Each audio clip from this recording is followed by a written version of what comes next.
looks for the spray, hits the deck. Lovely movement there coming from Fresh. This guy is a unit. What a dynamic player from Fresh.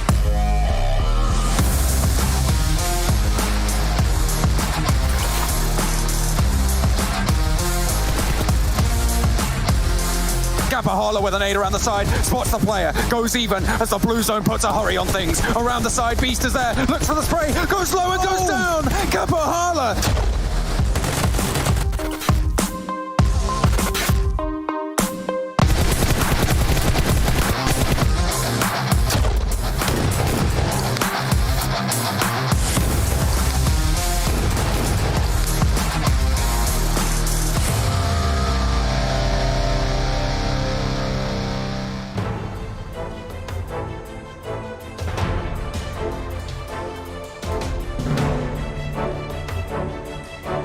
Can't believe we're into our second day of the finals of the PUBG Mobile Pro League Western Europe Season 2, but that's where we find ourselves, as we also find out that yesterday had quite a few upsets and unfortunately for some teams quite a few blunders. We've had some new teams rise to the top and some top teams fall to the bottom, but you know what, who's going to happen today?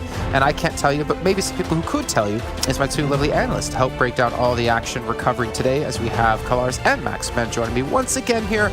I guess for the last times actually for this season. This is the second to last time. It's actually kind of sad if you think about it. Yeah, it's been by really fast actually this season. I mean, now that we had PMPL Season 1, Season 2, man, we already had 2 seasons back-to-back finished, and then we're going to go into a new year after that. Like, man, I'm impressed by how quick it's been going, but I can tell you for sure the season has improved drastically since last season, and it's been great to see. Yeah, it's truly sad. Of course, I see you have learned from yesterday's mistakes and taken off any pink color as you're wearing blue today. That's correct. I decided to go with pretty neutral stance today, but it doesn't matter because Unicorns of Love is still going to... No, I'll stop the rhetoric. Yesterday was all over the place. I watched it back. I was thinking about like exactly how people were moving and how the games were panning out and stuff like that. And it was still topsy-turvy. It is a crazy start to this finals, Jason. Yeah, if you guys missed out on what happened yesterday and wondering why are they talking about things were crazy, well, let's just take a look at the overalls from our first day of play here, and you'll see exactly why. A team who came in, I believe, 15th place overall in our Super Weekends is sitting pretty in first place. Nexus Gaming have surprised, I'd say, almost everyone in the lobby, finishing out on 82 points at the chicken dinner, as well as Vodafone Giants, your 16th place team, able to make it into second. It's insane that 2 teams at the top, Nexus Gaming and Vodafone Giants, had to fight tooth and nail to qualify in that last Super Weekend, of course, and then in the Super Weekend qualifying into the finals. They just barely crossed the finish line to make it into the finals of this PMPL. And they're doing great. I mean, you've seen Dexter fragging out big time. I still think if we can see more kills coming out from the entirety of Nexus Gaming, that will be good. There's a little bit of a disparity in placement points and kill points right now we're seeing from the team, but I'm impressed. But the thing is, right, the question for these 2 teams today is, can they retain that successful day 2 and hopefully day 3 of the finals? If so, they're going to be looking pretty to make it into the European regional finals. But you got Game Lord, you got Eastern Stars, you got Unicorns of Love. They are not going to leave this like this. They are going to try to catch up today. One interesting thing comparing it to previous finals of yesteryear and kind of super weekends of yesteryear is that Nexus Gaming's strategy, after rewatching things, was very much so about survivability compared to the fragging potential and the fragging kills and being able to rack up those kill points. Whereas normally when you see a team rocketing to the top, the kill points are generally a little bit higher than placement points. So I think if Nexus can continue this on, they've found their niche. They have found the strat that is going to be able to carry them here to the win, which is a little more unconventional than we're used to seeing, Jason. Yeah, and honestly, I feel like we should talk even bluntly about this topic coming up, not in a negative way towards any of these teams, but we are kind of wondering to ourselves, you know, if Nexus, if Vodafone, if Romanian Boys, you know, if teams get through into the next stage, the European Regional Championships, can they compete against the likes of the top teams from Turkey, the top teams from CIS? We've seen some sort of stability within them now as they've been able to do well in one day, but we haven't seen that consistency throughout the entire league season, whereas Unicorns of Love, Eastern Stars, Big, Game Mode, etc. were able to. So it kind of throws an interesting spanner into the works as we progress through our next 2 days. But even while we have our race to get into the next stage, we also have that little battle between Unicorns of Love and Eastern Stars, which we'll check in a little bit of time. As you can see, they're currently in our 6th and 8th place position. But what about our other 8 teams? We're not seeing Big in there. there's a couple of other big names we're not seeing, unfortunately, for the likes of them. And we don't know exactly what's going on, to be honest. Maybe, Kalaris, you have some insight after watching the games back yesterday? Again, I do kind of what I mentioned yesterday about circles really not being in favor of some of these teams, and also kind of a lot of the bigger teams running into each other and bumping into one another on rotation was prevalent for, I think, the first 3 or 4 games. Beyond that, it was less prevalent, and then Unicorns of Love did win that last game, but we kind of, I already mentioned, at the end of yesterday, Max, how I wasn't as much as Unicorns of Love won, I wasn't the hugest fan of how they won, because there was a lot of risk involved in, those rotations and obviously losing Ash early. I think what John called it yesterday was just a gamble, and that was the perfect description of a play like that.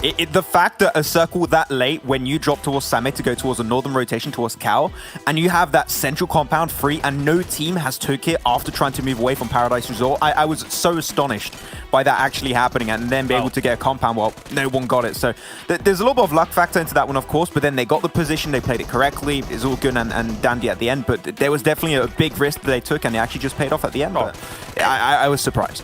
It's less so the compound that they ended up in, right? It's more so the compounds are on the barrier just after the bridge to, like, if they were going to get shot at and then they're trying to rotate past and actually get die off. Because when you're looking at a game like Sanhok on the battleground with that round, it is very heavy in terms of, like, people wanting to take those compounds and people just blasting you as you drive past those compounds. But yeah, that was fortunate for Unicorns. Sorry, Jason, I know I've talked over the entire highlights about just one game, but it's important. It's important.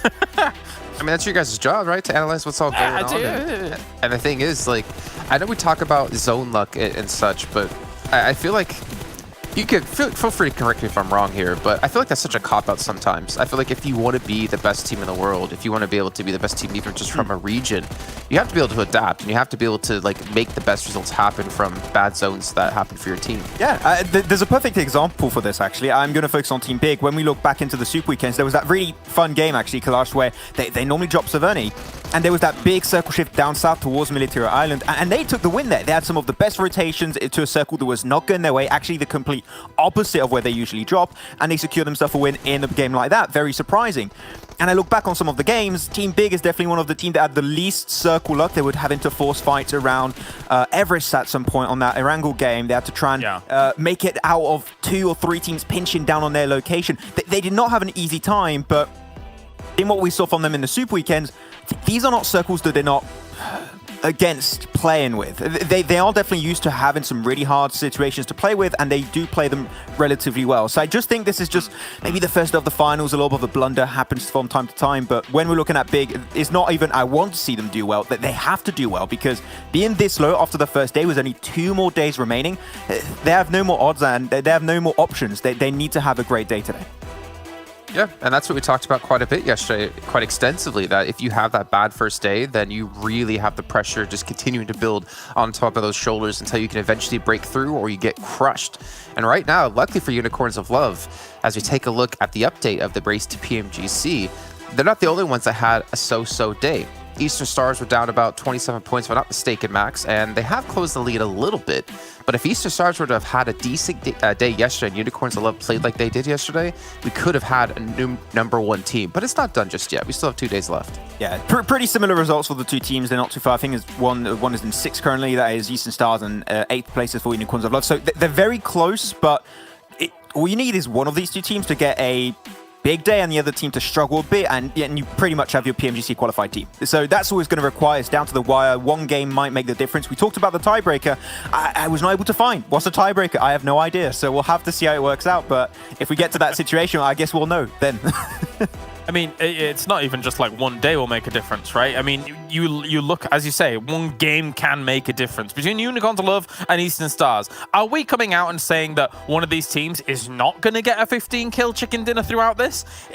When you look at these 2 teams, I think it's very unlikely that they wouldn't get one of those during these next, 12 games or something.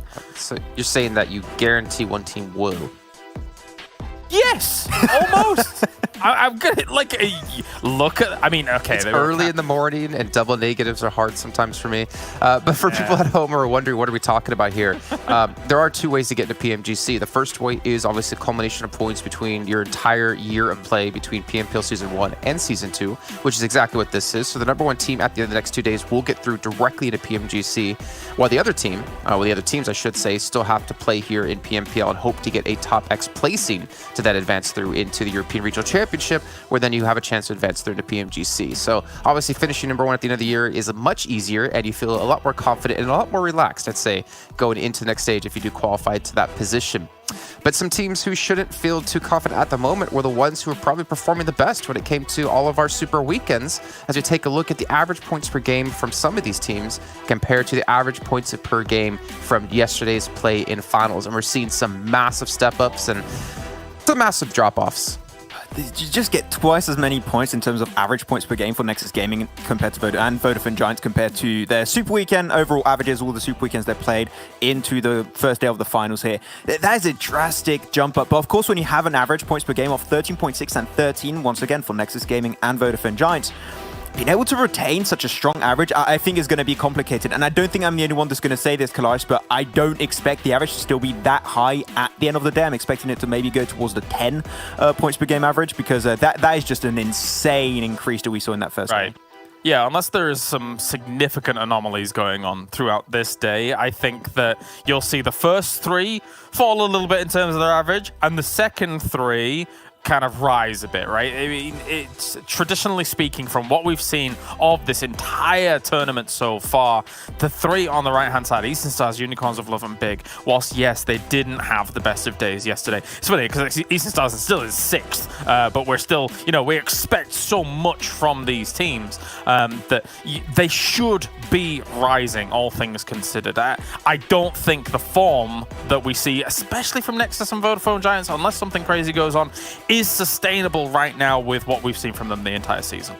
It's just a law of averages, right? If we take a look at the blue bars, that's from 6 rounds. We take a look at the orange bar, that could be between 30 and 45 rounds. So you would expect things definitely to go towards the way of the blue bars for most of these teams, or maybe, it's these teams, as we talked about at the start of yesterday, was really any team. If you take a look at their best 3 days of play, any team could technically really qualify, but obviously it comes down to if they can maintain that form going forward. Just like one player in particular who's looking to maintain his form and continue to build on his form, Redox, our MVP of yesterday. Maxman guessed it correctly. Claris unfortunately couldn't pull that one out correctly. I'm sorry, I have to keep bashing on you a little bit. I gotta be fair, right? I gotta treat you guys both equally. If you're right and you're wrong. But he's been performing quite well and improving. Yeah, it's been great to see Redux. You also got to keep in mind it's not only Redux performing for the team, Dorian also has steadily improved from Super Weekend 2 into Super Weekend 3, and now in the finals getting some really good results. But Redux, he came back. We saw a lot of Redux, especially in that first Super Weekend where he was really performing well with the entirety of Romanian Boys. They were one of the top teams, part of the Golden Six, as we called them on that first week. But Redux is now definitely back into his comfort zone, got himself an average kills of 2.17, which is very strong, a lot better than when he was around 1 kill average per game. So he's definitely serving more as that fragging purpose that we expect from Redux in the first place. That's what he showed us in that first Super Weekend, and he's just leading into that a lot more, creating space for the team. And they have been extremely consistent yesterday. And I'm talking, he always gets to the late game circle. Sometimes he's down to solo players, you can see right now, but they find the best entry points in a circle. That's not a highlight. 4 out of 6 games every single time. So I'm happy to see that they have some of the best macro, at least in that first day. I really enjoy that our first highlight is of him completely missing every single bullet on a spray through field. Well, I mean, it can be difficult. Sorry, go on. What you haven't been told is those are the only shots he missed yesterday. Oh, that's why I see. We had to highlight those just because everything else was just hits after hits. I get it. But in all fairness and seriousness, Redox is the star currently of this team. As you say, like in that first Super Weekend, looked phenomenal, Max. But then we even had games where he was not present on the team for a little while, and there was a visible dip in how Romanian Boys was able to play without Redox. So having him here on this stage right now and seeing him perform, aside from some of those missions on that spray, fantastic stuff so far. Yeah, and honestly, like, this is a championship caliber player, Avenger level threat player. I'm going to take both of your terms when we talk about stuff like that. But also, to be fair, there's a couple of other players from one team, the Double Ds of Nexus Gaming, Do and Dexter, who have been able to really carry their team through. And we look at teams like Unicorns 11 having these massive fraggers, like your GK First, like your Fresh. Well, I mean, you can basically give a direct comparison against Dexter and Do, because these two players in the finals yesterday were phenomenal. Yeah, you also got to keep in mind on these stats, Dexter has 2 games played less than Do. I think it was the 2 first games, if I'm not mistaken, he did not play. And yet he's always able to make it to the late game with his team. And he's with Do, especially, I was intrigued to see how that potential synergy was going to work out. Of course, you had that Miramar game where Dexter got the 1v2 clutch, amazing on an individual level. But when you talk about them taking fights together, it's always Do, Dexter serving as the entry fragger, always creating those opportunities and just allowing the entire team behind them was Bam, Rana to actually get those good situations coming their way in the first place. So Dexter and Do, I didn't know what to expect, and seeing that first day in those 4 games where they actually played together as a duo, I've been really impressed, and I want to see more of what Dexter and Do can offer here. The funny thing is, when you look at the numbers as well, is that yesterday, the thing that impressed me most wasn't even the 1v2 towards the end from Dexter that effectively snagged them that Miramar game. It was actually, I think it was the first Miramar game, if I'm thinking correctly. The fact that, yes, they only got 3rd place, it wasn't a win, but they did get 12 kills. And bear in mind, they're kind of on the edge of the circle when they're doing this. And Nexus Gaming is not generally a team we consider that's a sweeping team. They're just going to go on the edge and kind of sweep and kill and kill. Like, I usually consider them a compound team, but they were able to make the sweep happen and get 12 kills off the back of it. That's not the Nexus Gaming that we saw in the season as a whole. That is a leveled up Nexus Gaming, which I want to see more of, Jason. So one thing that we also need to remind ourselves was, do you guys remember Nexus last season in the finals, what happened? No. I would have let you two just say, I thought you were going to say yeah, but for the audience out there, Jason, why don't you remind them? They actually had, in their first day of play in the finals, so 6 rounds, they had 2 second place finishes with 7 kills and 1 chicken dinner with 9 kills. This team did the exact same thing last season in day 1, had a massive step up and were really towards the top leaderboard, if not the top of the leaderboard. And they're doing it yet again. But this time, again, the question will come down to, can they maintain that form over the next 2 days? 1 day is great, but you got to be able to pull a little bit more out than that if you want to keep progressing forward and improve on before. And honestly, I think what we saw yesterday out of Dexter and Do, they definitely have that potential to do it. I have the impression we copy-pasted the script of the finals of last season for Nexus and we just applied it to this one again.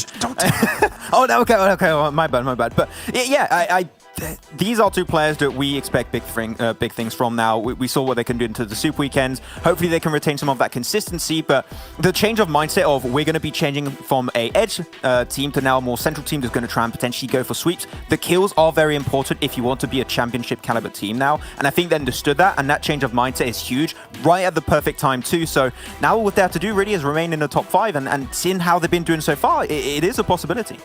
I'm still skeptical, Jason, to see this carry on through. If they do it today, 100%, I'll be behind them. But until I see it, that's fair. I saw that. I caught that one. Let's take a look, though, at the schedule today to remind you guys at home how our Battlegrounds are being played and what order. We are going to be playing each twice a day. We're starting off with Erangel, Miramar, then Sanhok, and then repeating that with another Erangel, another Miramar, and of course, another Sanhok. And that'll be happening exactly the same as tomorrow. So 6 rounds each of these days until we do have our victors. And as we move forward into this one, speaking of victors, you guys at home can help support PUBG Mobile to be a victor in the Esports Awards happening still at the moment. You guys can get your votes in to make PUBG Mobile the Esports Game of the Year and the Mobile Esports Game of the Year if you head over to esportsawards.com/vote. All right, gentlemen, we're about to get into our first round. Before we do talk about what you guys can win at home as well while watching, I want to get your predictions in really quickly for this first round. Don't worry, I won't do it too much today. And Maxman, since this is scripted, hopefully you can read the script correctly this time and guess the correct team. But you did do it yesterday. You were looking good. Who do you got, Max? I don't know. I feel maybe I don't know if I still have the powers today. But you know what? If I still have power, I want to support Team Big. I might not get the 10% prize pool they chose for me, but we expect better from them, so I'm going to say they go with the first win. We'll see if you have that unlimited power, Max. Claris, you wanted to say Big, I guess? I was going to say Big. All right, okay. We're gonna change things. We're going to change things. Quickly, James, what do you think? It's coming home. Exquisite Décode UK. They're my de facto. Wait, it's not Miramar. No, do it anyway. Exquisite Décode UK.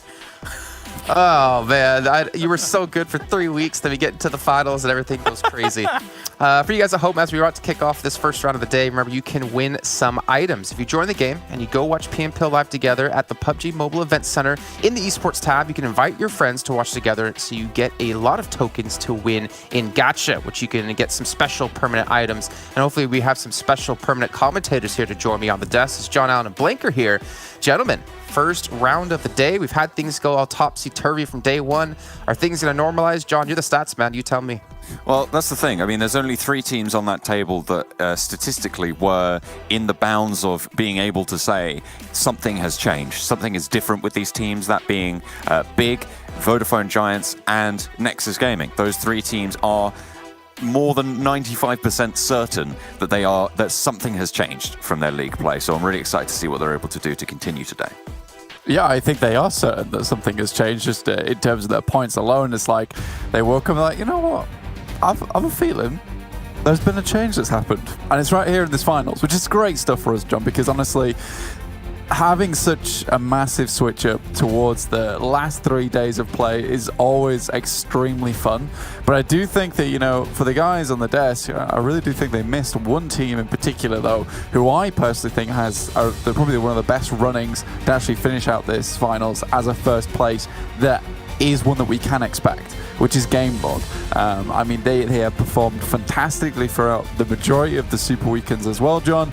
Coming to finals, they're still putting up good points. I mean, they might not be in first or second place, but they're currently holding that 4th place with 64. Currently 10 points behind 4 Romanian Boys in 3rd, but I don't think that it's out of the realms of possibility today for GameLord to jump up into that 1st or 2nd place. I think the way they're playing right now is very, very good. If you look at their placement points, 42 compared to their 22 kills, like, they're a team that's known for being fraggers. If they can continue to put up these very, very good placement points and now just integrate back that fragging capability today, damn, I think it should be easy. Easy? Wow, okay, fair enough. If they're, I mean, to be fair, if they play the best out of the lobby, it should be pretty easy, but they still have to put their money where their mouth is, because, as you say, they're doing pretty well right now. One of the only teams that has sort of carried it over from those league stages in terms of that quality of performance. I mean, Eastern Stars and Exquisite Décode UK biting at the heels, but they're still a little bit further down and quite far away from that top 3 block that you see sort of emerging right at the top. Circle drops up towards the northeast, and LMV once again going to have a little bit of a schlep to get there. Oh yeah, but again, a nice circle here for GameLord dropping against Naya Poliana. It's a good place to start for them. It's where they can start to get a little bit of control coming through. 4 Romanian Boys all the way over towards Gatka. They don't have to worry about them for a while if we do get a gas circle, where we know that the 4 Romanian Boys do like to pick up one of the compounds right on the southwest side of Yasnaya. GameLord usually try and take a similar one, but have been rebuffed quite a few times by 4 Romanian Boys. But that was before we had teams like Vodafone Giants, Conquerors, Nexus, all gatekeeping out towards Pachinki and the coastal side on the south, which is going to make the rotation for Romanian Boys slightly more difficult. Again, if it happens, we get that yes circle, we can talk about it a little bit more, but for the time being, I think I do want to talk about Eastern Stars just a tad more, John, because although they haven't really changed in average points, I mean, those average points just aren't enough to guarantee, to almost like give us that hope of like, oh, that's a championship team right there, you know? Like they've been very consistent, but it's kind of more consistent of like consolation prizes towards the tops. Obviously, it's still towards the top, John. Yeah, no, absolutely. It's always great to get that prestige of finishing closer towards the top, but it is that top spot that you're really chasing for. And of course, the 2 teams looking for that PMGC qualification spot as well. So it's sort of a couple of races going on. Exactly. And for Unicorn to love, like it's actually quite amusing for me at the moment, because realistically, they don't have to win this tournament. You know, they just need to be a little bit behind Vodafone Giants and 4 Romanian Boys or Nexus if they continue on this streak. Because whatever happens, as long as Unicorns of Love can stay in the chase, they will overtake the guys beneath them on that PMGC rankings board and be able to just straight qualify like through this PMPL, which is my favorite thing so far, is that because of the way that we've had this leaderboard turn up, where we kept calling it topsy-turvy yesterday. It's created this weird chase, or it's a case of Unicorns of Love like, well, don't need to win as long as those three are winning. We just keep putting up points, I guess. You know what I'm wondering now is if Unicorns of Love do win and come top in the PMGC points tables, who gets the spot after them? Right? Is it the PMGC points table second place, or is it the or if they go through and win the European Championship? For this one, it would be for the European Championship, right? Like it wouldn't matter about coming first place here. Like you're playing for the first place for the money and a spot into European Championships. But yeah, you would probably looking at the sixth place team, right? But I'm not sure if it's. I'd have to double check on this, and I'll have to do that in the break, because I'm not entirely sure. Is if they qualify for the European Championship and then get a spot in PMGC through that, is it the second place team on the points that gets it, or the next place down in the European Championship? I think that's something that I'm going to have to think about. If they do it well, wouldn't be the second place down, though, would it? Because the second place down would get the points. So it'd be the sixth place, I imagine. Interesting. Oh, the second place in the PMGC points table, because only one team gets qualified from the PMGC points. Yeah. I think it would be the second place points in the PMGC table, to be honest with you. Because, they've played... It's a case of playing... It's like a longer format, right? I think you have a bit more... Well, we'll see, right? We need to... We don't know. We don't know. We're speculating right now. This is now a speculation stream, guys. That's a speculation podcast. Let's go. Yeah. But we are actually in game with a couple of these guys, and Nexus in particular, with the two players, Dexter as well as Do, both very, very good teammates. And I think that the fact of the matter is that this team should really field those two players more. I think they were like chopping and changing a little bit yesterday, seeing what works, what didn't. I mean, Dexter's coming back in again. We hadn't seen him for a while, so maybe they were just like testing the waters, see if it was lukewarm or if it was piping hot. And coming out yesterday, that come straight out the kettle. It looked fantastic. So I want to see a little bit more of that coming through from Nexus, and if they can continue that kind of like pace that they were setting yesterday, I see no reason why they can't win the finals, honestly. And it's not a case of, because I would be hesitant to say that with a team that didn't show me they could do it, even if they had a good day yesterday. But the way they were playing, it was very calculating. As Clara said on the desk, it was much more about survivability.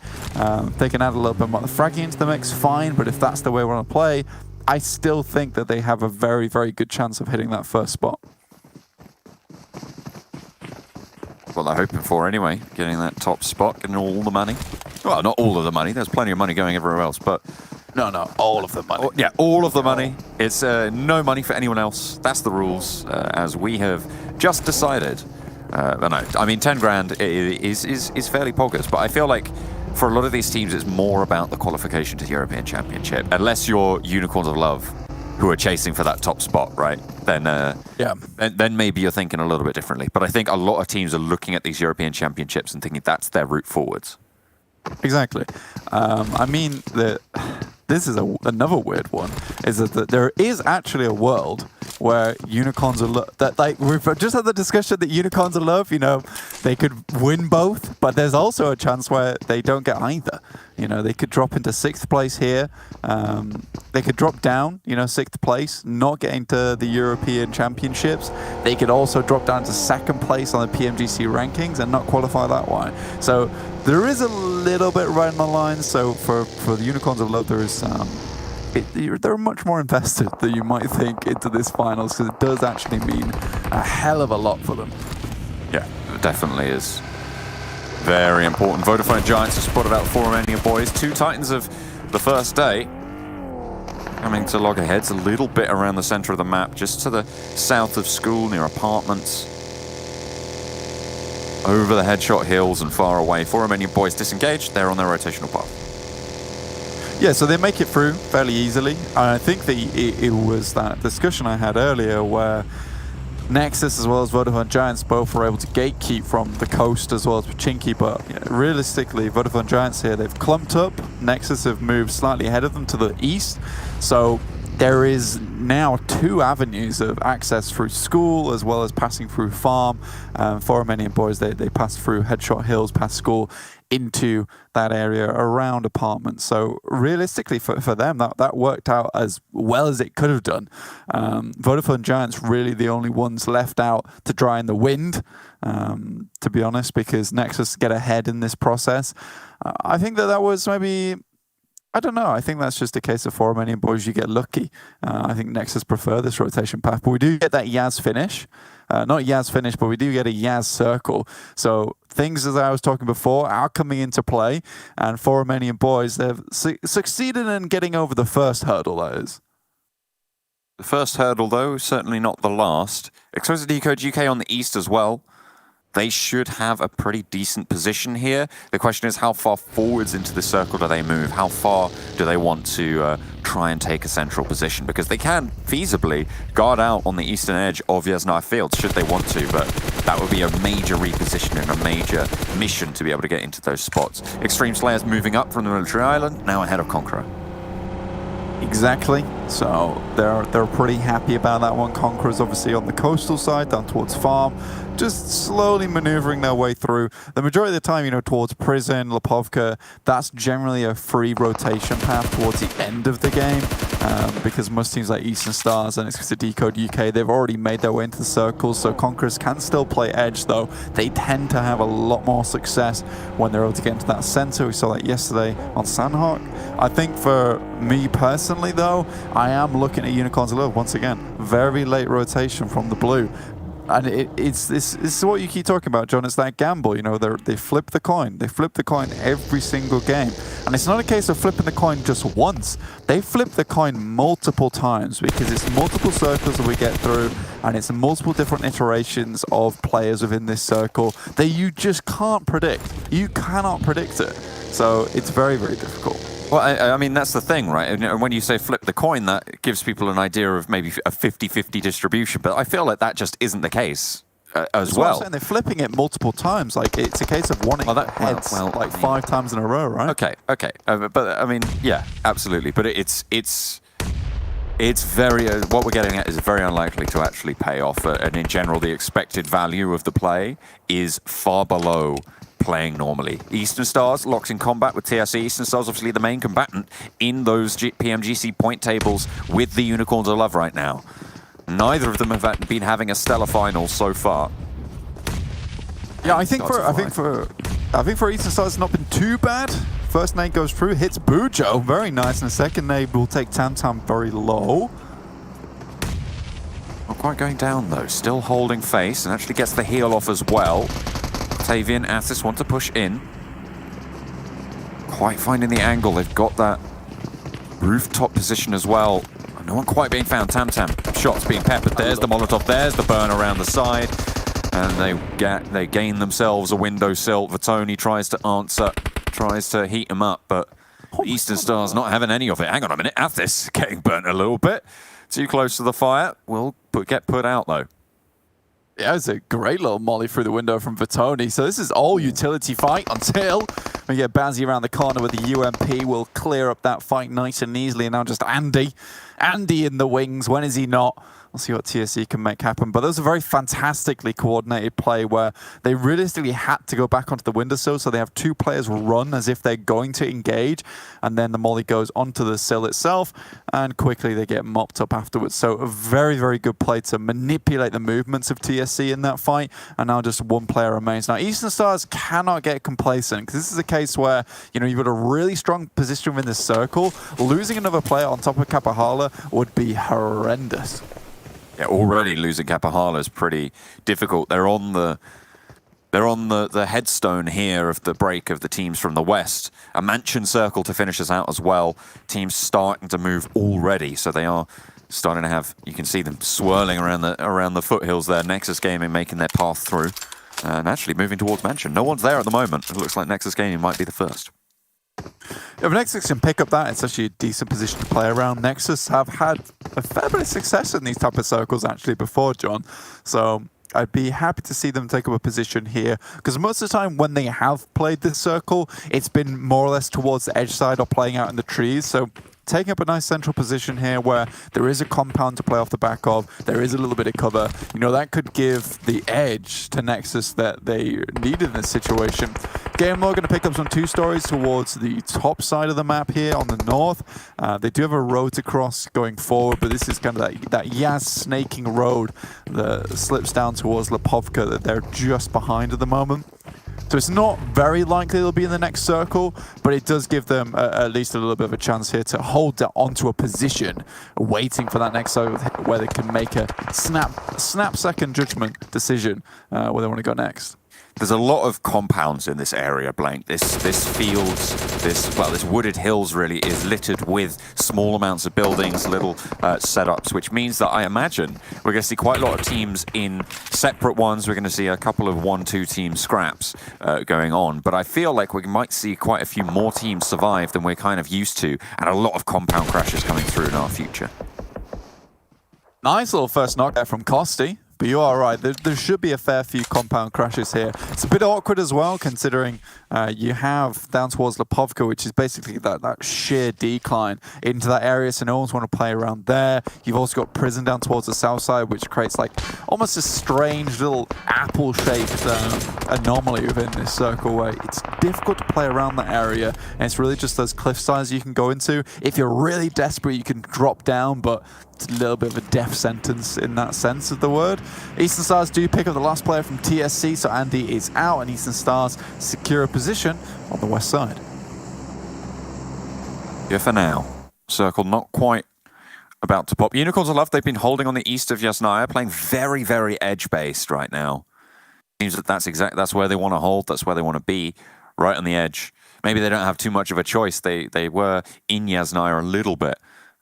Towards that, but now with the circle shrinking again onto Mansion. Super young roster, Nexus Gaming holding right in the middle. Teams maybe looking to take it from them, or maybe just find some of those buildings a little bit further out. Game Lord, they're not having the best time of it, Blank. I know you said you wanted to see them do well, but I don't know if your prayers are going to be answered.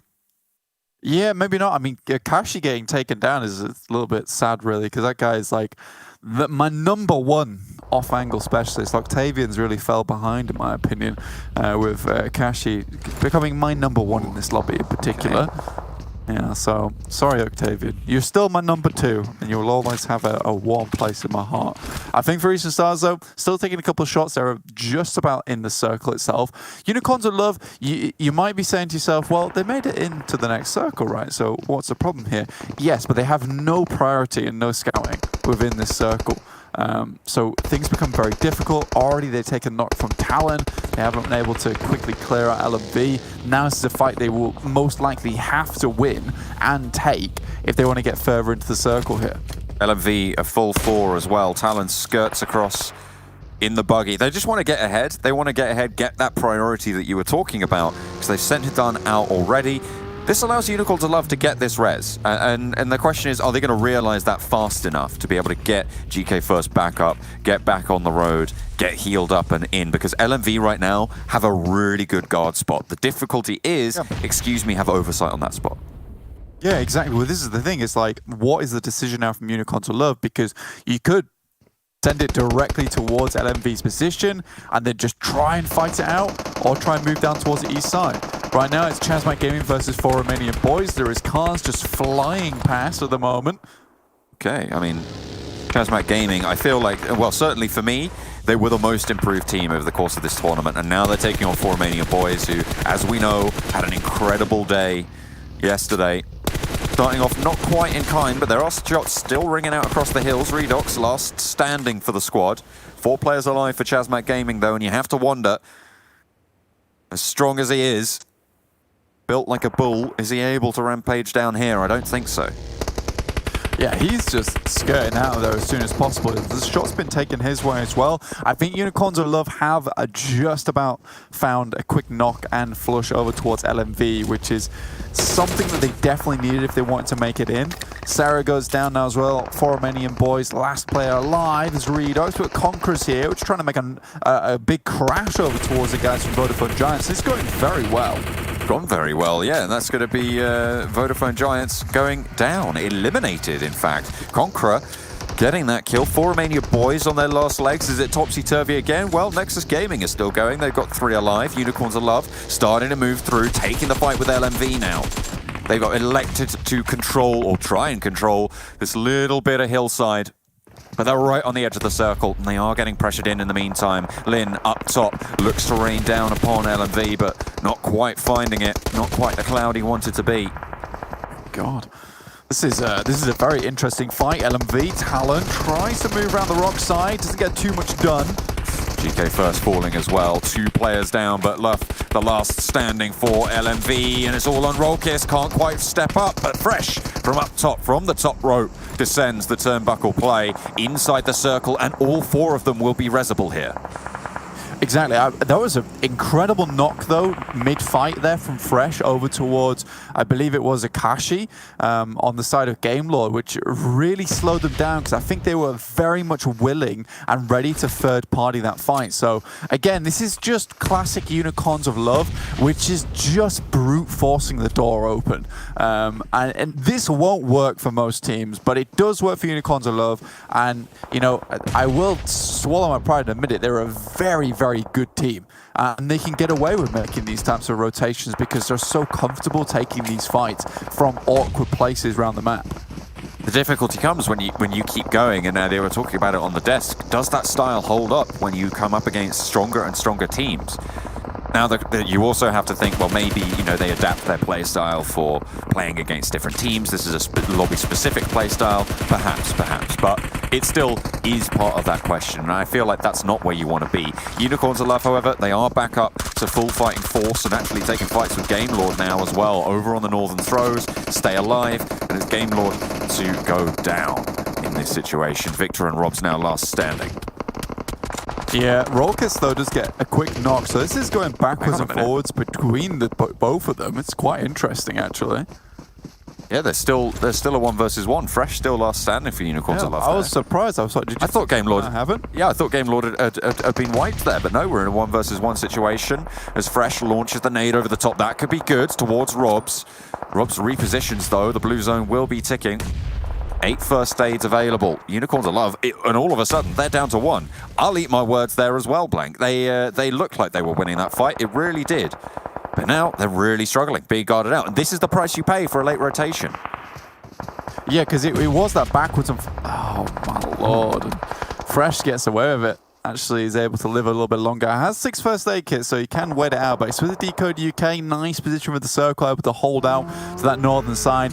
Beautiful sight lines for them as well, just over through there. But it will be Xtreme Slayers from the east, which will get a quick knock onto Exquisite Décode UK. Nexus also taking a knock. This is a big fight between those 2 teams, and Nexus. Nexus desperately want to stay in. There's still 9 teams alive, which makes them not really going to earn too many points in this game if they go down now. ChasMac Gaming trying to roll over the top of the mound. Conqueror down below, hiding behind it. Not quite able to find the respite that they wanted. Reeves in the vehicle, hiding it out for now. Maybe looking to strike a little bit later. Jumps out, looks for the shot. Shadow went.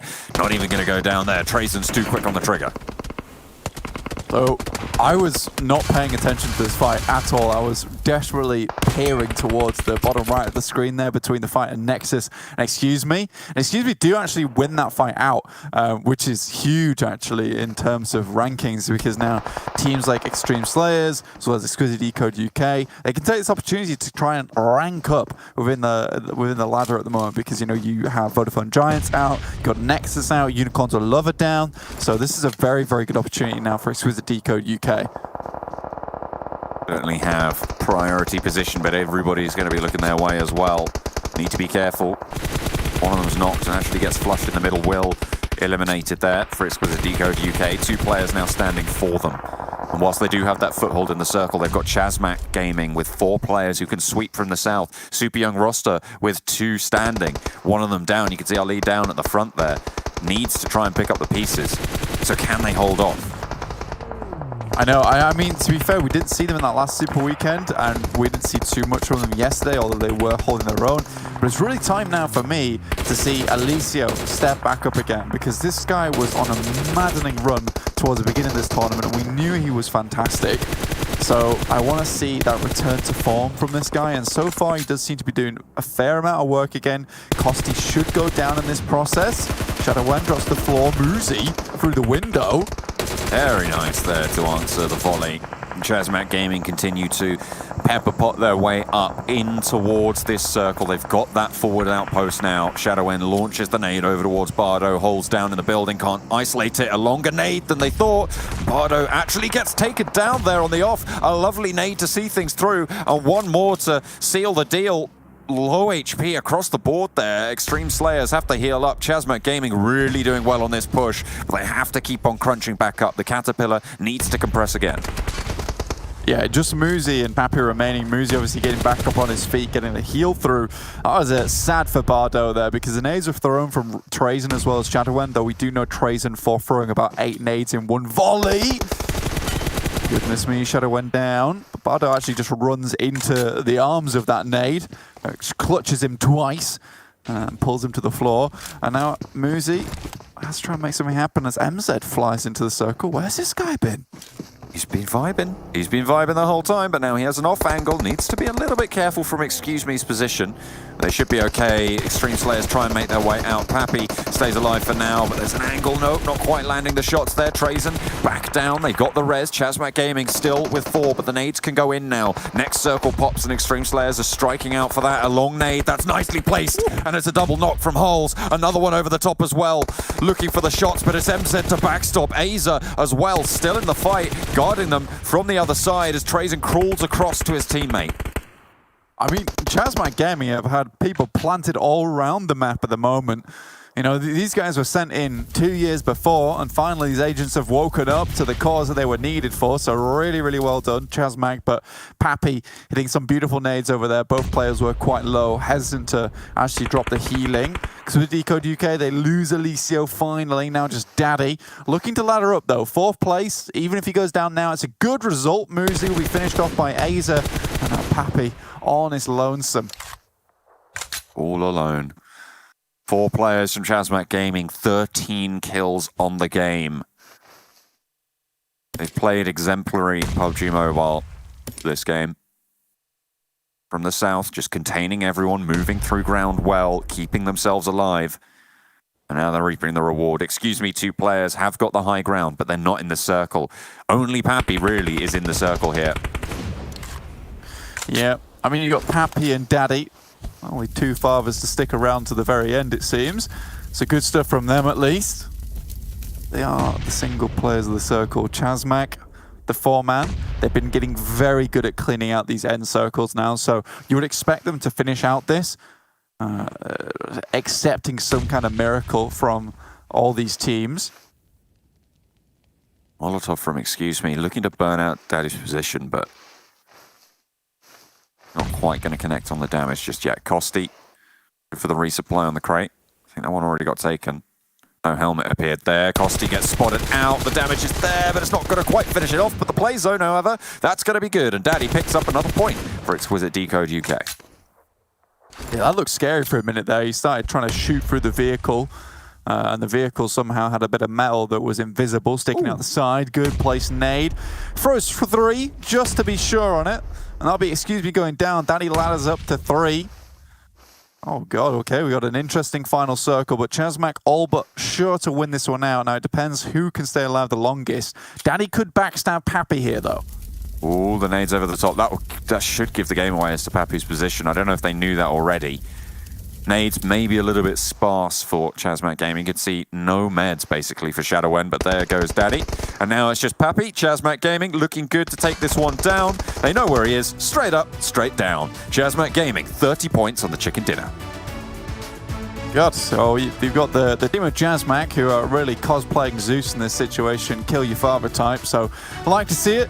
Happy days. Xtreme Slayers are laddering up as well. Exquisite Décode UK, beautiful stuff. ChasMac Gaming, I'm happy to see this again though. They had such a good run in that Super Weekend. It looked good, like you were saying, John. A lot of improvement from this team, and seeing them again here on this first Erangel of the day, well done. big well done coming through from me. Game board unfortunately going down a little bit early. I think Vodafone Giants as well was another one to talk about, particularly because they crumbled so easily under Conqueror. You know, they just dropped into that little trench and then just cleaned them up like it was nothing. Similarly with Nexus going down to excuse me. So unfortunate stuff for some of our teams towards the top side of the lobby, but this is a big opportunity for those teams towards the bottom to start climbing. Absolutely, it's a chance to bring it back to a little bit of normalcy, but still we see teams like Big going down early and not having the greatest of times and not having the performance that we were expecting. Unicorns of Love, they did a little bit better this time around, and we spoke about, you know, how they had some fights that were really going their way. They won out a couple of those positions and maybe were able to do those rotations that they maybe shouldn't have been allowed to, but still they don't get too many points this time around. They don't do fantastically. But then, I think Vodafone Giants and Nexus Gaming going down as early as they did, that's the main story. As well as 4 Romanian Boys, the 4 veritable titans of the last day. Yeah, exactly. I think you touched on something interesting there for Unicorns because they did have some good fights, but they're the type of player that goes to play airsoft, and they are first in every single time and constantly getting knocked out again and going back to the spawn point. What I'm trying to say is, you know, they're getting pelleted by so many bullets during these games. They have to leave the day early because they're bruised, they're battered by the time they get into the circle. They're not having a good time. 2 players, 1 player, you know, a couple of players still out in the blue, and that's what's typically going to happen. You're not going to be able to force your way into the circle and not expect to have to fight 2 teams when you've got no information. And I think that there was an interesting play during that game for Unicorns of Love, which is they just sent it at LMV. And what that says to me is that they would rather send it at a team where they have a relative idea of their position rather than head down towards the east or the west side, because they have no idea what's going on down there. Yes, it's a lack of scouting, really, or lack of information, maybe not lack of scouting, but lack of information towards crucial positional paths. And like we highlighted, that's because they have taken so long to get there, to start rotating, that they haven't had the time to do efficient or good scouting in those scenarios. Yeah. It's not ideal, and I think we've had a lot of criticisms of the Unicorns of Love playstyle. Yeah, I would say so. And it's funny because, you know, we do have criticisms and then so many positives come out of those criticisms because it's like, yeah, but they're so good, John. Well, they aren't at the top of the tables right now. They're sat firmly in the middle. And whilst it may be good enough for the PMGC points tables, it might not be good enough for the European regionals qualifying spots. We'll have to wait and see. Only time will tell. Still, plenty more games for them to go. We'll see you guys after the break.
Well, we were just talking about how it's possible for teams to get themselves 30 points with obviously those 15 kills on board and the chicken dinner, and ChasMac Gaming come out and pull it off, just like a fantastic move up in the rankings that we'll see later on today. I want to remind you guys once again, though, OnePlus, our sponsor here of the PMPL Western Europe Season 2, with its 15-minute recharge, all the players can easily use that time in between rounds to get their phone back to that battery percent they want to play on at 100%, and so they can play at 100% as well.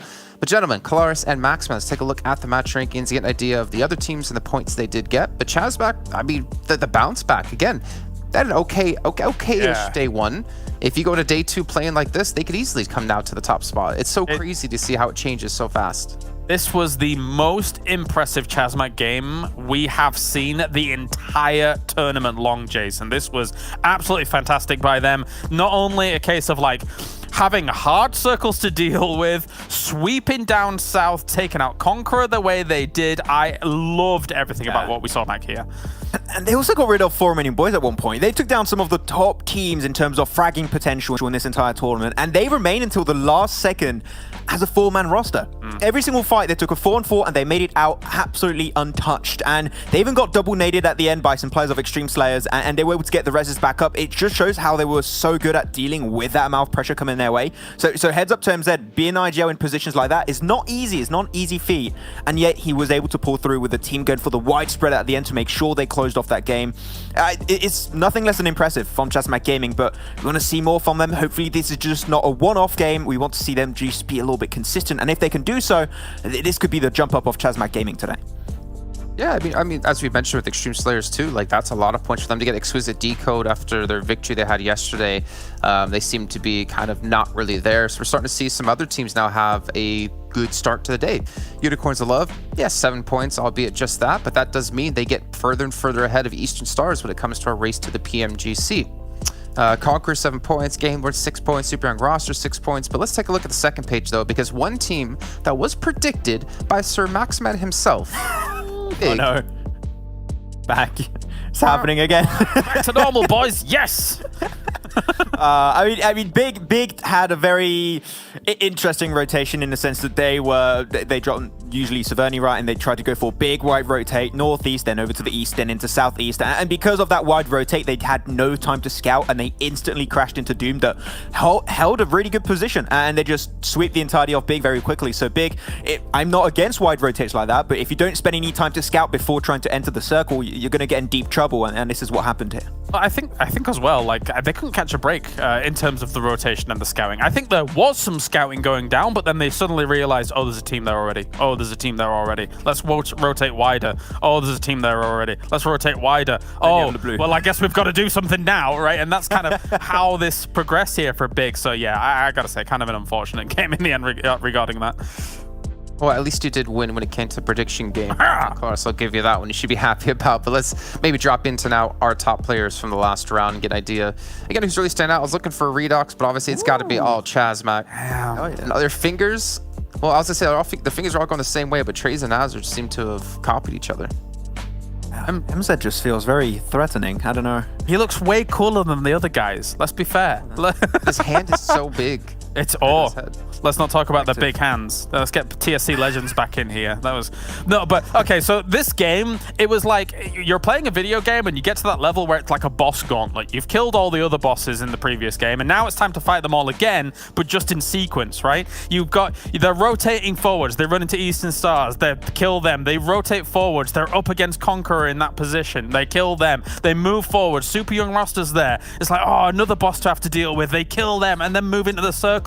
Somehow, despite being knocked by grenades, getting everybody up. I loved the crisis management from ChasMac Gaming in this game, and there's some numbers there as well. It's actually interesting, this game, because you saw at one point the circle shifting heavily up north, and there was only Conqueror and ChasMac Gaming remaining in the southern side. I think that was actually good for ChasMac in some way, because that actually took a lot of the attention away from that fight between Conqueror and ChasMac Gaming, so you had no third parties from Xtreme Slayers, from a potentially Excuse Me or Super Young Roster, and they could just focus on each other. And the moment they won that fight, because no one was really looking in that direction, they get back up as a 4-man, heal up, get himself into the cars and start moving forward. So that actually hard circle away from them actually helped them out, I would say.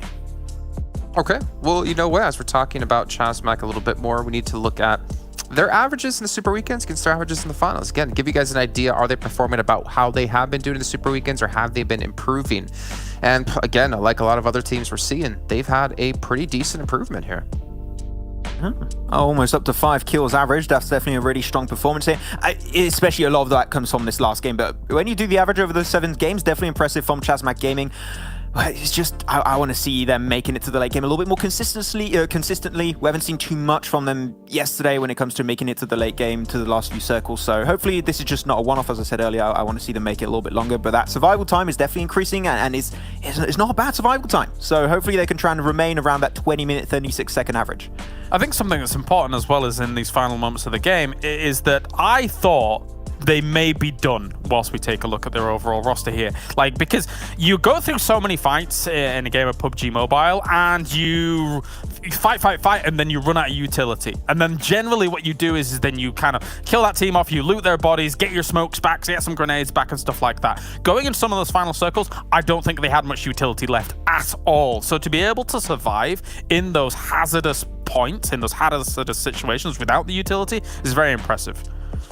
Well, as we are looking at, like you mentioned before, Cloris, their stats from the Super Weekend, just want to get an idea, and for all the viewers at home, of who really has been the standout players for the team. And we're seeing Trazen. I mean, he's up there on damage, kills as well at 35, 60 knocks, I think, is the really impressive one. So he's opening up fights for his team, and he's closing out kills, which is massively important. And then also looking down the rest of the team, I mean, obviously they had a couple of switches, Kalamos coming out, MZ coming in, especially as the in-game leader for the team.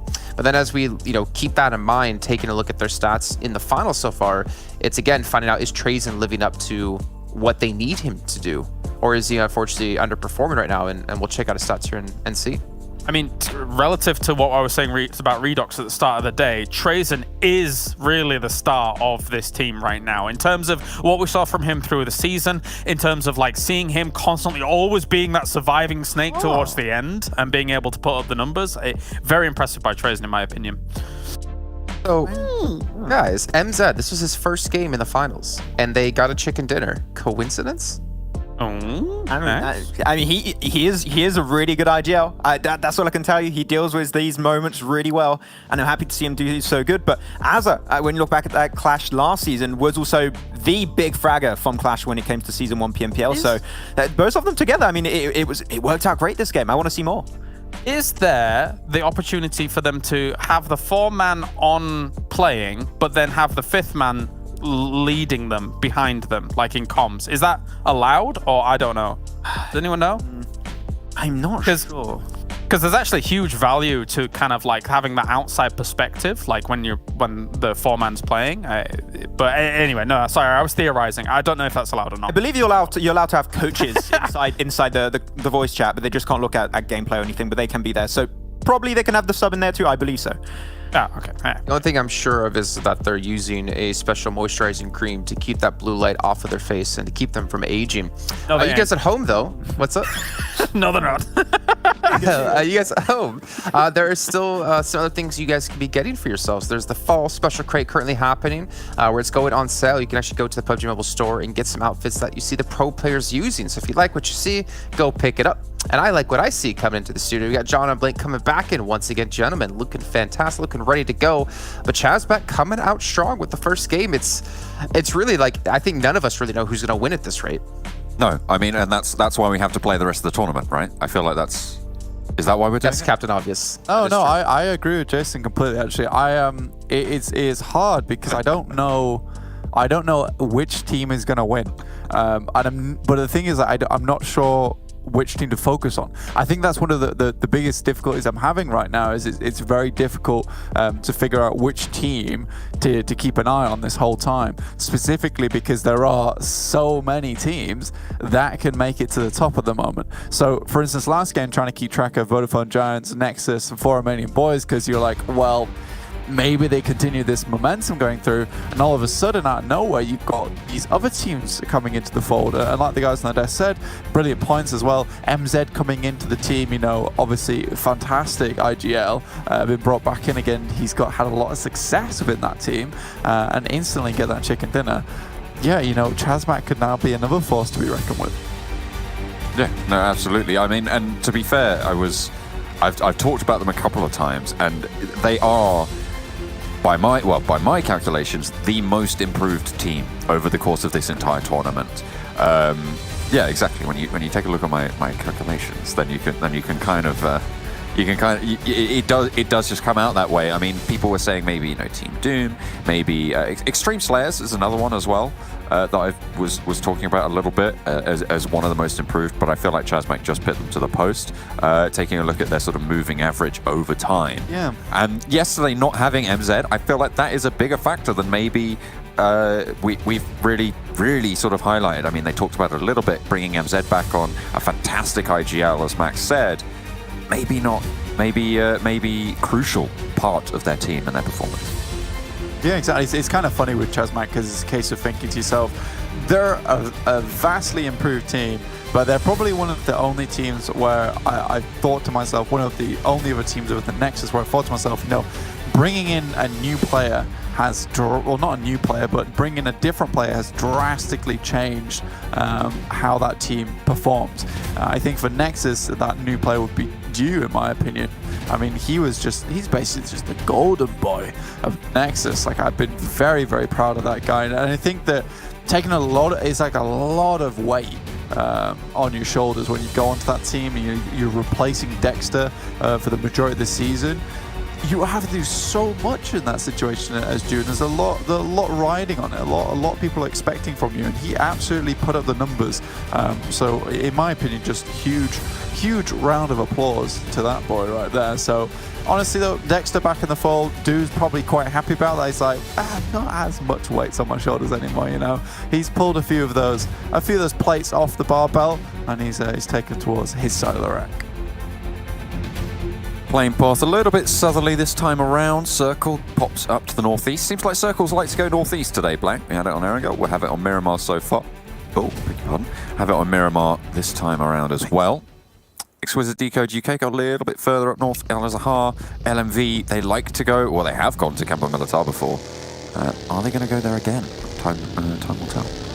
Yeah, I imagine they will do. Just pick up a few vehicles, then fly your way up to that side. Exquisite Décode UK, I mean, they're so well planted within El Azahar at this point in time. I think it would be a mistake to try and challenge them on this position. It is kind of just their spot at this point. For LMV, they're very happy up in Campo Militar, which it looks like they're starting to make their way up to now of a few vehicles on the side. Vodafone Giants, yesterday Miramar was slightly more kind to them, with a few circles heading over towards that west side, which they were able to capitalize on. Favorite one was the second Miramar of the day, which is where they just kind of sat and did nothing, basically, all game, which is fine. That works. It works. They did play as two players, so still fantastic stuff to make it that far as just two. Yeah, I'm quite interested in the Xtreme Slayers position, actually, at the moment. I mean, in Minas del Sur, they're playing all the way on that southwestern island, obviously trying to drop out very early and get their loot in. But I feel like Unicorns of Love haven't had people at their back too many times in rotations like this. The question for me is, which direction do Xtreme Slayers go? Yeah, it's an interesting little step drops, and you imagine that Unicorns of Love haven't dropped mega split that they used to, which is where they kind of create that rectangular position with 4 players in separate spots. But I think that here it could actually encourage Unicorns of Love to maybe inadvertently do something good. I think too many times they get caught behind super young roster and don't go anywhere. So if you've got like a couple of pretty good players at your back, you're more than likely to be like, well, maybe we should find a better place within the circle earlier this time, because we can't really hang around. We're more than likely going to have to take a fight. Most of their rotational paths involve going down towards the southeast of Minas del Valle and then heading up through the road there through that passes through Los Leones. So with Xtreme Slayers there, that's much harder to accomplish. So potentially there's a rotation over the western road. I don't know yet, but I am excited to see what Unicorns of Love come up with in this situation, because it is a change for them. Certainly is a difference, and maybe a good one, as you say. Nexus Gaming on the south side of Los Leones didn't have the greatest of performances last time, but they're still set in first place due to the fact that none of the other top teams had that great of a performance either. The points went down a little bit lower. So everything kind of settles just a little bit. It evens out. The gradient of the tables a little bit shallower this time. Yeah, exactly, John. I think that it is quite interesting now looking at the point scorings, specifically when my actual points load on my screen. Then I will tell you exactly what I think about it. With Exquisite Décode UK, you know, they have jumped up just a little bit, right? And they did well. I think Daddy did extremely well to get as far as he did, which will bump them with the rankings, which is great. But also, that wasn't their best map. It seems to me that more often than not, Miramar is where they perform massively. You know, yesterday on their second Miramar of the day, getting the chicken dinner with 7 kills and a total of 22 points. This is time for Exquisite Décode UK to shine, especially with his position up towards El Azahar. They have a lot of control over this side of the map, so I have high hopes for them here. Oh dear. As you say, one of the star players for Nexus does get knocked, but it's from Suave, and there's no backup from the rest of Big. I feel like this is a really heads-up retreat coming through from Big. Like, they just don't want to take the rest of this fight. They know the rest of Nexus is there, and they don't want to overcommit to this fight. I feel like it's intelligent what Big have done. Yeah, it is intelligent what Big have done here. I mean, getting forward a little bit, getting a knock, taking a more advantageous position for yourself where you can start to gatekeep a team like Nexus and take control of this side of the map. It's going to really aid them when they do have to push through Junkyard, which is a fairly open space, and ChasMac away in the wings there as well, so it's going to be more difficult. So Big really need to control this push coming through from Nexus. Nexus are still pretty wary, and rightly so. I mean, one of them did just get shot. True. Which would put the nerves in you a little bit. Xtreme Slayers, their path that they've chosen to take has gone to the east, so not at the back of Unicorns of Love. So we might not see too much of a change coming through from the Unicorns themselves. And the Xtreme Slayers, they're just going to cross out towards the south end of Los Leones, have to decide which direction they want to go, which direction they want to take into this circle. Yeah, just figure it out which way you actually want to head in. Vodafone Giants ahead of them. They've actually pushed through Monte Nuevo, heading up towards Hacienda. Water treatment, usually a decent place to stop off, to be quite honest with you. But yeah, this has changed things up for Unicorns of Love in a way. I think that usually they're much more confident to push down towards the south side, but it's sped up the rotation a little bit with Unicorns of Love fresh, as well as Lin already passing up towards La Dreyera, with GK First and Raucus just in the wings behind. Game Lord, on the other hand, they'll have to contend with Vodafone Giants, who will be passing through their position shortly, but they have a decent spot round here at the moment, with a lot of good sightlines available to them should any player try to pass through this territory. Game Lord trying to pick up the pieces. This is, again, the team that you said you wanted and expected more from at the start of the day. Didn't have the greatest time over on Erangel, but on San Martin, they've got a pretty decent rotational set of paths available to them. Vodafone Giants to the north, maybe a trickier time. Fairly central here, ChasMac Gaming. They have the Crow's Nest position up the top of the Red Rock. The Western Junkyard there, you can see that's a lot of rotational paths actually covered off by their sightlines. A lot of the area around that graveyard, around that junkyard position, can be covered off by those sightlines. Obviously, the risk you run is if you get knocked on top of the rock, it's very difficult to get rezzed. It is very difficult to get res. Once you're down, you are down. And more often than not, trying to go for that res becomes a difficulty in the sense that it causes you problems. Potentially get another knock come your way. It is quite difficult. Not easy. Not easy at all. Not easy at all. Not one bit. Circle shift comes on through. ChasMac Gaming still inside of it, but a little bit skewed now. Potentially looking to move out. Water treatment, a fairly central location. You can imagine the hills around it. Going to be pretty decent in terms of the real estate value. As Vodafone Giants probably have one of the better spots here. Yeah, it's an alright spot for them, 100%. I think there's some good sorts of towards water treatment as well, where you can drop into water treatment. I think that's like one of those plays where you make, where it's a case of, oh, things are going to hell, I think it's time to get into water treatment, then just kind of take it easy. But yeah, the south side is starting to really get quite tight for a few of these teams. You know, you've got a lot of these players passing through the Valley of Death, or just the north side of Picardo, where people can take shots on you from the upper side of the hill. Super Young roster, they've moved in towards Vodafone Giants' position, already got a knock on side. Xtreme just decides to, there we go. let the car experience what it needs to experience. But Super Young roster, they're flying into position. Vodafone Giants are going to suffer for it. Sebi already downed.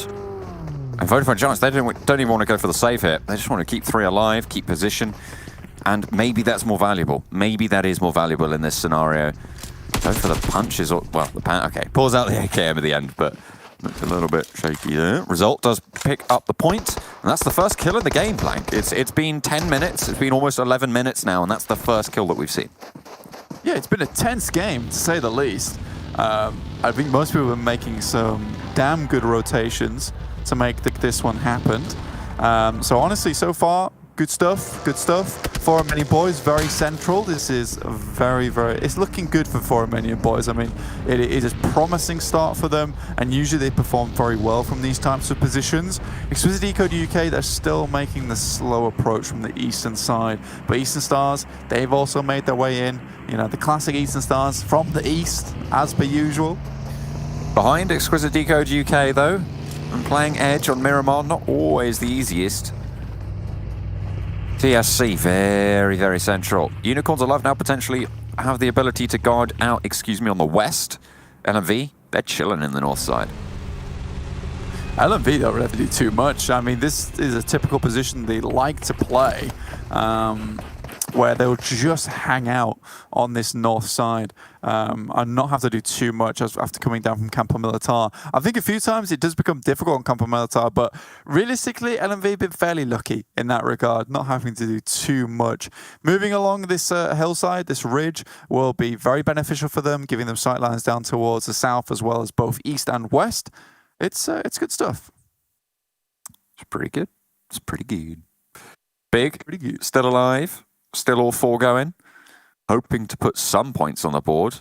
Certainly do more than they have done so far. You can see 27 points on their tournament, on this finals, over 7 games. Massive departure. Painful. A massive departure from what we're used to. Very central now for the Romanian Boys on the shift. Yeah, currently set at 74 points, so 10 points behind Nexus Gaming currently.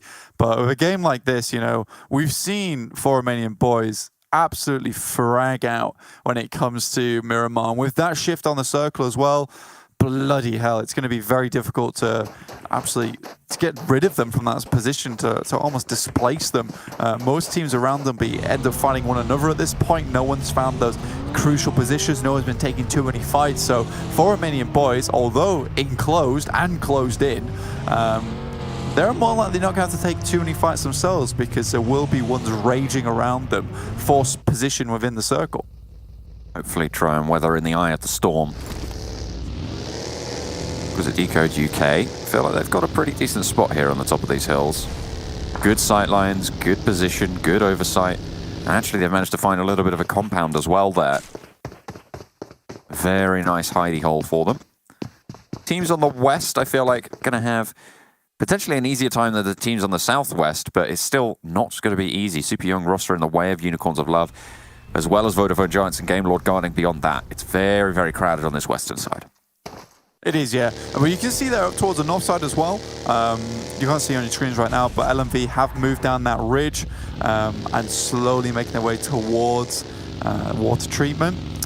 Team Doom fully engaging right now with Big. ChasMac Gaming off in the wings, but as expected, I would hope that Big will be able to win this fight. Now, Team Doom, yes, they've improved a lot during this tournament, but I still think that Big is a far superior team at this point in time.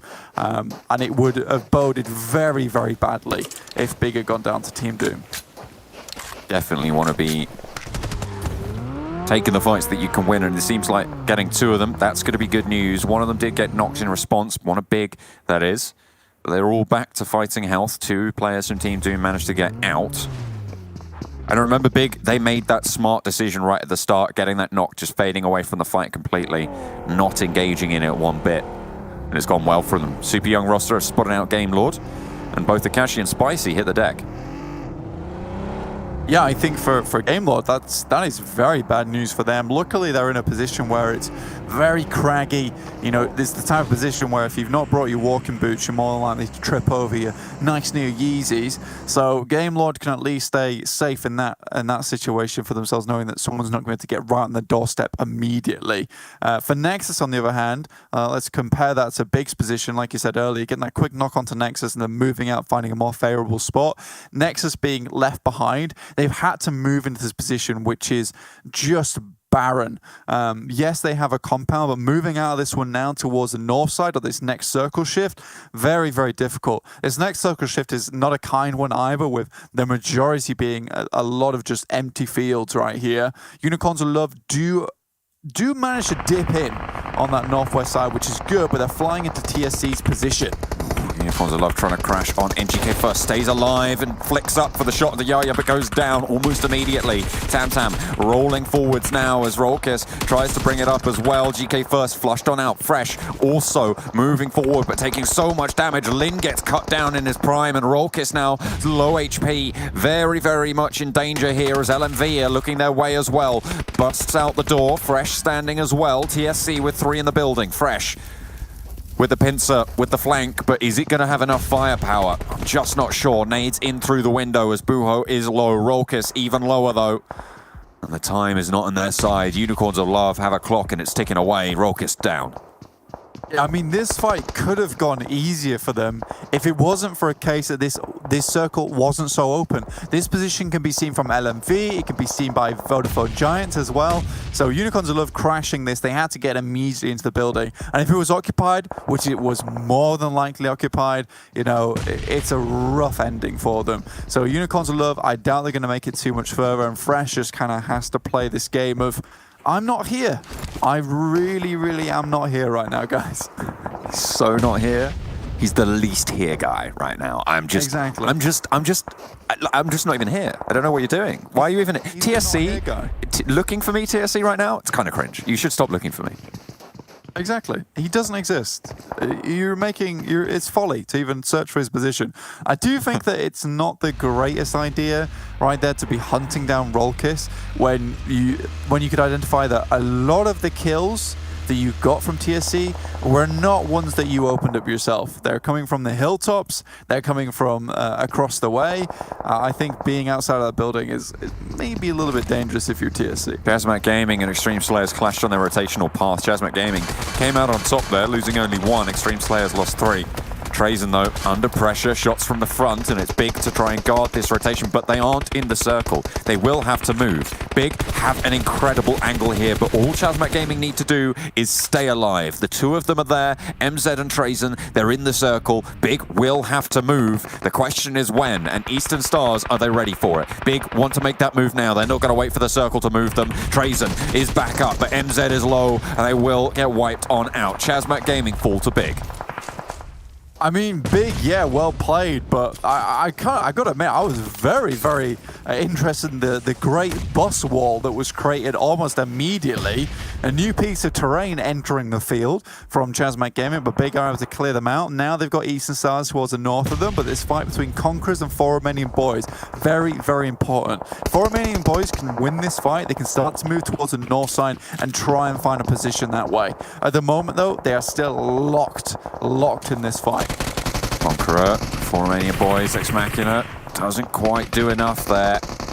As the push out comes through, and lovely holds coming through from the Conqueror players right now, both dueling off against 2 apiece and actually doing very well. And against the 4 Romania Boys, that is no small order. Finally, Doran able to find one of those angles, win out one of those duels as Regox continues to rage on in his. Clink not flushed yet. 4 Romania Boys, they just want these reses. They want to stay all alive. Jamaz pushes on in, looks for more. The damage not quite there. The drop shot as well denied as Jamaz back out into the open and into the corner. Ex Machina around the side, and finally they're dealt with. Conqueror can't find a kill against 4 Romania Boys.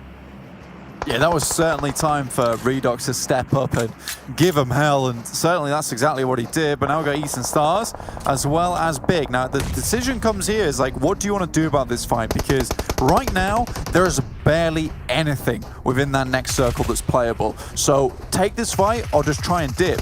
I really don't think Big has the vehicles to make it happen. They've got one here, and the Eastern Stars are holding another. So perhaps they need to finish this fight to get into the circle proper. Eastern Stars, they're trying to cross the road, but it's so difficult. Octavian, forward position there. The off-angle specialist, second best in the lobby according to Blank. See if he can leverage that a little bit more there. Big, though, just 4 players on a ridgeline. It's so hard to deal with when you're in those smokes. The circle pops yet again, and I have to move a little bit further. It's pushing them now. Eastern Stars look to get ahead.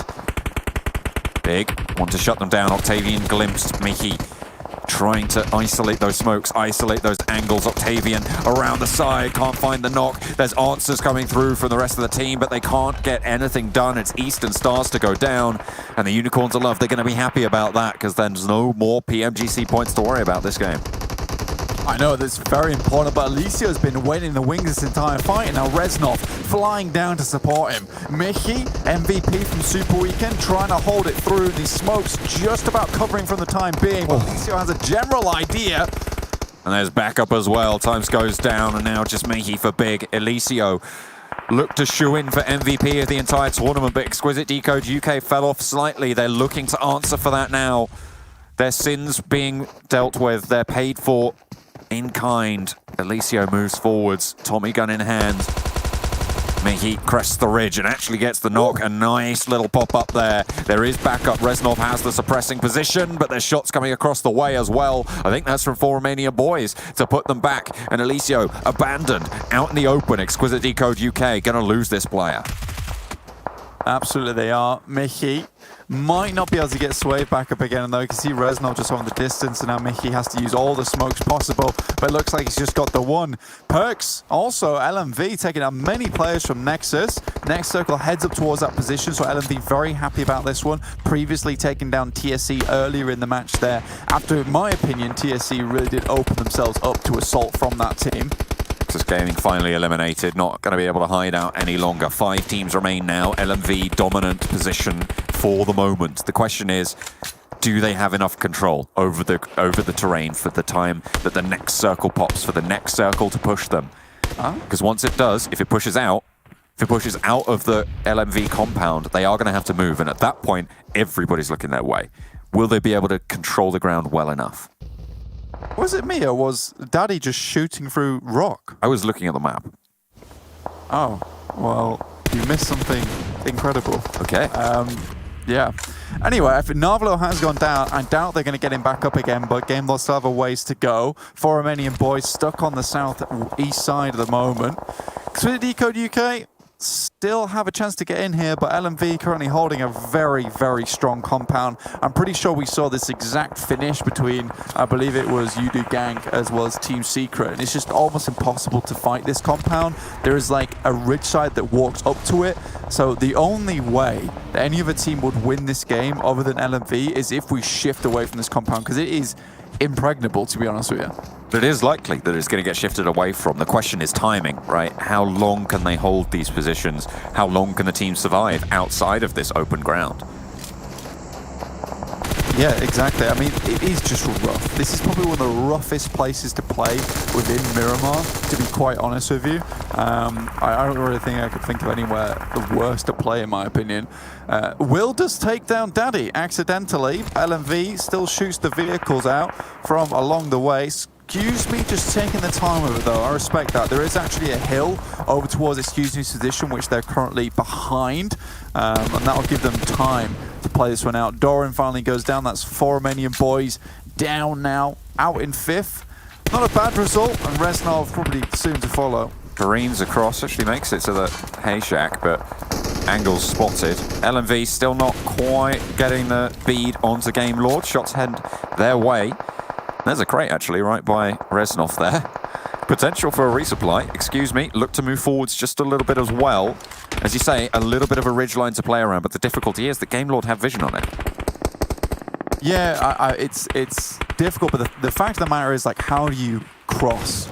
How do you cross this position to LMV? Like, there's no way you're walking through this field to new cover. You have to use smokes, you have to use vehicles. At this point in the game, like, vehicles are rare. There's just one there for Game Lord. Reznov's still alive, and excuse me, still sending shots their way. I think GameLord's got the worst end of it at the moment. Yeah, they take a knock as well, and that's going to slow them down. Resnov needs to try and get around to the next circle for Exquisite Décode UK. Excuse me, they take a knock, and that is going to be Exquisite Décode UK eliminated. The next circle moves from LMV, sure, but they're on the shortest side of the circle of any of these teams right now. They have the least distance to move. They have the most control of this current zone. And you have to wonder who's going to be able to make it through, and I feel like this is the end of the lobby. It might be, but the thing is, though, is that for LMV, obviously they've shot absolutely everyone, so everyone's looking their way. For them, it is so difficult to get down from this ridge side because there is not much cover beneath them, and you're going to be exposed on that hillside for quite a while, so the utility is going to be extremely important. I imagine they've already started dropping smokes. Trying to make their path, trying to create it. You can see there's the forward crash. Talon now with an outpost. Oh my god, Robs! Excuse me, makes a mad dash. Not going to pay off. Excellent movements there from GameLord as they try and suppress LMV on their push. The blue zone now enveloping them. Spicy needs to move around the side, but they're just going so low. LMV, 3 players alive, 3 players standing. Just hit on Robs all the way forwards at the tractor, but there's nades around the side, and GameLord take the tumble. Robs still alive, but the feet get taken out. LMV control the ground, and they take down Miramar. It was almost could have lived there a little bit, but LMV, the clear distinction for them was that they had utility that other teams did not. They had to expend that utility to get into their position. For LMV, they've been chilling on that side of the map for so long at that point. But there was a chance, you know, that situation there where you have LMV coming down from that hillside. They're so open. Luckily, they had a vehicle to get down with, but even so, it was just the one buggy. I think GameLord could have potentially got a few more kills in that situation, but again, it's very difficult to play from the blue, especially when it's ticking that hard. You know, if that compound is slightly further within the circle, maybe there's a chance, but in this case, so difficult. LMV, though, they play that position well. It's a winning position, and they're able to clear a lot of the difficult teams around them. I mean, great news for GameLord, right? It's fantastic news coming through from them to be able to get to that second place. It's the performance that I'm going to keep bringing it up that you said you wanted to see from them, and I feel like they really did fight for that position, right? Like they were not easily in that spot. Yeah, exactly. And I think that what I said at the beginning of Erangel is that they're literally just one good game away from taking away that first or second spot. And I'm pretty sure with that one, with the amount of kills they got, they should be in first or second. I'm not sure which one, but I definitely think that now is the time for GameLord to continue putting up these points, because they, in my opinion, have been the one team that I've had the least fault with. And if that's the case, then usually that means they're a good team. I don't have too many complaints about GameLord most of the time. They're just a good team. Some weeks they might be less good than they were, but it's never a case of like, oh, what is GameLord doing? I've never had that case. Yeah. No, it's always seemed to be just fairly consistent, fairly easygoing, even going. And they have, you know, they've reaped the rewards for it. I mean, they did have a little bit of a downswing towards the end of those super weekends, but they are picking it back up. And that first day, obviously not as illustrious as it has been so far today. But now it seems like maybe they're back on form. There's a reason that these guys have done so well in these super weekends, right? And we're looking out for them here. They're one of the few teams to have that hangover of good performance from the league play. Exactly, and I think for them at the moment, it is something you need to mention, a case of like almost lucky they had that downswing on the last super weekend, right? Yeah. Almost lucky, because it's a case of, what if that one came right now instead? So you have that time to be like, well, this is what we feel like when we play bad, but let's get back to normal form rather than getting to finals and being like, oh no, we're having a bad run. It's like the scariest thing that could happen to you. Well, it wasn't great yesterday. I mean, they did well, but it wasn't, you know, a phenomenal performance yesterday. But today, they started to turn things on. They're one of the top spot competitors, GameLord, with an excellent game on Miramar.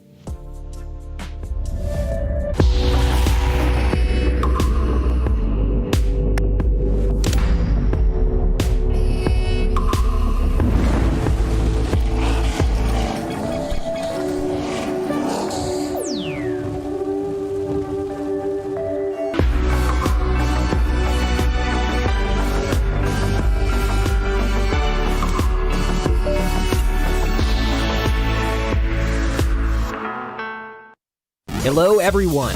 Today we would like to introduce to you Banpan's Investigators. The Investigators are the first line of response when confronted with cheaters. After a player is reported for suspicious behavior, the Investigator will then verify whether cheating has occurred. Up till now, Investigators have been hard at work every day resolving player complaints, establishing themselves as a key component in maintaining a pleasant and fair gaming environment. Without further ado, let me introduce the Investigator. How to become an Investigator. Investigators consist of in-game players and official security experts. To become Investigators, in-game players must fulfill certain requirements. Be passionate about PUBG Mobile and have a strong sense of justice. A clean in-game record free of penalties, no bans or warnings. Be firm and resolute when dealing with cheaters, and report any suspicious behavior. Must have a high tier. Skilled players are preferred. Experienced players that have achieved a higher rank are better suited to judge whether cheating has really occurred. Players that have met these requirements can apply by tapping the Request Investigator access button. We hope more players can enlist in the Investigator ranks and stand together in protecting the integrity of the game. How Investigators review and report footage. After becoming an Investigator, they may review footage of reported behavior. Footage found to contain violations will be sent to the official security team for a final review. You can check your submitted video review statistics under My Reviews. See details for the results of corrected judgments. For our dear Investigators that uphold the integrity of the game, we are constantly improving the Investigator function. To thank all our Investigators for their hard work and effort, Banpan has added Investigator Challenge rewards. Investigators can complete challenges to claim their corresponding rewards. There are rewards for daily challenges, weekly challenges, and monthly challenges. We've also prepared an exclusive Investigator outfit, titles, and rank. We've introduced the requirements on how to become an Investigator and the responsibilities it entails. We hope that many new Investigators will join us in our fight to maintain a pleasant gaming environment. Fairness for all. We will never give up.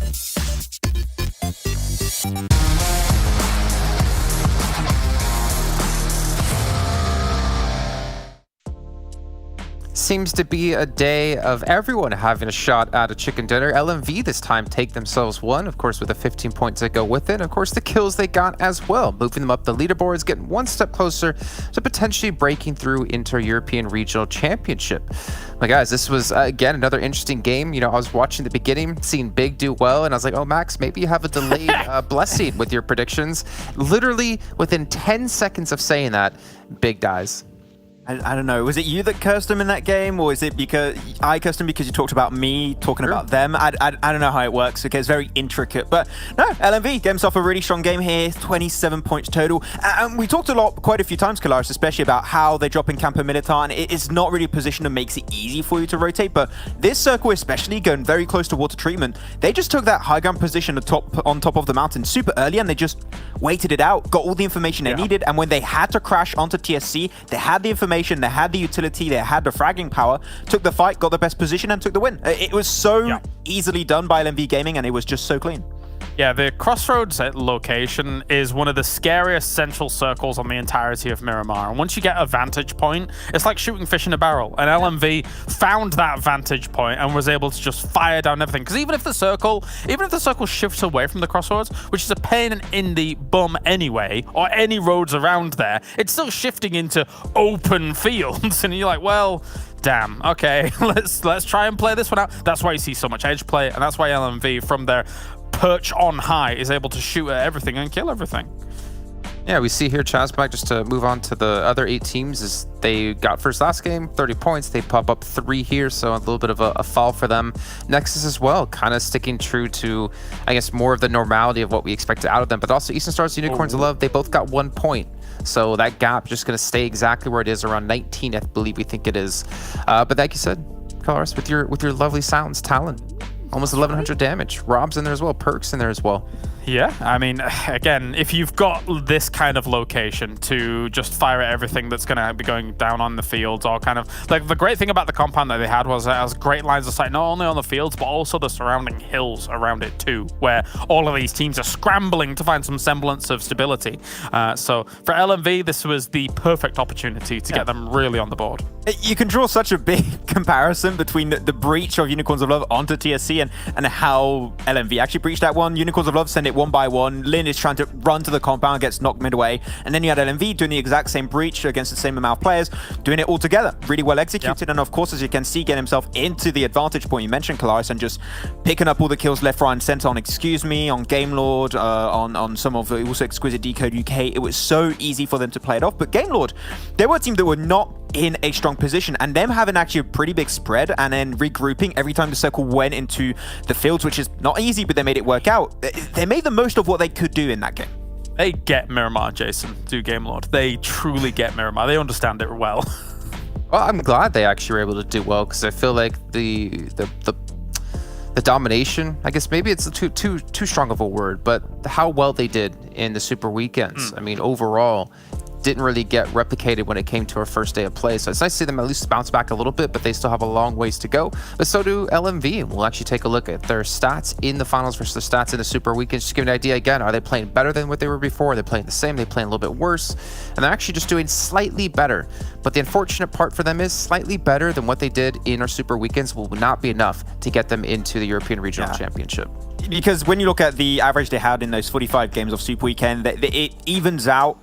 After you look how good of a second Super Weekend they had, this team can really be one of the best teams in the region if they play on an even basis towards that level we saw in the second Super Weekend. But first Super Weekend and the third Super Weekend, they were kind of invisible a lot of the time, and we didn't see too much of the team, so their average maybe doesn't look great, but when you look at their potential highs, this team could be a top 5 without any doubt in my mind. It's just that we need to see them play like this, understand the map positions they're playing from, get into strong positions, and then try and frag out if possible. Sometimes they like to play a little bit too much onto the edge, which I struggle with sometimes, but games like this shows how good of a team this can be, and that they could make into the top 5. At least we'll have to see how it goes at the end of the finals, but there is true potential here. Especially if they get the snowball rolling, right? Like, if you think about, as you say, in that second Super Weekend, it really did feel like they were very swing-based, and once they have all of a sudden got this kind of little bit of momentum behind them, they were really rolling with it, and they could have got even more during that Super Weekend had we not had that ridiculous bridge situation and Hidan maybe in a little bit of a better spot. But beyond all of that, this is a great win for them to try and get that ball rolling, because it really wasn't rolling here in this final, and maybe this is just the nudge they need to move even further up the table. Yeah, and maybe for Perks and Talon as well, they were, I mean, basically neck and neck in kills, neck and neck in damage, and yet again, pretty much neck and neck when it comes to our finals. Definitely the standout players for the team. And like you guys are saying, like when they were having their highs, they looked fantastic. They looked like an extremely dominating team, but the problem is to be able to channel that kind of play into just now 2 days of play where you have 12 matches in total, the best teams in the lobby, with the pressure of trying to qualify on your shoulders is very difficult. And we, like you were mentioning with the bridge circle, that pressure can get to this team. We were already again. Are we in upside down world, Jason? Because quite honestly, ChasMac before the previous game was 13th place, right? And then LMV before this game was in about something like 15th place. What is this final? Because it really does feel like anybody in this lobby with the kind of skill across the lobby as a whole can go out, can have a win, and can push themselves up the leaderboard here. And there are differences in prize pool across a lot of these placements. So all of these teams very much out to play right now, Max, it feels.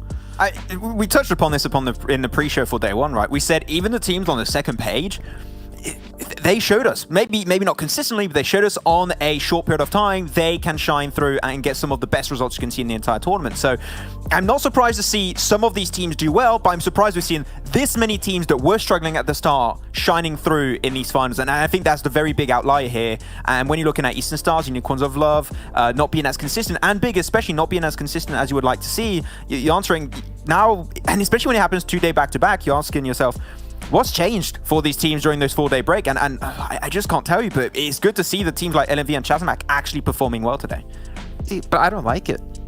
I mean, maybe I'm just like super harsh, but I don't like the fact that like we go into the finals and none of what we learned in 3 weeks of play is holding true, you know? And that worries me for this region in general. When you get into the European Regional Championship, Turkey, insanely strong. CIS, ridiculously strong. And if we can't have any teams playing consistent when it comes to just this PMPL, like how are they going to fare against these international teams? It scares me. I truly sympathize with that notion because, again, looking at kind of how it came in coming in, and we saw the top 6, and then they kind of narrowed that down to like, well, it didn't narrow it down at all. It got wider to like a top 10, top 11 that could easily like challenge for those top spots. Now it feels like everybody's kind of there. It does feel like maybe it makes you question where the skill ceiling is of the lobby compared to like where just kind of this, it's too spread out. You know what I mean? Yeah. Well, you know, obviously, if any of these teams that we didn't expect to get through do, and they perform well, credit to them, and they'll definitely be my radar going into PMGC and obviously future tournaments. You guys at home should have something on your radar. We still have the Gacha game going on where you can watch together in the Esports Center with your friends, get these tokens that you can use to unlock special permanent items. So make sure you guys try to get that one in. Invite all your friends, and I'm inviting my friends back to the lobby. At least I can, I think, call them friends. John, Allen, and Blank. Is that okay? Blank? Okay with you? Yeah, I would say so. I mean, I can get out of here if you want. No, I wish you would stay with us the whole please cast, stay. Oh no! Oh, sorry. Oh, you had to go. Oh, that's fine. You're so mean, John. Agreed. Getting into the game, we're going to be looking at Sanhok this time around. Blank. We're going to be just going to brush over it like that. Yeah, I know. Like a whitewash over mold from a shoddy landlord. I'm just going to brush straight over it. I can't believe you've done that. Yeah. That is so rude. And I did just call Jason Mold. That's right. Yeah, I know you did. That's probably the worst thing. But I don't know. You said a lot of bad things just then. Yeah, it's true. I'm not sure which one to pick out and be like to focus on, because it's that's the trick. Mess. It's a scattergun of insults, and at some point you're just like, I don't. How do I? It's too. It's just the volume is too vast, and there's no point dealing with it. That's true. Excellent tactic if you want to not. It's an excellent tactic if you don't want any friends. Yeah, true. I don't know if you heard what I said, but I wasn't listening to you. Anyway, that's cool. That's great to know. Moving into the game, on the other hand, we're going to listen in for a couple of these players and see exactly what kind of rotations they're thinking about making. Obviously, we can't actually hear their thoughts, although it would be great. But hopefully in the future, we might be able to hear their comms, which would be. So, what are the voices in my head? What are that, you know what those are? Yeah. That's a problem. Oh. I need sorting. Oh, okay. Yeah, okay. Well, I mean, you know, a few problems in game 2 for a couple of these teams. Sorry, I'm going to. How many segues am I going to have to make? Look, I'm bringing it back to the game because Unicorns Alive, didn't they lose a player to this exact split last time? Yes, it was fresh. What is going on with that? Do they like just make a cheat? Is it like a little bit of fun for them? They're like, ooh, super young roster, you can't catch me. They're like, okay, everyone has to do a round. Like overall super young roster's gone out. Yesterday it was Fresh's turn, but today it's GK first turn. He's got away with it as well. Damn, that dastardly kid. Ooh, he's a rascal. Ooh, look at him. So confident in his compound. Whippersnapper. Okay. He's a bit of a whippersnapper. ChasMac, bit of shadow one action over here. And it seems like all these teams have the one player they send forward as a scout, a ninja. It's almost like teams like to scout. It's good. Good quality game. Right at the right at the beginning. Right at the beginning of the game. Yeah. Oh, yeah. Yeah. There you go. I'm feeling a bit acky today. I don't know what's up. You are. You've been attacking everyone. What is happening? Is it finals? Does it It's finals. You? Yeah. I think it must be. It's the adrenaline. I've had my coffee. It's all going my way. Well, not for too much longer if I keep acting like this. I'll behave. Yeah, I know.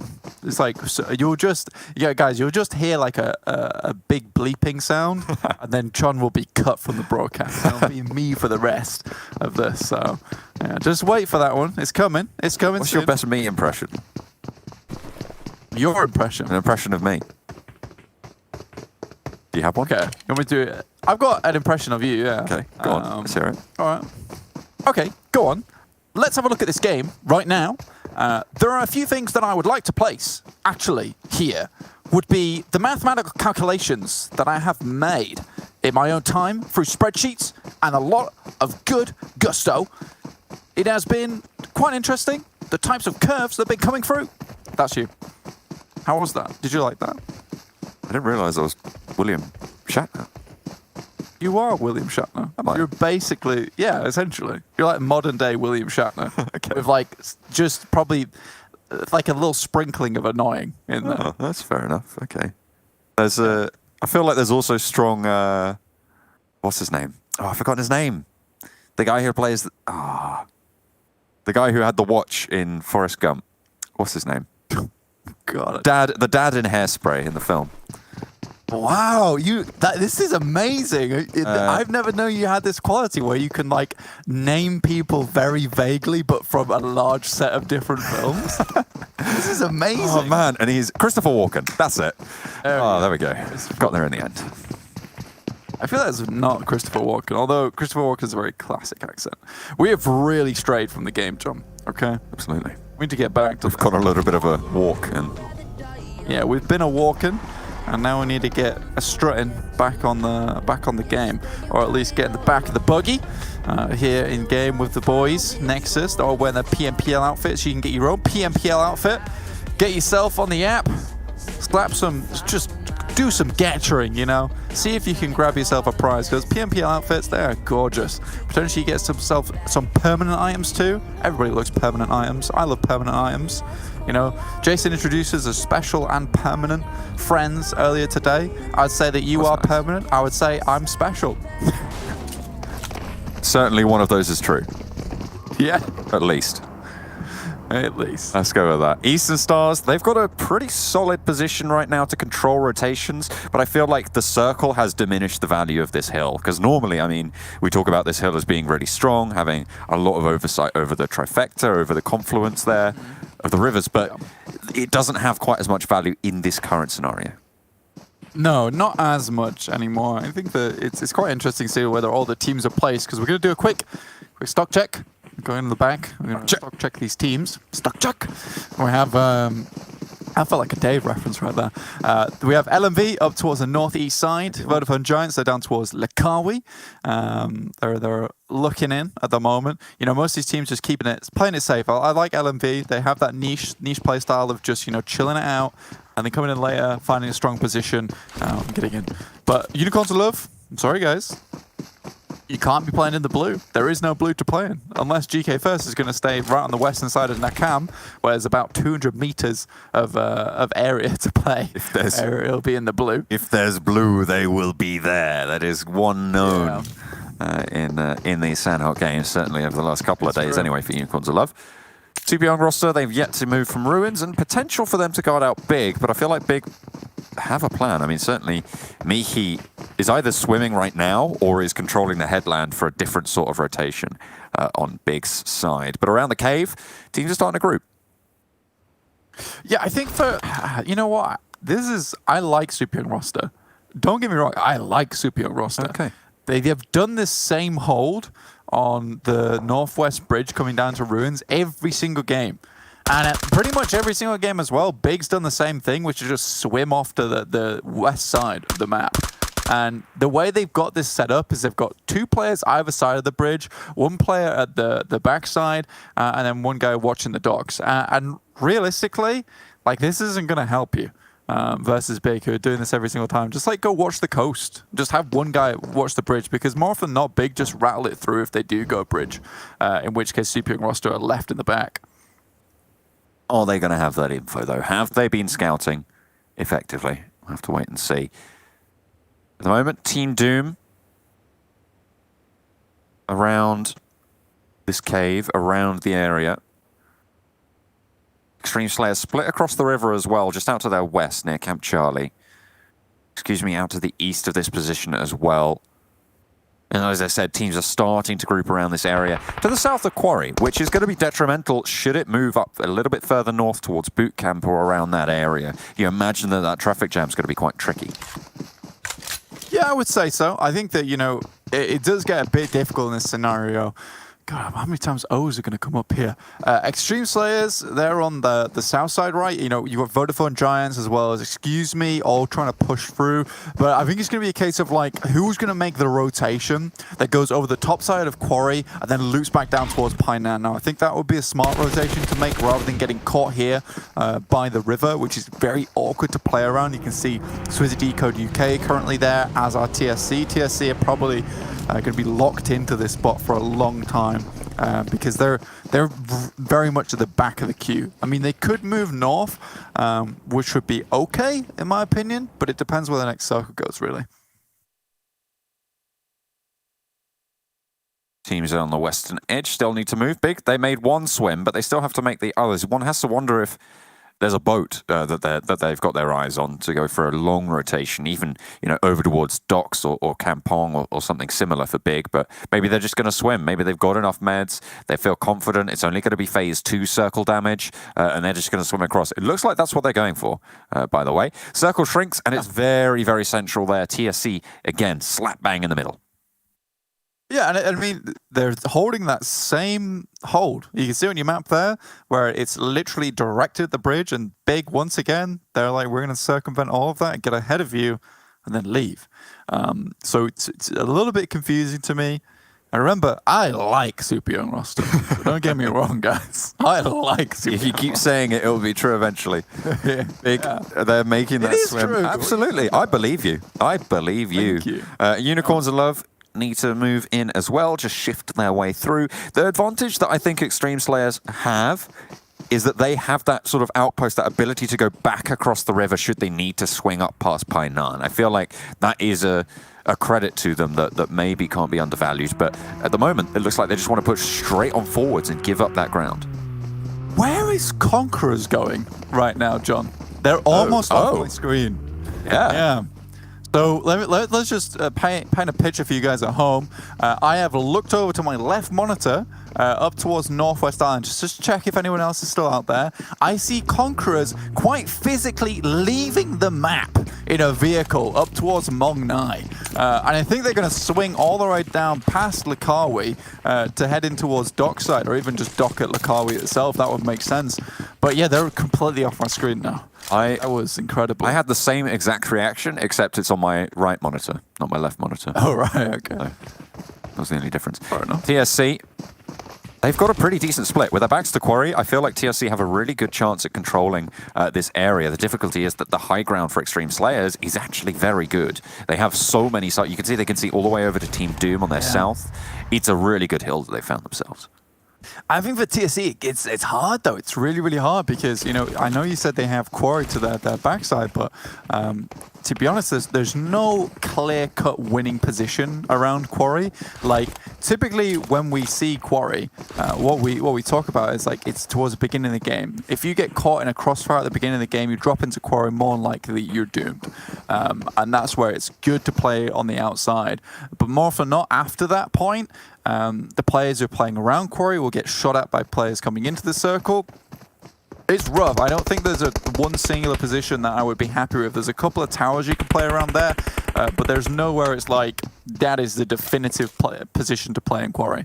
Big have been spotted by Super Young roster, so they're now locked a little bit in a scrap, and the circle's really going to start to hurt soon. I mean, it's the non-zero amount of damage, and Alush doesn't have any first aid kits. You can see meds not particularly healthy there for Big. They want to just get ahead, want to get out of this, get towards Painan, but it's easier said than done. On the northern side of the Quarry fights, you've got Romanian Boys and Nexus. Knock went over onto Do. Up the hill, should be resable. Romanian Boys going to hold their compound.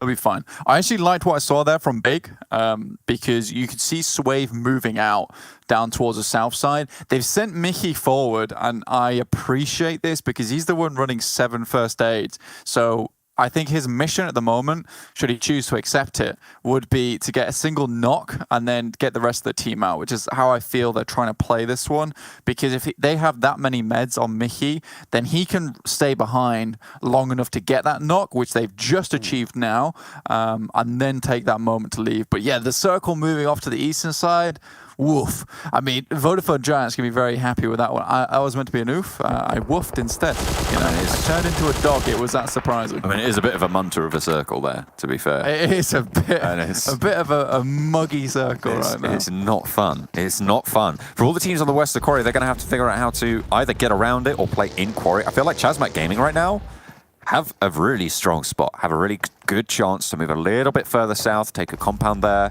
and hold out, or maybe they just want to try and play edge, allow people to pull themselves into the vacuum ahead of them and then try and play from the back.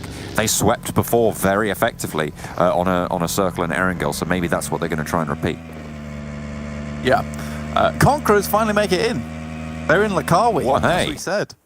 Oh, hey, look at that rotation. That was one hell of a rotation. You love to see it. I think for LMV, though, also another really good rotation from the north side. Getting down here into Kampong, not easy, considering there's a few teams around this area, including ChasMac. So very, very well done to them. And look at this. Exactly as I said, get the one knock, find the vehicles, peace out. Really, really well done and well orchestrated coming through from Big. I imagine they've given each other a couple of beds as well to get healed up. Eastern Stars going against Team Doom. Bazzy has to hit the floor, Trying to mount the grass. Mount the cave mound and need to be careful of dropping on in. Eastern Stars, they're being rebuffed from angles across the way. Look, this split from Doom is actually pretty effective at holding out this position. Look at the shots from Unreal. Bazzy just trying to stay alive. More damage sent into Athis as well. The res has come through, but the damage continues to pour in. A double nade and a kill there comes on in. A beautiful nade over the top. I think that was Action lobbing that one down and spelling doom for Eastern Stars right now. Action doing so much work for the squad. All four of them alive, and no one really hears a third party. No, this is just clean-up time, really, for Team Doom. So, really, really nice stuff. Again, this is a very, very tense finals. Again, we said at the beginning of this game, you know, it's very difficult to figure out who to watch, where to place our sights. There'll be one kill coming through from Octavian. Finish off that player as well. Standing tall.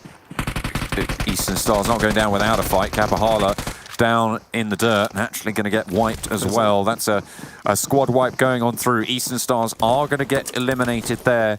The point difference between Eastern Stars and Unicorns of Love on the PMGC tallies at the start of the finals was 27 points blank. So Eastern Stars need 27 more points than Unicorns of Love, and they've gone down before them again. I think the difference before this game was fairly minimal. I think it was sort of around in at least, I think it was below 10, if not 10. So it was around that sort of area. I can actually tell you right now. Oh, okay, fantastic. But they aren't getting enough points right now to take over Unicorns of Love. And my God, what a dirty circle. That is right on top of Quarry. Right. Let me have a quick slap look. bang in the probably worst area, I would say. Oh, yeah, that is not good. That is not enjoyable. I don't want to drink my coffee anymore. It's left a sour taste in my mouth, that one. That's bad. But I think for Unicorns of Love, Eastern Stars were 8 points ahead at the start of this game. Like I said, 27 points more required. And I think that for Unicorns of Love, just live a little bit longer, though they are playing the blue game right now. They do like to sack off Sanhoks. I don't know what it's all about. Win some, lose some. If they choose when to lose, they can choose when to win, right? Well, you know what that is? That is a terrible way of explaining about what I was about to explain properly, which was that, you know, if you just sack off Sanhok and then focus all your efforts on Erangel as well as Miramar, then maybe you get a couple of breaks for yourself. You don't feel as pressured to perform here. But yeah, also your attempt at explaining it was also very good. I enjoyed it. It's like having a dump stat on a D&D character, right? Yeah, exactly.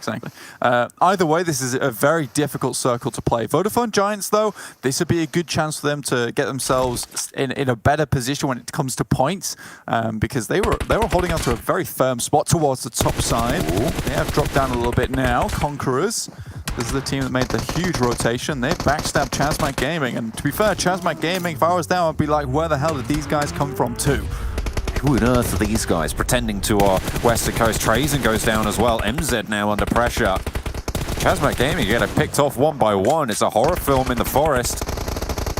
As they swing around, knives are flailing. Conqueror swarm across, and there's really nothing you can do here in this scenario. They've already been divided, and now it's time to conquer. Vito does go down. MZ tries to put up a fight here. The smokes, the Molotovs, the nades starting to pump on through. Nicely placed as Clink goes. Takes a tumble there. 2 players still going for ChasMac Gaming. Jamaz with his head above the rock at risk. Reses trying to be made here. And in goes Shadow End for the res onto Trazen, bringing ChasMac Gaming back up to fighting force. This is Act 2 of the horror film Blank, when the heroes potentially have a chance at defeating the killers from the deep. It is, yeah.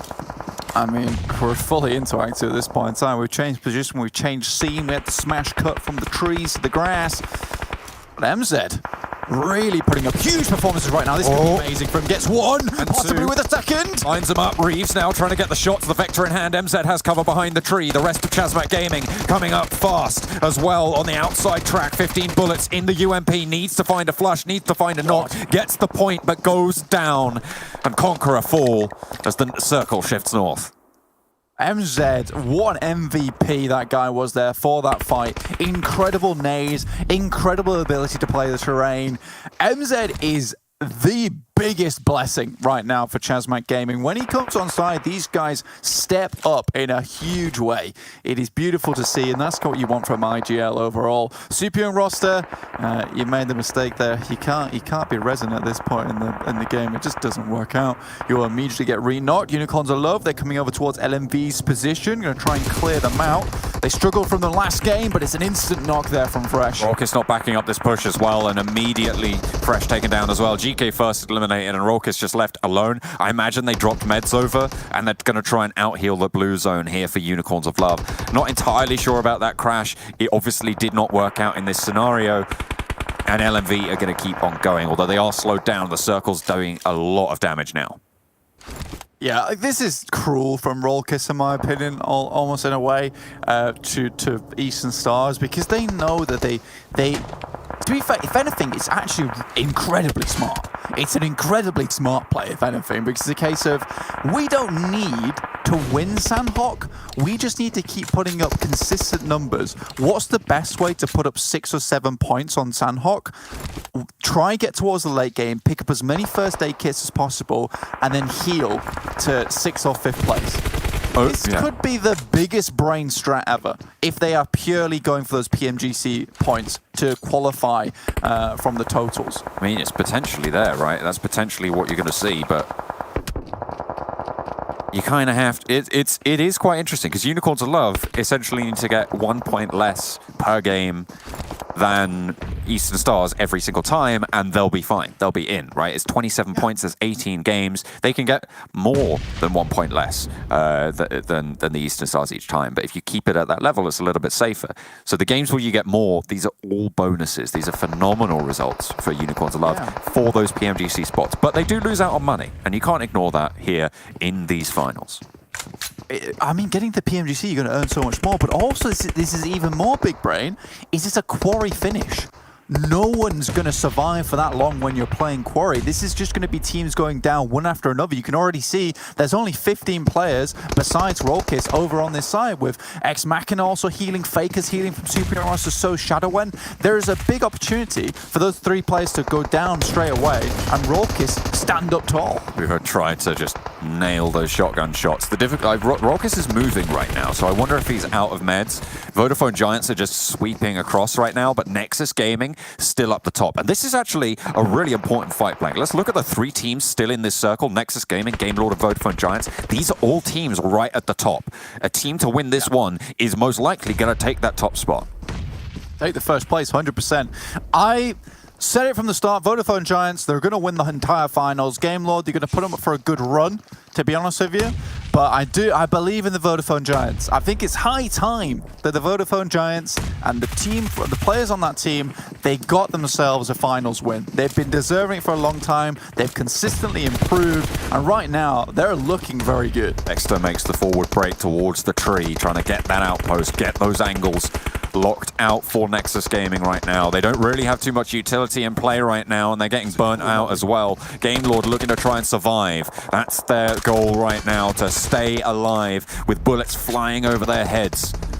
They just need to weather the storm. Nexus Gaming have the toughest time of it as Vodafone Giants move forwards. 2 players down now for Nexus Gaming, but Nano's there. Akashi strikes, Pokers falls, and now Vodafone Giants are scurrying, moving around like rats in a trap, but they still find the knocks. Ulysses with the M249 over towards Rana. Last player standing for Nexus Gaming. Game Lord trying to stay alive with 1 player as well, but the off angle is there. Akashi looks to get the pepper in, but can't quite get the spice. Rana falls to the M249 instead of Vodafone Giants. Look good to close it out.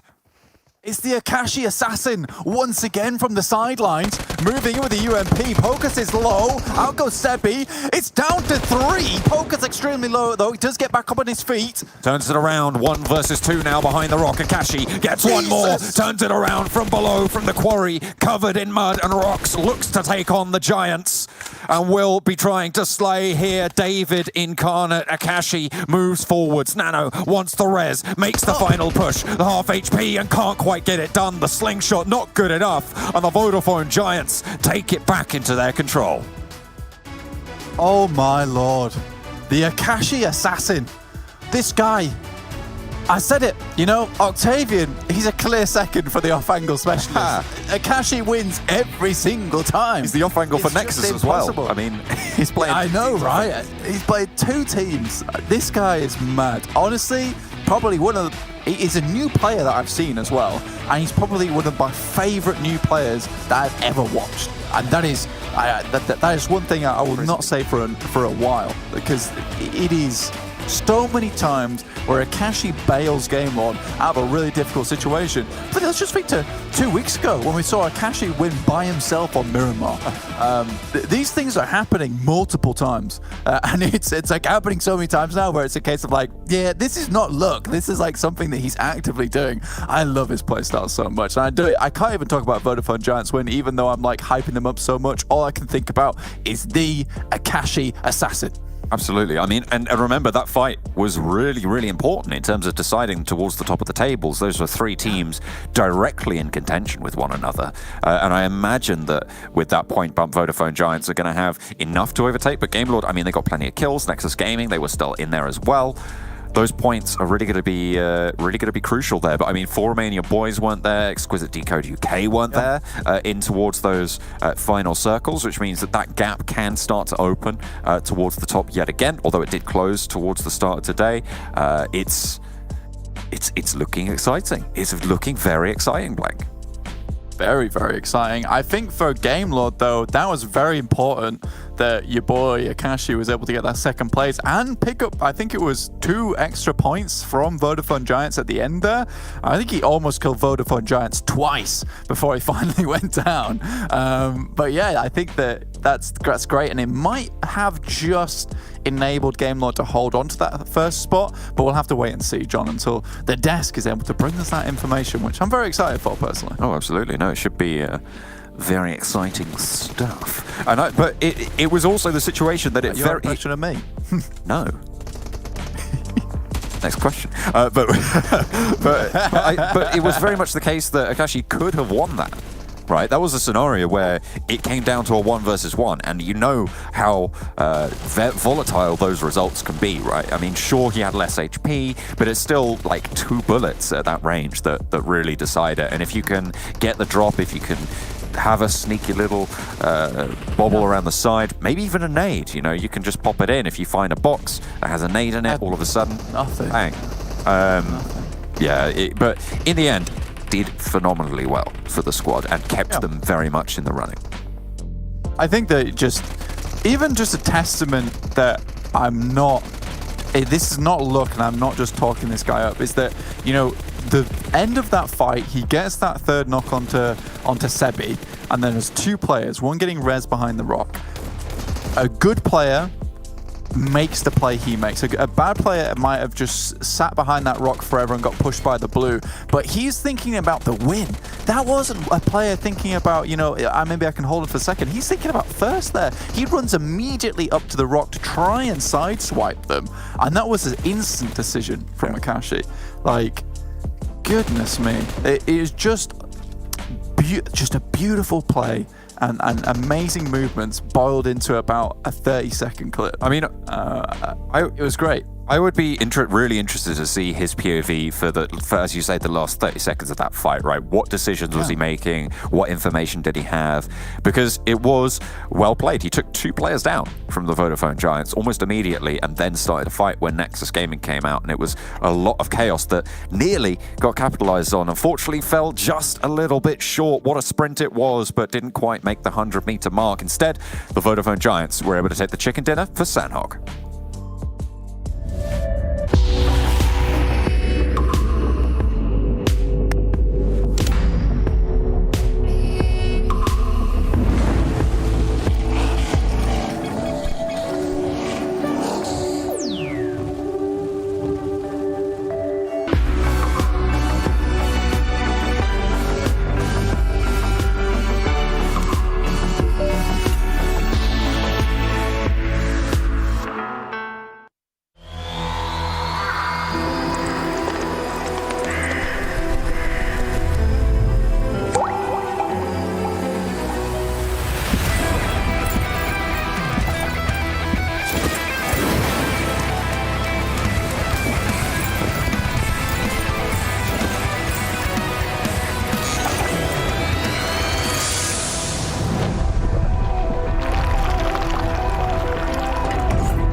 Welcome back, everyone, to the PUBG Mobile Pro League Western Europe Season 2. And again, we've had a new victor, though it could have went the way of Akashi. We were kind of expecting him to with the amazing play pull-off against Vodafone Giants, but the Giants still held out strong and get a much-needed win as well. Let's take a look at the leaderboards here in this last match. Let's bring in Claris and Maxman to talk about it.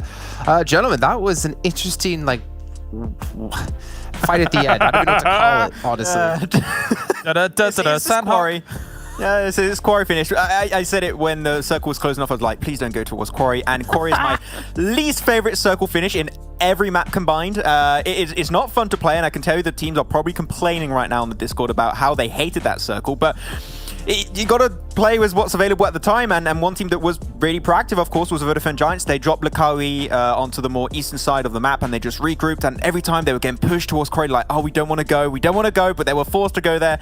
And then actually Ulysses got himself a really good position, and he just became the Eye of Sauron basically of the lobby and just picked up 9 kills out of the 12 kills here. Yeah. Ulysses really carried this. What a massive performance. Yeah, it's really cool to see how Vodafone Giants were able to win this out. I will say as well, though, I mean, kudos still to Game Lord and Nexus, considering that they were already up towards the top of the standings and then kind of carved themselves out. Interesting locations. Nexus Gaming's is a bit more obvious, right? You take one of those compounds alongside the Quarry, that's kind of a given. Even those compounds aren't exactly great, but Game Lord decides to go into Quarry and somehow plays out from there and almost makes that insane play towards the end on Akashi. This was an interesting end to our Sanhok, Jason, for sure.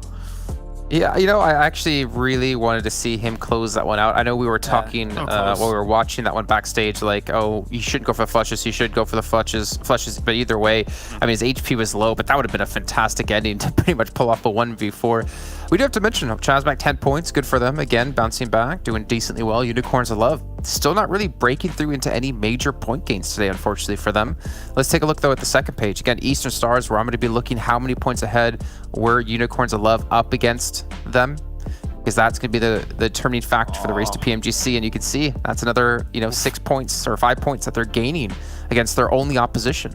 Yeah, I mean, as Kalara says, oof, that's all we can really say right now. Eastern Stars have not been performing today, and sure, Unicorns of Love, they have not been getting themselves some huge results, but those points, they add up over time pretty quickly, and you don't have many games remaining. We're already at now, after this game, we're at the 50% mark of these finals, and if you're already behind, it's going to be a little bit harder for you to try and play catch-up, especially in that race to the PMGC, so Eastern Stars need to start getting some results in now, otherwise, I'm scared Unicorns of Love are going to get to a point of no return where they will not be falling off of that first place.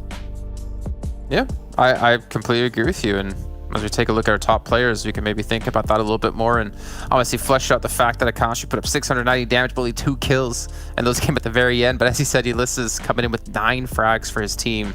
I think we've talked about Vodafone Giants, I feel like so often, season 1, season 2, but I feel like we always build them up sometimes and then our hearts get broken.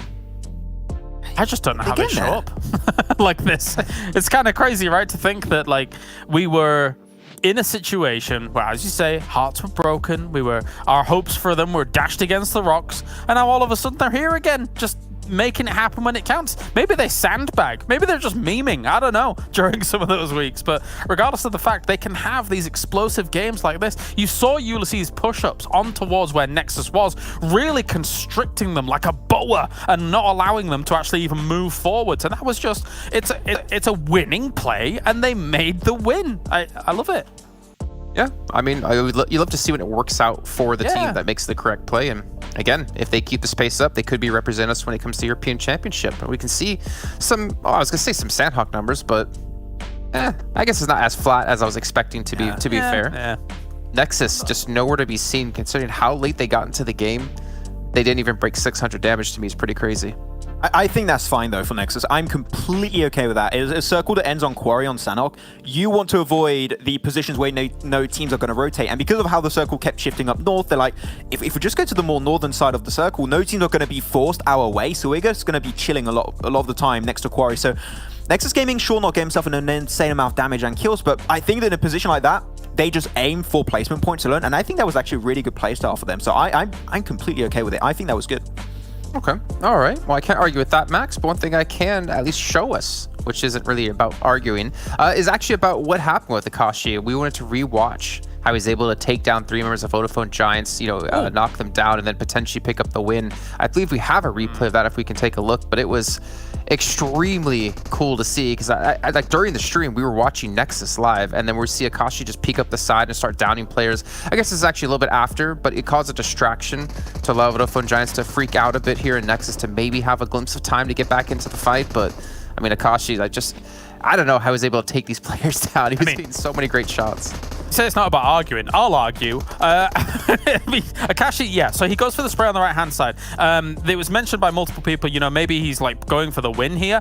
I feel like, in my mind, when you're going for the win, you see him going for those flushes on the right-hand side. It depends what your objective is. Are you looking to win the entire tournament, or are you almost guaranteed in inverted commas, or are you looking to win this game in particular? When you're going for those 2 flushes on the right-hand side, for me, if you're going for the win in that game, all of my focus, every single ounce of it is on the one player that I can hear is on slightly to my left as I'm looking at that situation. So maybe the sprays are like, okay, let's get these kind of consolidation points here, Max, compared to it. But do you have a different perspective on that, or? I think I touched upon it while we were talking about that in the green room. I think it's okay because I don't believe he put himself in too bad of a spot confirming those 2 kills, because you saw where Ulysses was currently standing. He was on the northern side of that rock, and he was confirming kills on the southern side of the rock. So you're not really going to get give an angle and an opportunity to Ulysses doing so. I think it was fine, but you're always taking that small risk, right? And that risk could have allowed you to potentially die afterwards. I think that's fine. But then he was getting pushed by the blue, so it was a lot of pressure. He's like, I don't know if I'm going to win this fight. Let's just try and get as many points as I can while I'm still alive. I like that mentality personally. It doesn't bother me, so still good to see from Akashi. Yeah, whilst we look at the overall, sorry, Snap taking over now. Well, there is the thing of like He's the host now. The blue is on your back, right? So you're in this window of time where you don't have much opportunities to make something happen, right? So you got to make decisions quick. So you could, in theory, transition up to that rock, but then the people that are down are providing that information to your, the other person, as well as your third person perspective is also providing that information. So it's kind of a catch-22. It's like you're in such a rough spot, and it's really hard to make that exact snap decision in the moment, I guess. Okay. No, I love to hear it. Don't worry, you can take over my job as much as you want. I will say this though, currently Exquisite Décode, sitting there at 83 points. They have a decent gap between them and ChasMac, but ChasMac has been able to push Unicorns Love. So is LMV off this front page. And then Nexus, I mean, they're still holding out. They're not really building much of a lead, but they're still sitting pretty at the moment, like 28 points ahead of ChasMac currently. And Vodafone Giants, this is so weird. I feel like this is the Vodafone Giants we saw like week 1 in the Super Weekend. Or sorry, not even in the Super Weekend, in the league play.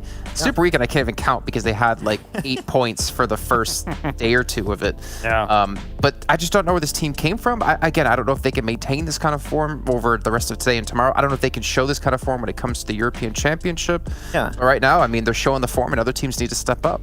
I think not only them, Nexus Gaming too. I think John mentioned at the end of that game, the top 3 teams in the overall rankings were in the top 5 of that finish on Sanhok here. And it's not an easy Sanhok finish. There's definitely a method to the madness that these teams, it seemed like they've broke the code in some way and were able to find some type of consistency, which I've seen them on top consistently like this. With Romanian Boys 2 after yesterday, I'm impressed. It's fun to see. Look at the numbers. Kills across 1 through 8. All relatively even. The code right now is placement points. Yeah. And also, these circles have not been easy on edge teams. These circles have been better for those central teams that are playing things out. And for the most part, these 3 teams have been playing more center than edge right now. That's been the winning code for them thus far, which is getting them to 1, 2, 3. Well, we take a look at our second page. Eastern Star is actually going to be ahead of Unicorns and Love, so only clawing back 3 points in total since the start of the finals. Really rough for them. Conqueror and big. I don't know what's going on, guys. I mean, there's so many big name teams that we expected to do well, and I mean, you had players on Conqueror playing in PMGC last year, and the rate they're going, they're not even going to be having a chance to get into PMGC this year. But gentlemen, the next round is ready to go. I have to say adieu to you two and bring you back in later on today when we finish round 4. We got to bring in some commentators for the first time today. We got Imperium and Copter join us once again, and Imperium, I'm going to ask you this question before you ask it to your fellow commentator here. If you could eat one food for the rest of your life, what would it be and why? Oh my god, it would probably be pizza. Because pizza is OP. What about you, Copter, seeing as he said I was going to ask you if you could eat any food for the rest of your life? What would it be? Chicken dinner, of course. There you go. See, that's a really good answer. That is a really good answer. But we are getting into round 4 of the day. We're heading over to Erangel, and yeah, I'm consistently surprised with the top 3 teams, specifically Vodafone Giants and Nexus, and how resilient they're able to be. The biggest difference maker, I think, for Vodafone Giants has been Sanhok across the board, because they have gotten 2 chicken dinners in the 3 Sanhok games. They gotten 14 points as well. This team on Sanhok is major, but they are lacking still, Copter, on Erangel. They only have 6.3 points per game in Erangel compared to the likes of Game Lord, who have 13 as an example.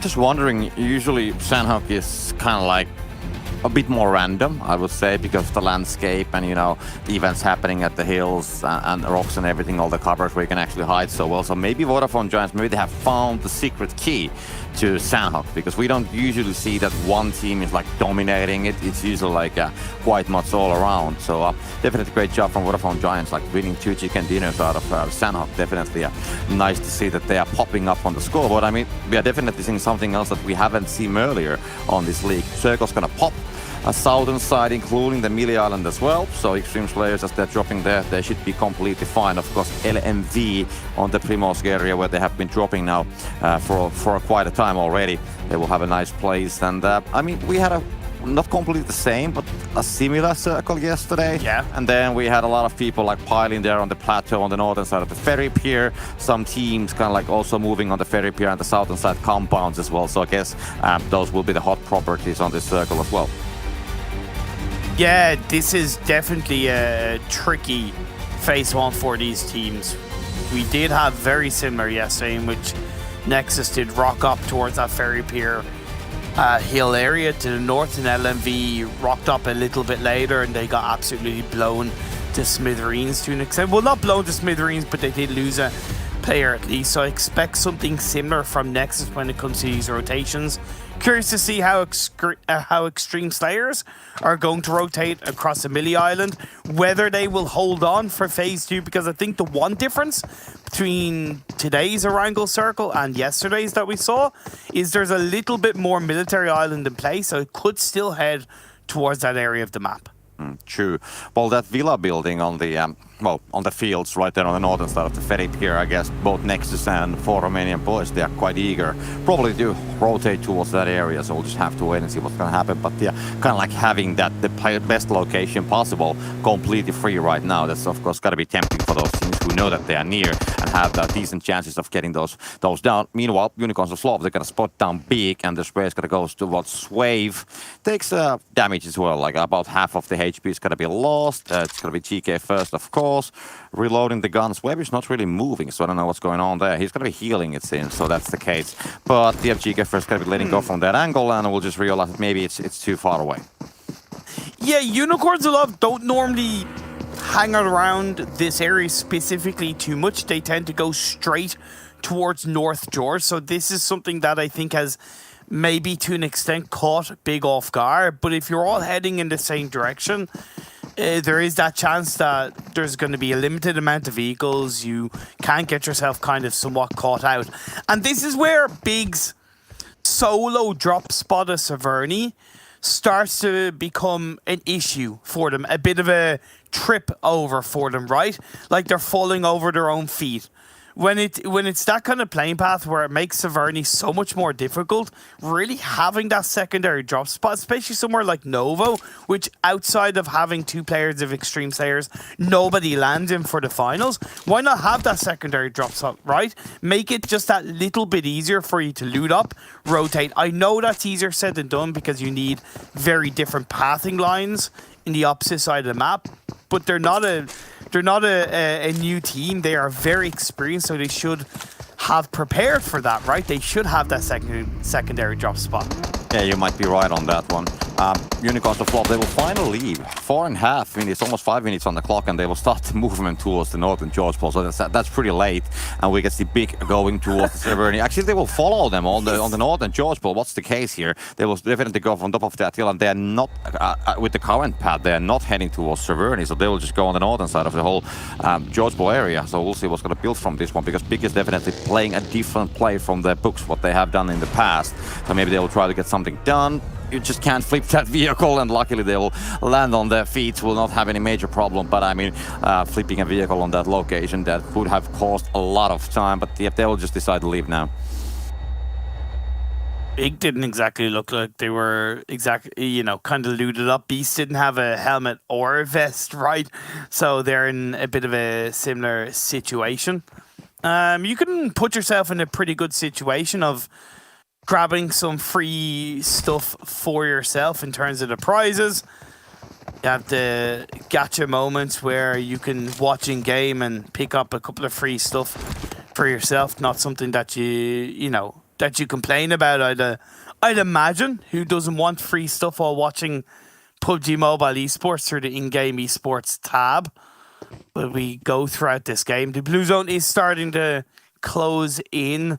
Copter, a lot of teams I've noticed are playing a little slower when it comes to rotations. I think when too many teams start to do that, we see a bit of again, that kind of trip over effect between 2 to 3 teams when it comes to phase 2, phase 3. Yeah, I think there's a couple of things worth noticing definitely in the multi area. We can see Team Doom coming through it. Conqueror, they haven't completely left from that area, so something might happen there. Also, LMV, they have left the Primorsk area. That's a good thing, because they they don't overstay on that place, because the circle is kind of like making them at some point anyways to get away from that place most probably. So it's a good idea to actually leave from there earlier so that you won't be trapped there if the north teams will rotate on the northern side of it. But on the pictures, yeah, we can see Team Doom, they're just scouting the area, what is happening on the intersections, road trolls, all those places. Conqueror, they're kind of like playing the north side of the bridge here, the gas station and the surrounding area. Setting up a bridge camp? Yeah, I mean, it seems that they're definitely trying to do something. Maybe scout if the Xtreme Slayers will be coming from the southern side, but they don't seem to be coming. So if they want to set up that shop on that bridge, it's going to take a while until they will realize that, oh, nope, there's nobody coming. We got to go. I don't disagree with the bridge camp in theory, right? Because Xtreme Slayers dropped on the kind of Millie Island Novo. Technically, that eastern bridge is a safer route when it comes to this phase 1. But again, it's like I mentioned, because this phase 1 is so much more inside the military island, I think there's less pressure to even leave the area, never mind go through the eastern bridge. So it could hurt Conqueror in the long run, as they let the likes of Team Doom go ahead, and it takes away a level of strength on their rotation towards the end of phase 1, phase 2. Xtreme Slayers, they will go from the west side bridge though, but they will not go towards that camp, even though we saw the pictures on the in-game feed. But I mean, Conqueror, they can definitely stay there as long as they will just keep their eyes open towards the backside. Team Doom just rotated from there, and now it's going to be Eastern Stars also approaching the same area. So as long as they're just watching all the surroundings, not just towards the bridge, it should be fine to stay there for a while. But they just have to make sure that nobody can actually catch them off guard. Like we can see Eastern Stars now opening fire, but the Conqueror's going to be returning fire as well, so Kepahala takes the damage as well. But also 2 players from Conqueror going to be getting a little bit damage at least. They don't go less than half HP, but still kind of like they will be spotted down, and the Conqueror will just have to put the focus completely on that direction for now. Eastern Stars, they're having a mare of a day. They didn't even have that good of a day yesterday compared to the PMPL League stage, right? As we see this phase 2 shift on up. What did I say about a potential military island finish? There's still about 30% water in play, and you have that mainland, but when you look at it, the majority of this phase 2 is inside the island.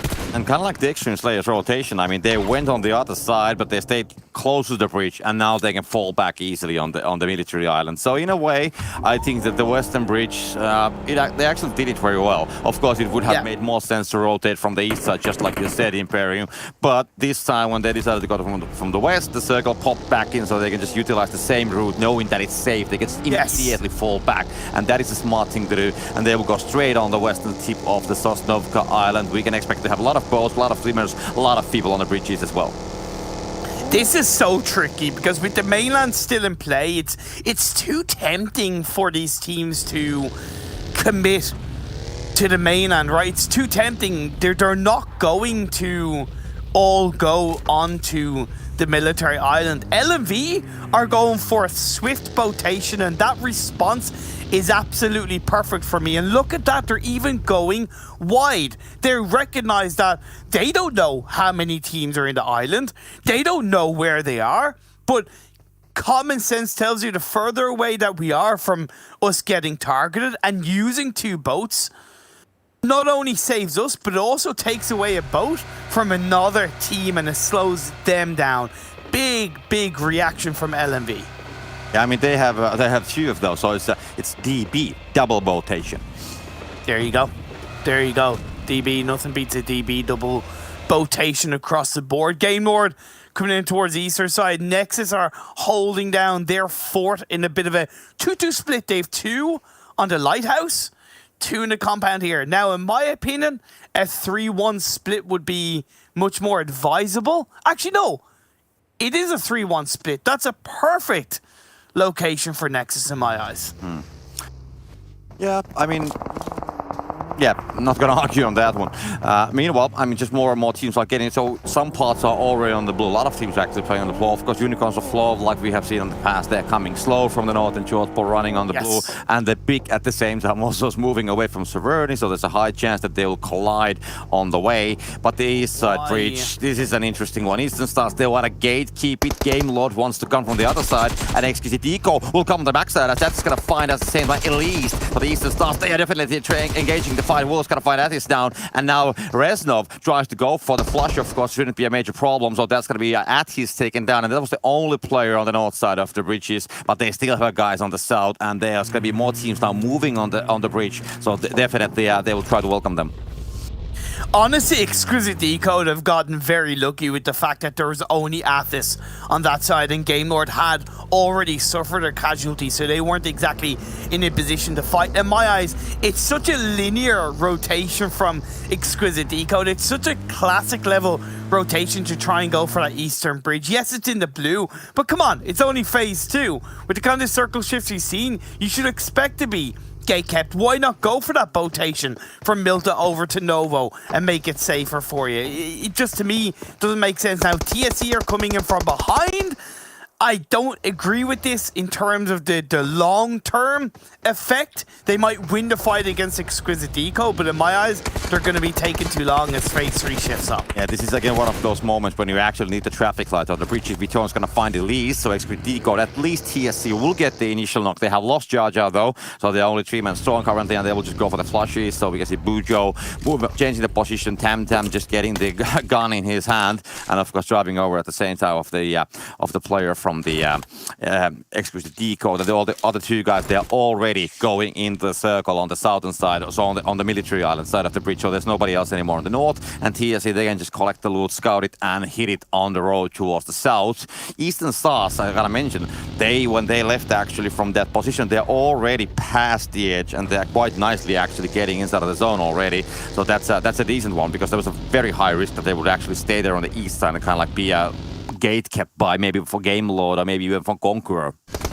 Well, I'm expecting a strong Conqueror result. They love a military island circle. They are always prepared for it. They do get a knock and a kill onto Akashi, so just Victor and Rob's left standing. Victor walking high up towards the mountain. You can see Xtreme Slayers trying to gatekeep Nexus as they shift across towards a western bridge. Eastern Stars, they found their home. Doom swimming across the mainland, or across the water from the mainland onto the island. Xtreme Slayers, they're holding the absolute center of the circle, and of course Nexus right next to them as well. The only thing that I'm wondering actually is that because there were so many teams coming from that bridge and also from the western side, and that we do have a replay, big how they will get the one knock towards the Unicorns of Love. So Fresh falling down, Wave goes for it, gets the flush of course, that's gonna be happening, and that's how you do it. Meanwhile, Conqueror will get him on the picture, or them on the pictures, and Game Lord, they're approaching from the eastern side, so Robs and Victor, kind of like, scouting a little bit what's going on here. They haven't like completely started fighting, and it seems they actually want to get away. Reeves? Okay, Reeves is trying to think one step ahead and tries to wrap around them. Curious if that will work out for them.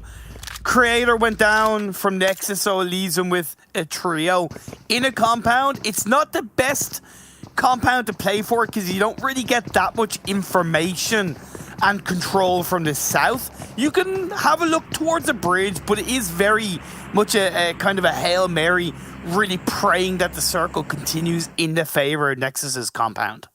And Big Eddie, excuse me, at some point they will have to go on the other side because kind of like holding that lighthouse area, excuse me, still on the gas station, and they seems to be like getting to the vehicles at some point. We can see 4 Romanian Boys having some casualties as they will try to land on the Millie Island. ChasMac's going to be holding them down. A circle hard shifting on the northern side, of course, giving the favorite position for Nexus Gaming, which have been absolutely yesterday performing well. So maybe they can actually continue that streak and try to challenge the Game Lord and Vodafone Giants situation.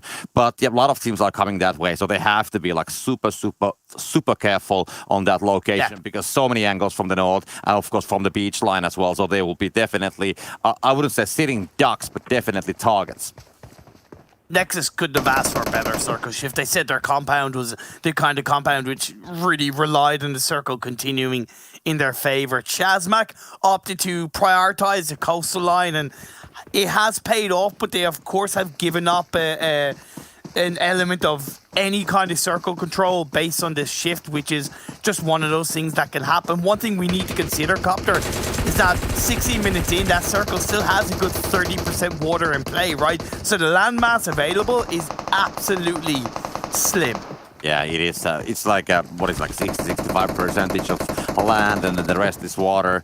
We can see the last 4 Romanian boy players just holding there under the boat, trying to somehow survive. The boat is already, of course, in flames, and you can't use that. But as soon as he's going to be popping out of the water, he's going to be a dead guy most probably, unless the blue is going to be, of course, getting him first and kind of like denying that point from the ChasMac Gaming. But they will decide to leave. They have to move inside. They're quite far away. We can see the lovely small dino following Shadow in as well. But yeah, let's not focus on that one. And then we can see Boring just going to be denying that point most probably. Should be falling down. And that's about it for Romanian Boys. They are down. And I gotta give credit to ChasMac, right? They were aware that the knocks hadn't been executed into a full squad, right? That there was still that last player up, so they didn't want to turn their backs on him just in case that backstab came through. Now, Unicorns Alive, they shifted over towards the eastern bridge as a duo, leaving GK to swim across the water, but he got taken out, so it's just Lin and Rokas that's left standing, and they're facing up against Conqueror towards the southeastern edge of the circle. Conqueror still up as a full squad, a super young roster. They get taken out. Well, that's one less team, so down to 13 teams, 45 players. But, I mean, getting 45 players in such a small place, this is going to be a very hectic ending, I gotta say. A lot of players on the water.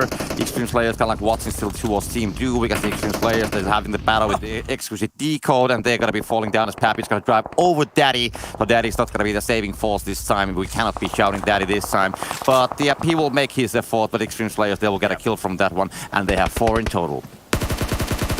LMV looking to try and wrap around and find some kind of entry point in this circle. Xtreme Slayers need to keep being proactive, keep moving, keep somewhat running and gunning. Don't stay in one place for too long. The blue zone of phase 4 is encroaching and we're about to get into phase 5. Unicorns Alive have found a tiny bit of an entry point, and Lin gets a knock on the clink. That's positive, but it's by no means why Unicorns Love need to keep surviving. They have to stay strong as Pappy makes it in, goes for the 1v1 against TSC, and he gets dropped down on his own. That was a weird positioning, weird movement. I appreciate it, but didn't work out as the next circle shifts up north.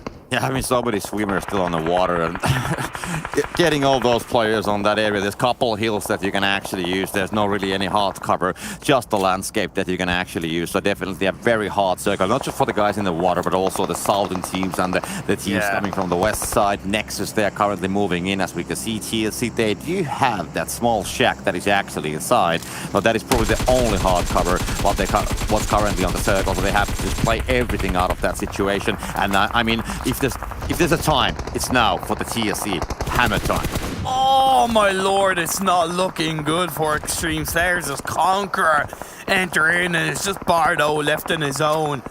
However, Conqueror aren't exactly looking the best. They have 2 players knocked. Jamma's the last one up. Clink was taken out earlier on at the hands of Unicorns Alive, so Vito and Reeves will be revived up. Unicorns Alive go down, they bow out, and that's very positive for Eastern Stars, who still have 3 players up inside the circle. Yeah, even my pink shirt is not going to be saving Unicorns of Love, just like it didn't work out for James yesterday as well. LMV getting on the backside of the whole TSC situation. So we're going to spot down the Conqueror as well. The trade's going to be connecting a little bit at least. Oh my We can see ChasMac actually destroying Nexus at the same time. So they'll try to take that position on the western side of the circle. Tamtam's going to find Barut. So that's 1 player down, falling down. And Xtreme Slayers, they had such a great place, but now they're completely down.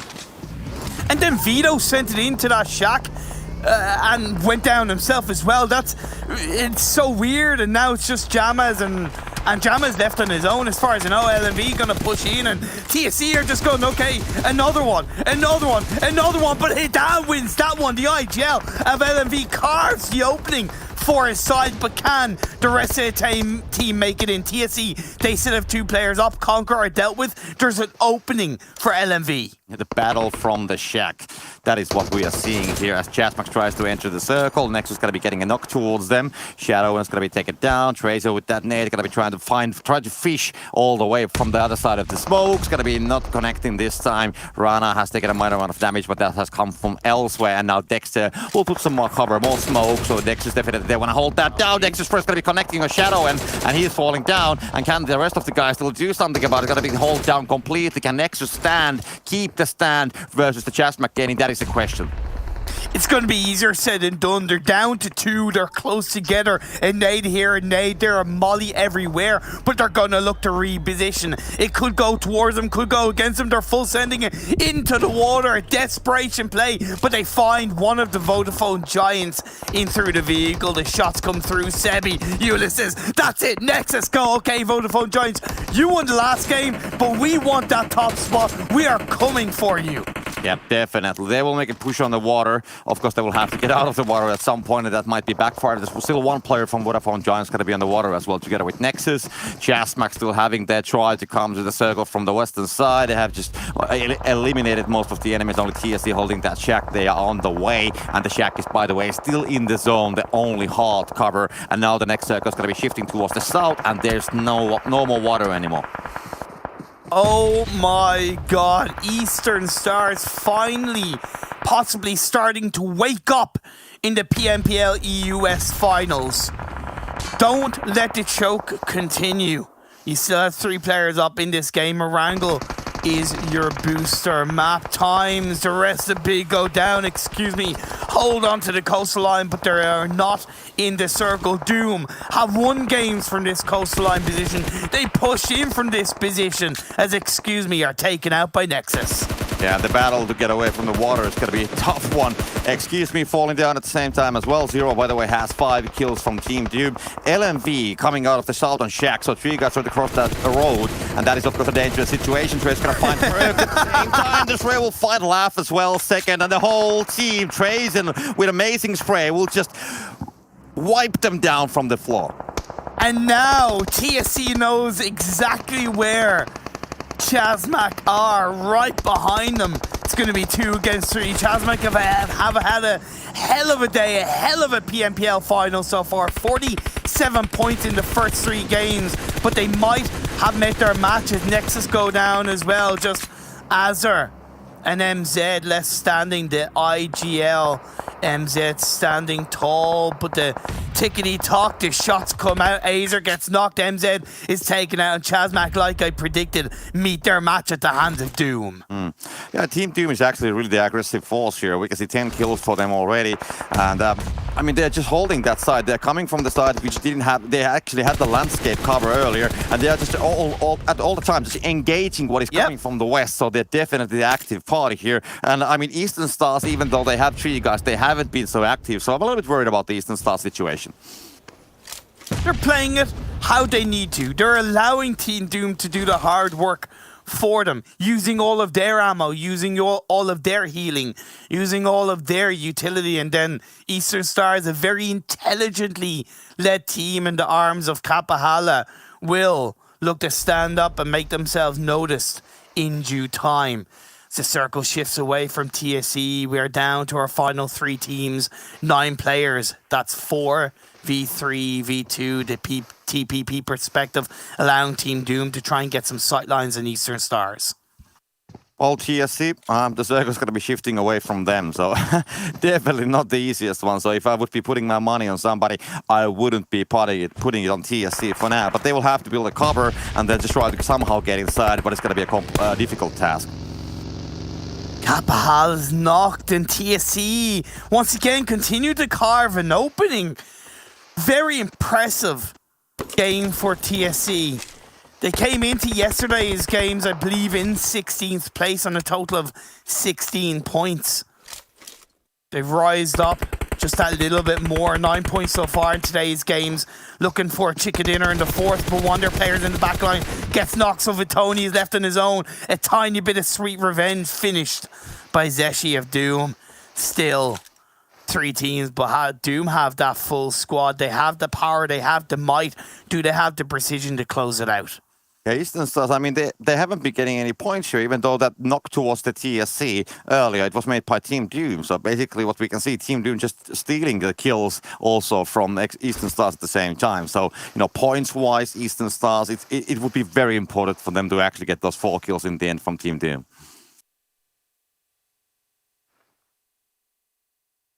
Time's playing down. TSC technically has an advantage over Eastern Stars, right? Being on that low ground, far less noticed. So realistically, TSC, the last player, Vitoni, despite being very low in health, and I don't believe having any kind of heals, might have the opportunity to go for a third party. Easier said than done. I know I make it sound so easy, but timing is going to be absolutely imperative. It's going to be up to Eastern Stars as well to maybe get the first 1 or 2 knocks into the hands of Doom for Vitoni to in any way third party this successfully. Yeah, it is complicated, but yeah, I mean, kind of like he's still in the circle, he's proning there, so I guess it comes all the way to the approach. The final circle is going to be shifting a little bit more towards the west side, so that kind of like allows more third partying from his location. So if Team Doom and Eastern Stars, depending how they will actually approach the circle, if they will be just proning, but definitely there will be an opening at some point with Vitoni. So it all comes down to spotting. Will he be the one that actually spots the enemies first, or will the other party will just spot him down and destroy TSC all the way till the end? I love Frosty and where he's positioned. That spread from Doom is pretty perfect because even his 2 teammates who are together aren't really that far away, and Action is holding on to the left-hand side. I'm pretty sure they know where Eastern Stars are, but Team Doom are doing what they can to get a little bit more of a hold of the lower ground, it seems. Again, that 4-man advantage does play massively into their late game, into their control. 12 kills for Team Doom in this game, so chicken dinner, to an extent, isn't needed, but certainly would make this game so much sweeter. Yeah, I mean, the last circle currently, it is pretty fair. All the teams, they are equally far away from that circle. Of course, there's more small differences on the landscape, you know, hills and dips, but yeah, nothing that major. So it all comes down to the fact that all the teams got to be trying to approach towards that tree. Oh, and perfect timing! Walked into those bullets. Action gets a knock and the kill. Zero finishes it off. Octavian is on his own, and it's 4v1v1. Team Doom, they know they have this game wrapped up. Put a bow on it. The final player of Eastern Stars go out. They stand up. They stand tall. Vitoni can do absolutely nothing about it, and it is a Team Doom chicken dinner. Exactly. I think all the odds for on the side of Team Doom definitely there, because Eastern Stars, I mean, they made it there, and of course the placement points and the kills what they made, they're gonna be helping with the PMGC points versus the Unicorns of Love. Yes. But yeah, I was still expecting a little bit more, maybe, you know, hoping that they will get some more kills, some more points from the players, but kind of like, you know, the passive gaming style, and of course having a Team Doom with more members on the northern side of them, that didn't really help on the situation. They tried to do their best, and even these points, even though they didn't get the highest prize, still they got more points than the Unicorns of Love, and that's what matters. If you think back to the PMPL League stage where we had those crazy shifts on the military island and Team Doom won it over, I believe it was LMV and or TSC Legends. That was all about the proactivity from Team Doom in that game, and it was the exact same. It was rinse, repeat, happy days. They play that position on Military Island so well, and you're right about Eastern Stars. They probably could have been a little bit more proactive, but again, they're looking at that going, okay, we've had a nightmare of a final so far. We're slipping down in terms of the race for PMGC. We just need a stable result. After that, then we can think about taking some more risks. Yeah, it's definitely still a good game, even though they don't get the chicken dinner. But Team Doom, how they actually approach the circle, I think, well, they kind of like took the western side of the circle. There's the hills, so they were able to use the hills as a cover for a long time. And when the circle like started to shift towards the north and then also towards the west, so of course they had a small advantage from the circle. But still, I think when it mattered, they made the most important call, choosing the right side of the circle. We quite often see the teams, they want to rotate on the the less busy side of the circle, and now they did it perfectly, and nobody else more or less did it. So that's why they got it. Of course, Eastern Stars, they made it, but they came from the eastern side as well. So they didn't do like a huge rotation. They just ended up being there. But I think Team Doom, of course, they came from that direction as well. But also, I think that they did the wise choice, and they also dominated that area because they had the higher ground. All the teams coming from the water, from the sand, from the west side, TSC coming from west, even having a hard cover. They were just, killing all of those guys. So they were definitely taking the control in the zone. Nexus continue to show up on these games, not in a super impressive way, not in a dominating way, but definitely a lot more intelligence behind their decisions, right? Realizing that we are not looking good against ChasMac in this position. We're pinched together. We have this opening. Let's send it into the water. They knew that they could only really play that short-term game, and the water was the safest position for that short-term game, but they still turned it into something by taking out Vodafone Giants, grabbing a couple of kills, and getting a lot more placement points. I might be wrong about this one, but Nexus, they had almost like a perfect location on the circle when it came to phase 4 or something like that. They were actually holding the compounds, they're moving a little bit away. And I think that they got a little bit eager there because they didn't maybe understand the full force that was coming from the west side. They spotted some enemies on the water, they sent 2 guys with a car there to take them down, but then they kind of like left 1 player completely alone on the beach, and then that's how their position got severely like a breach, I would say, more or less. They just allowed more people to come from the land side from the west, and also attacked him from the southern side as well. So I think that was a problem. But definitely otherwise, I like the gaming style that they actually want to also try to take the control, just like the Team Doom actually did as well. Man, the finals have been crazy in itself, and that was a pure example, ending in Military Island in the 4th round of the day. 2 more to go. Let's head to break, and then Jason and his crew will break it all down.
Welcome back, everyone, to the PUBG MOBILE Pro League Western Europe Season 2. As things have changed, we have a new winner, we got a new producer, and we got everything happening still with 2 more rounds left to go today. But you guys at home who are watching, remember, OnePlus is our sponsor here.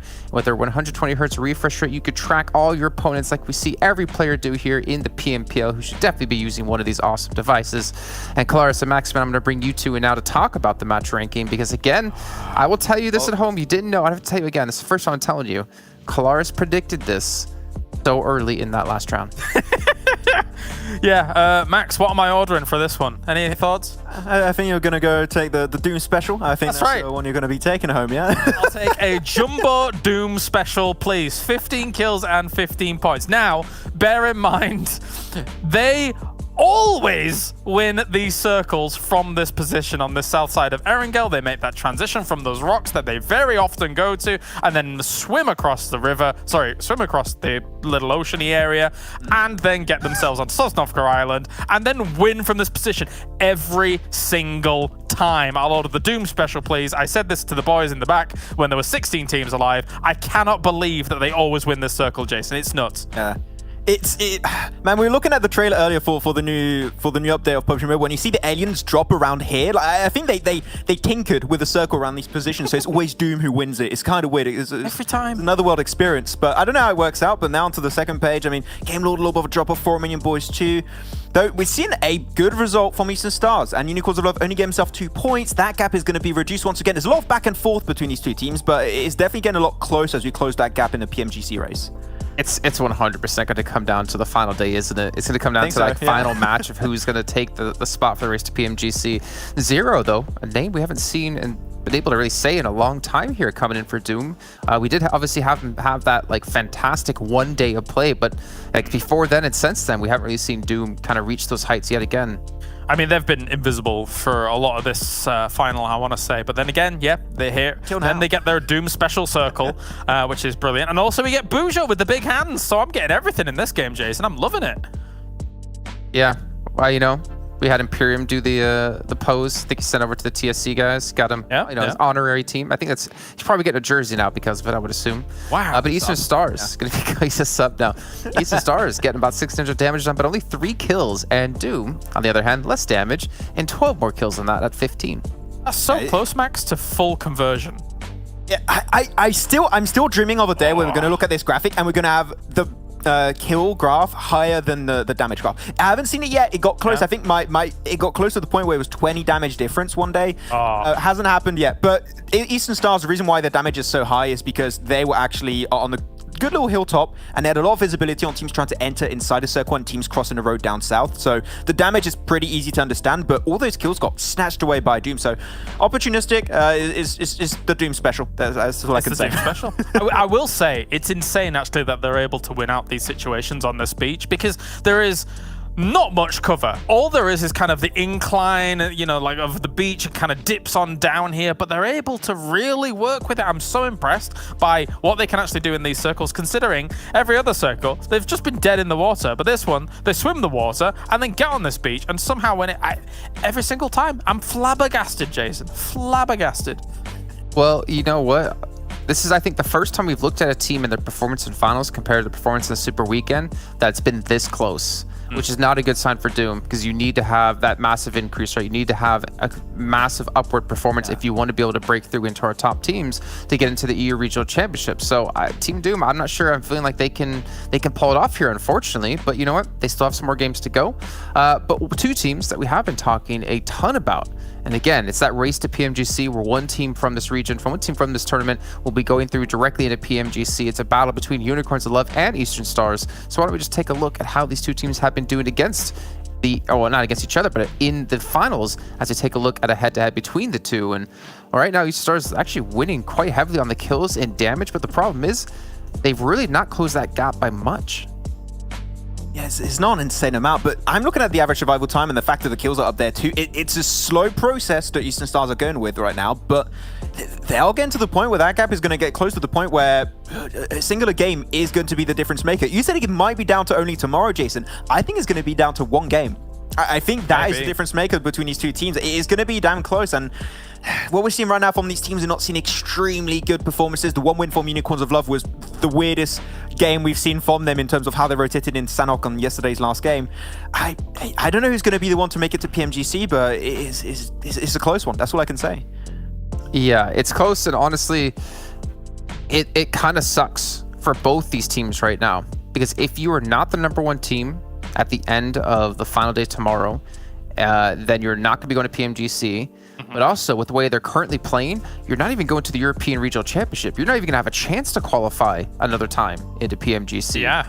So one of these teams needs to step up, if not both of them, just to be able to have that safety net of, okay, well, we didn't win in race to PMGC points, but at least we'll play in the European Regional Championship and have a chance there. And another team that's potentially not going to get to that European Regional Championship is big, right? Even though we kind of had a lot of hopes on what they should be potentially doing. I really quickly want to touch on this about this game in particular, is that the need for backup drops, given plane paths and circles, big drops, the plane path is very southern, but obviously they're very reliant on Severny. I feel like they needed a backup drop here to be able to make anything happen, because by the time they got all the way up to Severny, the blue was already moving in, and then that means you're going to be late on your loot, you're late on your rotation, you're late on placement and position and stuff like that. A decent backup drop could have quite easily been something like west coast of Erangel max here, and that would have given them at least some affordance to decent loot, and then maybe on a botation or anything they want to do from there.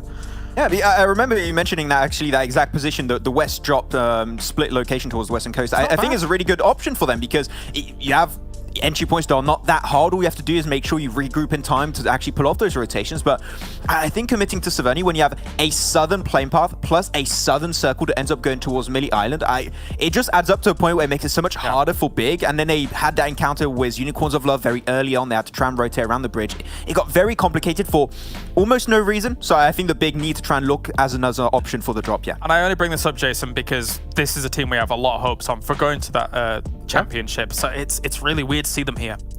I mean, that's the reason we're so harsh on them, right? Because we've seen them in the past. We've seen how well they can do in the league stage. But, you know, if you can't play when it comes down to it, then you're not going to have that chance to get further on into this whole thing.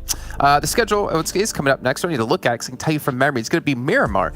But I will remind you guys at home that we still have that gacha promotion going on where you guys can watch with your friends, get these coins, and try to get a chance to get some permanent items.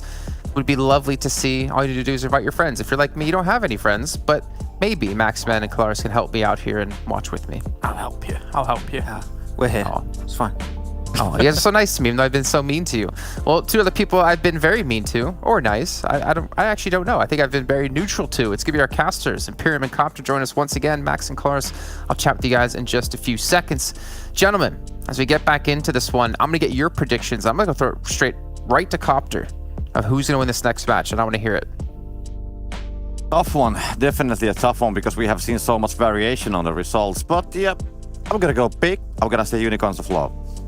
Okay, I thought you were saying you were going big. I was like, okay, that's a all right. Unicorns of Love, Imperium. I'm going for the safe route. I'm going Vodafone Giants. They've already won 2 games. They performed very good in the 3rd game as well. It's all there. They're lying on 21 points per Sanhok game. It speaks for itself. All right, well, gentlemen, take it away. I'm going to leave. I'm going to get out of here. I do appreciate, thank you very much, Jason. I love those questions. I do appreciate the choice that you're picking, going for Unicorns of Love and going a little bit off the cuff. The one thing that worries me about Unicorns of Love is just how slow they are to rotate in Sanhok. I talked about adaptability and how Sanhok is a smaller map, and you really do need to be that little bit quicker compared to Erangel and Miramar. Yeah, that is true, definitely. I mean, that's what I'm hoping for, that the Unicorns of Love, they will finally find the performance, kind of like pop on the level that we have been expecting, but it just hasn't been happening so far, so I'm just hoping that this would be the game. And now when Jason is not here anymore, I can just say that, okay, maybe big. I kind of like have 2 bets here, to be honest. Well, into the Miramar map, we are the desert map of Miramar. Wait, oh my god, I made a mistake. Oh my god, I'm such a klutz, because I came into this as if it's Sanhok, but it's Miramar. I'm in Egypt. My apologies. I'm gonna have to reevaluate. You know what? I'm still going with Vodafone Giants. I'm still sticking with Vodafone Giants. Why not? It's a good choice. I mean, I knew, of course, that you meant Miramar all the way down. So, yeah, oh yeah, totally. Yeah, I mean, you just like reference it to Sanhok rotations, but I mean, you know, when it comes to Unicorns of gameplay, yes, they have been slow in the rotations in Sanhok, but they have been also slow in rotations in all the other maps as well. So I think it's completely valid still to say, because they like to play from the edges. They go to the looting position. If the circle is quite far away, they will just play from the edges there. I mean, I think I don't have the stats, maybe Max or somebody else has, but I would say that at least 80% of the games they have played, they have been rotating on the blue. Yes, and I will definitely get behind that working in Erangel and Miramar, right? Because they did start to prove that more in the league stage. However, when you constantly stay in the blue throughout these matches, you allow teams who are adapting a little bit better and learning from their own mistakes in league stage to expose you a little more clearly, right? To punish you a little more heavily in that regard. And I think that's been the case with Unicorns of Love. They've become a little bit too stale being inside the blue. Now, we did see that Southern Playing Path. It's a northeast phase 1, so the cluster is going to be there in the south. Yeah, definitely a tricky circle, especially for the Unicorns of Love as well, because they're so far away. But I have faith in them. I'm really hoping. I mean, I think all of us are waiting, like, when are they going to be popping on the scoreboard? Because the battle is tied from the PMGC points with the Eastern Stars. So, I mean, they cannot just slow down. We saw Eastern Stars on the previous game, kind of like, you know, getting some points, getting up a little bit more speed into the gameplay. So I'm just waiting when the counter attack is gonna come from the Unicorns of Love side. TSC gonna connect heavily actually towards the game lot players. We can see Navalov taking that damage from the AK spray. Rana's gonna fall down, by the way, so Team Doom is gonna find one player, and that's the knock and the flush towards Nexus. Boom. Yeah, and that can be a product of that Southern Playing Path, and maybe Doom being aware that Nexus drop in the Los Leones region. They also drop with 4 Romanian boys, so their 4 Romanian boys in Nexus are often going to try to avoid each other. So the opportunity came, and Team Doom took full advantage of it. We're also seeing TSC and Game Lord have a little bit of a tussle. It is going into the favor of TSC, as Narvella will most likely bleed out, so Spicy will get away. And again, these are the things that can happen when you have such a Southern Playing Path. And in a map like Miramar, where vehicles are so important, when everybody scrambles to find the same vehicle, yeah, that's what happens. Yeah, Spicy's gonna wait for his chance opportunities. They gotta spot him down, and they will go for the spray, and that's gonna be Tam fighting Spicy. He's gonna be taken down in just in a nanosecond, but that's one player falling down more from game law, so definitely having the casualties here. But exactly just like you said, Imperium, the southern side, I mean, when you have the plane on the south, people cannot get on the usual places. A lot of the backup locations, I mean, people are, yeah, let's go on the southern side of Los Leones, let's go on the southern side of Chumachera. And when you have multiple teams making that kind of decisions, then of course you have this kind of situations building up. But also one thing that I want to point out from the Nexus and Team Doom situation, the 3 other guys from Nexus, they actually went on the apartment buildings on the Nexus, so kind of like inside of the city, not for the halls. And there's the huge gap, you know, cliff, which is on the western side of Los Leones. And so there's one player who fell down. He actually went to the compound, so he didn't come to the city where the 3 other guys went. Well, you don't have to fall down yourself when it comes to watching these PMPL games. Join the game. You can go watch it together live on the PUBG Mobile Event Center Esports. Sorry, should I say the special crate is on sale. So you can go and try and get the same outfits as the pro players on the store in game. So always feel free to check that out inside the game after watching the fantastic PMPL matches in this EU West region. This is the finals. We're in the 5th round out of 6 of the day. And the Super Young roster, they're in Chumacera. Well, I mean, the team's going to be leaving from that scene. A lot of teams still on the Los Leones area, so we have Romanian Boys, Nexus, Team Doom. They're holding that area, and Unicorns of Love still in Valdemar. But meanwhile, the other teams, they are heading towards the middle. ChasMac going for the Minas General area, which is pretty much on the middle. Exquisite Décode, they decided to rotate at the start straight towards El Azahar, which is a completely fine position because the circle can shift like pretty much in any direction. And LMV, they are very heavily betting on the northern side, as we can see. They're actually looting the Campo Militar, the military base of Miramar. And well, I mean, they have like 2 kilometers for the next enemy, so that is a long distance. They can just chill and grill and get that loot, and you know, maybe even do some dances. Well, which look like it. It's important that they look to really take advantage of this phase 1, and it's similar to the previous Miramar game. And I was a little bit frustrated with how slow LMV were to rotate in this phase 1. I will give them a little bit more of a benefit of the doubt because it was such a Southern Playing Path. So this phase 1 rotation is automatically going to be a little bit slower, right? But when phase 2 pops up, I do want to see a faster and very similar reaction as they pulled out in the first Miramar game of the day, because they got a damn good result that game. Yeah, definitely. Well, now we have more and more vehicles actually on the way, so finally teams are starting to make the approach towards the circle. Vodafone Giants, by the way, your pick, creator, taking a 360 with the vehicle, but I mean, no harm done, can actually continue, no damage dealt, so he can just go on and nobody was watching it from the side. Sometimes when you make it that kind of a flip and there's a building nearby and there's like 4 guys with guns on the windows. It's the worst timing, man. Yeah, but luckily our creator's going to get away from that one. And maybe... And I think they recognize the power of a little bit of an earlier rotation. Now, it's not a super deep rotation, but it's a great balance of timing and the direction that they're heading in, so they're not really going in blind to too many areas. Yeah, true. But a lot of pressure on the western side. I mean, Super Young Roster, Game Law, TSC, Vodafone Giants, they're all looking places like around the, well, on the southern side of water treatment, between water treatment and Hacienda. So I guess that's got to be like one of those, well, hot zones, I would say, more or less. And Unicorns of Love, they are also finally left from Valdemar, and they are also approaching towards the power grid currently. And they might be heading on that same pile, maybe a little bit more on the southern side, but definitely an interesting situation building up on that area, especially if the circle will be in the end like hard shifting or shifting towards the south and west. The whole north and more or less the east side there, by the way, almost completely clear.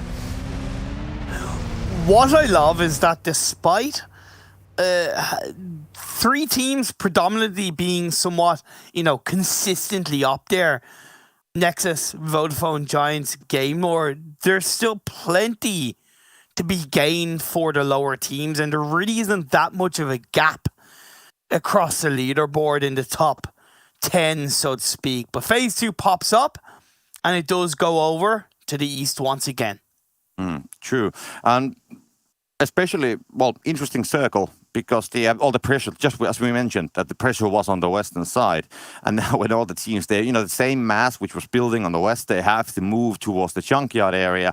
And that kind of like, puts the same amount of players in a smaller area.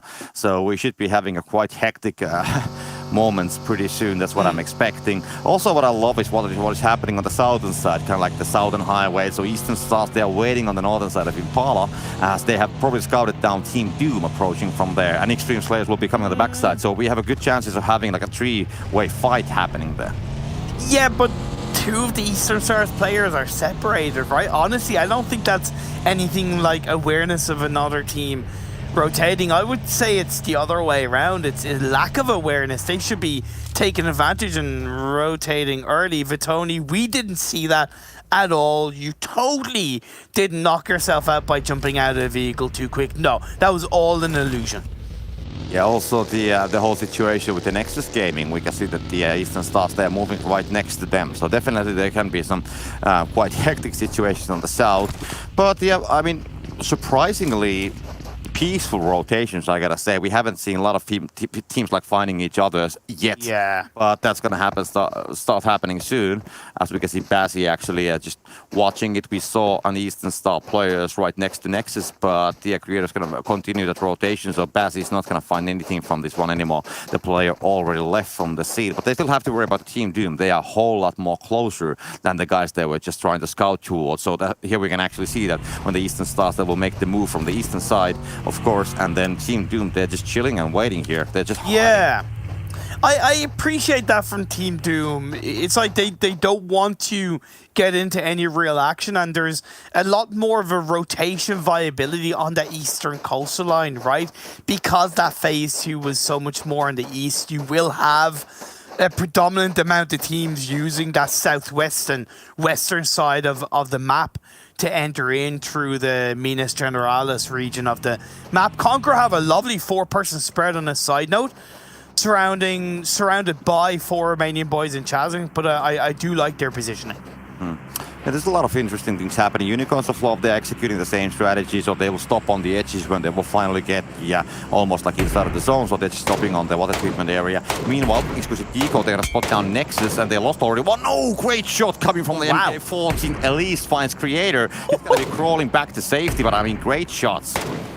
I also hear, I think, an M24 shot rocking behind from one of the Exquisite Décode. So they have an M24 and an MK. That's a pretty sick set of guns they have on board. I don't normally highlight the loadouts too much, but that definitely is something that I'm happy to hear, a mix of those guns. Excuse me, still rocking in. They're taking the high road up and towards the northern side, which is definitely the road further traveled, but definitely the safer path on this. Phase 3 shifts down the southeast.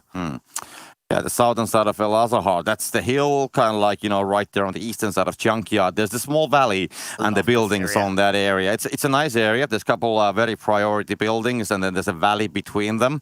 And then, people will have to choose sides, more or less. They have to choose, will they play the eastern side, western side? This is one of the priority buildings. It is very easy building to move towards the western side of the circle, but towards the east, it's going to be complicated. We can see Exquisite Décode crashing on it. Really good. It's exactly what Exquisite Décode need to do, but they haven't shut down Creator. He's gotten an opening knock. We'll look to try and confirm that he knew. He absolutely knew that he was going down, and he tried to take someone with him. That wasn't the case. Will and Reznov, they'll get revived up. Exquisite Décode going to be back up as a full squad. Yeah, that is, that's a good place to hold, definitely. That's one of those priority buildings. The hill is kind of like, starting to lean towards the west from there, so you can actually climb up towards the west side. But if the circle is going to be shifting on the eastern side, then the movement's going to be completely different. And kind of like if it goes north and south, then there's the path where, the canyon kind of thing that you can actually move. So it's definitely an interesting idea. And that building is good for now, but it's all about the next circles. Nobody has yet taken the position of the other side. No, actually, they have split it. They have split it. They have sides currently under control, but for Romanian Boys, they might push that. And that's what I liked about Exquisite Décode's push onto Nexus, right? It's in the phase of the game where if you can get that early kind of teamfight, you do create a lot more control. You take away the third, fourth party opportunity. They're still on the kind of lower part of the hill, and I would recommend that they get to some form of high ground to have an elevated level of control. But for now, Conqueror, Super Young roster are battling up against each other. An initial knock earlier on onto the side of Super Young roster, followed once again by Conqueror. Vito was taken out, so it leaves them up as a 3-person team. They are gatekeeping a little bit on the western edge, but one of the Super Young roster players, Sick, was able to wrap around and come in towards the underside. The circle finally starts to be so small that the teams will actually have to fight from the existence or getting inside of the zone. So that's why we're seeing so many fights also. Atkins is going to fall down from the eastern stars. That is happening more on the southern side. Xtreme Slayers is the stuff they're battling. And we can see Super Young roster still having that battle going with the Conqueror. We can see Kaylee getting away. Jamma's going to be getting on the vehicle as well. And result, that nade, will that connect? No, he's not going to be throwing that because the guys will be just leaving with the cars, and he will just stay here. And maybe he will start the movement himself as well. Yeah, Conqueror just going to dip. They've lost 2. They're going to look to keep on going and get into the later stages of the game, which I do kind of commend them for. Good turnaround by Super Young roster, right? They suffered their first knock, but they were able to play around in their favors. The next circle shifts over to the west. We have El Azahar Hills finish, and I absolutely love it. Yeah, this is a great ending, definitely. And the position of Exquisite Décode, they have been, slightly moving on that area, as we have seen from the map earlier. So they are having the control, but they're currently very splitted. They haven't, established themselves in a 1 or 2 compounds. They have been, moving around a little bit there. And I think that it would be a smart thing to actually get people together, and somebody needs to get that west side priority compound ASAP. And Unicorns of Love looked like they were making a rotation towards the kind of northeast/eastern side on the previous circle, but they opted to go kind of through the El Azahar city, which kind of makes sense, but I also think it's a bit of a defeated attitude and play style overall, and it's rare that I would say that about Unicorns of Love. They've already lost 2, so maybe being down to 2 makes sense, but TSC looking to rocket in, going strong. A nice pre-nade from Unicorns Love to try and slow TSC Legends down. Raucous and Fresh, they're going to be communicating hard. They're going to be trying to scale it back, hoping that a third party from another team, specifically, will help their journey in overcoming this fight. Yeah, TSC, they're definitely committed. They have to have this fight. I mean, they're kind of controlling the only buildings on the southern side of El Azahar, which are somehow next to the zone, and that they will have to leave, so nobody can just run away from here. It's a little bit the same what we saw yesterday one of the Miramar matches, that when you actually have the buildings that you have to leave, and there's a lot of people waiting, and the first team that's going to be getting away from here, they're going to be shot on the back if there's going to be still enemies on the place, and TSC having 4 versus 2 situation, just trying to find, you know, a room by room, and Fresh is going to be waiting on the stairs. They open the door, not for now, but that moment might come, but they might be, smelling something fishy is going on. Waiting in the door here is Johnny. The lock comes in. A Fresh opens it up, gets a confirmation on the Jaja. Rokas creates a distraction point. They come in through the sideline. Tap is knocked down. It's 1 left on his own, but it is going to be the clutch as Bujo and Vitoni keep TSC up as a 3-person team. Yeah, it's a very hard one to keep. Only a couple of HP remaining for the last battle, and that, 1 bullet's gonna take you down, and that is exactly what happened there. So Unicorns of Love, my pick, definitely didn't succeed, but I still have pick on the circle though, so that is True. That's true. Eastern Stars will benefit from that. They've held towards the southern edge. They haven't really opted to push too heavily for Romanian Boys though. They're going to be pushing your second choice. In the hands of Big Beast is knocked down. The revive came out. The heals come through. Exo Machine gets 1, but he's going to get knocked down in return. Sway plays it into Composure. The Cool Calm collecting this with Big as they rocket in and take down 2 of the 4 Romanian Boys players. And I'm forced to ask, why was that not a full squad push for 4 Romanian Boys? That is a good question. Maybe they wanted to have a safe place on the circle as well. Kind of think that they make him get some kills on the way. But what do you think? It's silly. It's silly. You're in kind of this stage of the game. You commit as a full squad or you don't commit at all. Maybe 1 player, yes, but not 2. It's too big of a split. Anyways, circle is shifting again, and it's going to be leaving that canyon, leaving the topside hill buildings and the big storage hall, by the way, which is completely free still, the circle. So those are the best covers. Then also a lot of those containers on the southern side of the warehouse. That's an interesting one if the teams will decide to play those like small covers, and then we will see a fight between the warehouse and the containers on the southern side. That's an interesting battle if that's going to happen. But meanwhile, we can see falling down. Octopus going to find 1, and then Exquisite Décode trying to get inside. Result with the spray will not be connecting. Time going to find Kapahala meanwhile, and Will takes the damage finally in the end, and Result gets that spray on point and takes down 1 more player. And that's why, I kind of don't get why Exquisite Décode were still on that low ground after taking down Nexus, why they didn't opt to kind of commit to 1 full high ground area, but it is what it is. It's Clink, the last player up. It's going to go up against Vodafone Giants, and he's going to lose that battle. Vodafone Giants went out a little bit too early in the previous game at the hands of Nexus. But as Nexus are down for the count, this is Vodafone Giants' chance to continue that gap against Nexus. While Big, they had 1 player knocked up from Eastern Stars earlier on, but they have been able to clear out 1 more 4 Romanian Boys player. Yeah, I mean, if you think of the whole 4 Romanian Boys situation with Big, they actually got 2 players knocked down. But because there wasn't that, more players from Romanian Boys, they're actually able to continue with the form and stack, so they didn't lose anybody on that situation. That is a job well done. And this is Game Board out, right? Nexus Game Board, the 2 teams that are closest to Vodafone Giants, out of this game, and the Giants are still holding on strong as TSC. They make it up. They'll hold on towards the side of the hill.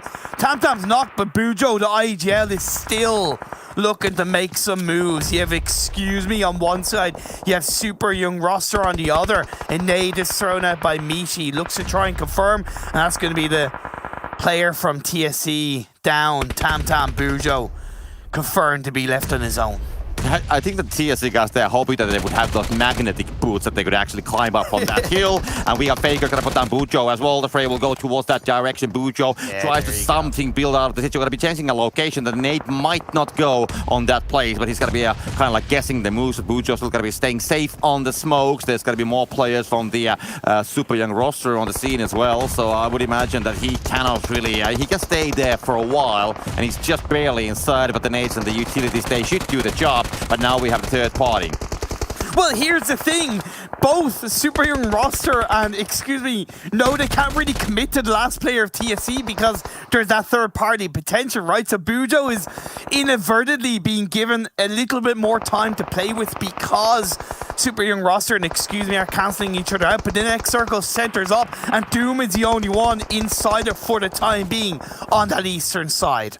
Can we see another great game from Team Doom? That's the question. But I mean, they have a decent place. There's a lot of teams on the north. They shouldn't be like harassing them that heavily. And also the southern fight, I think it's on a safe distance. So if they can just keep themselves safe, can find a place, they could easily play themselves on the top 5 just based on the current location of the teams.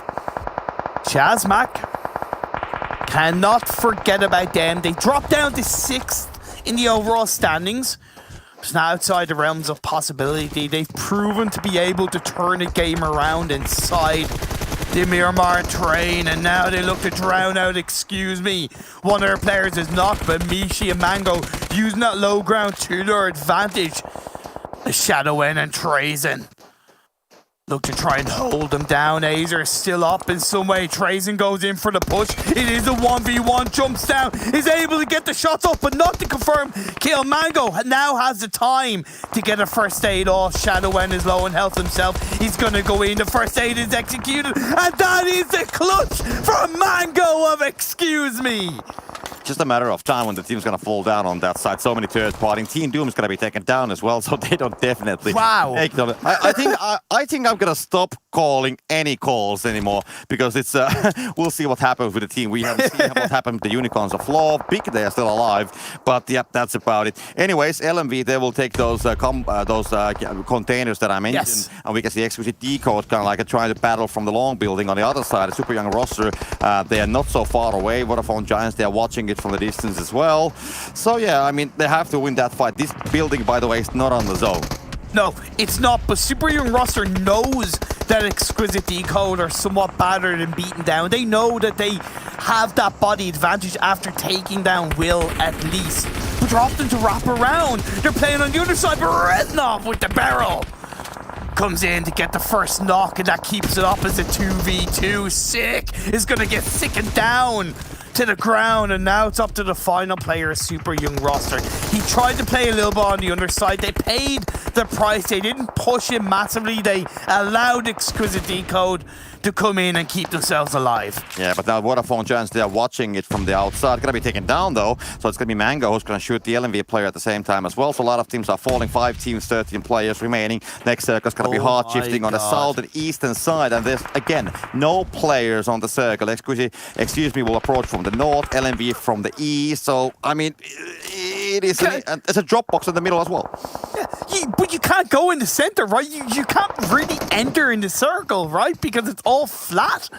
So it's going to come down to who makes the first move, who makes the last move, who can find a golden opportune knock. In the final 5 teams, I really feel any one of these 5 teams can take the chicken dinner. Yeah, I mean, I think there's a couple hills that you can actually play on the sides, depending from which direction you come. Eastern Stars, they don't have the advantage. I mean, they are not inside, so they will have to get on top of that hill, and that's the problem. I think, they might be able to somehow approach the circle, but we'll just have to wait and see. But I think that there's like some places that they can play, but of course there's a lot of like open areas as... Nice one, Alicio Chamria, are out. LMV are down as well, just like that. Eastern Stars finished them off. LMV tried to make the move, but it didn't work out. 3 teams left up. Yeah, Eastern Stars, I mean, they have 3 guys alive. So, I mean, the performance we saw in the last game, I mean, they're definitely having a high curve currently, that they are looking to get some more points. They have 10 kills, and this is a huge amount of kills when you compare the situation with the Unicorns of Love. Yes, exactly. But But I'm so impressed with Elisio and Reznov, right? This is a duo that we kind of know are capable of performing massively in this PMPL. Reznov came into the roster for this PMPL, able to support Elisio, the MVP of PMPL Season 1. They have a big task ahead of them. Also big, they don't have a good run in play as they get taken out, drowned between Exquisite Décode, but oh my god, just like that, the game comes through, and that is elimination, and that is an Eastern Stars chicken dinner, exactly what they needed. Yeah, 12 kills as well, so they will make 2 more since the last update that we had at the end of the game. So that's a huge amount of points. And I mean, this probably is, I'm not completely sure the studio will do the math, or maybe Max will do the math, but I think that this is going to be enough points that they can actually pass Unicorns of Love on the PMGC points, if I'm not completely wrong. So that's a huge amount of points. It's a huge play, and exactly on the moment when they need it. Wow. That is big. That is huge, being perfectly honest. And let's be fair, across these finals, these two teams, Unicorns Love and Eastern Stars, haven't really performed up to the standard we expected, up to the standard that they've kind of set themselves in the PMPL League stage. But the positive thing for both of those teams is that, to an extent, they don't need to, because they're in their own little battle for that golden PMGC spot.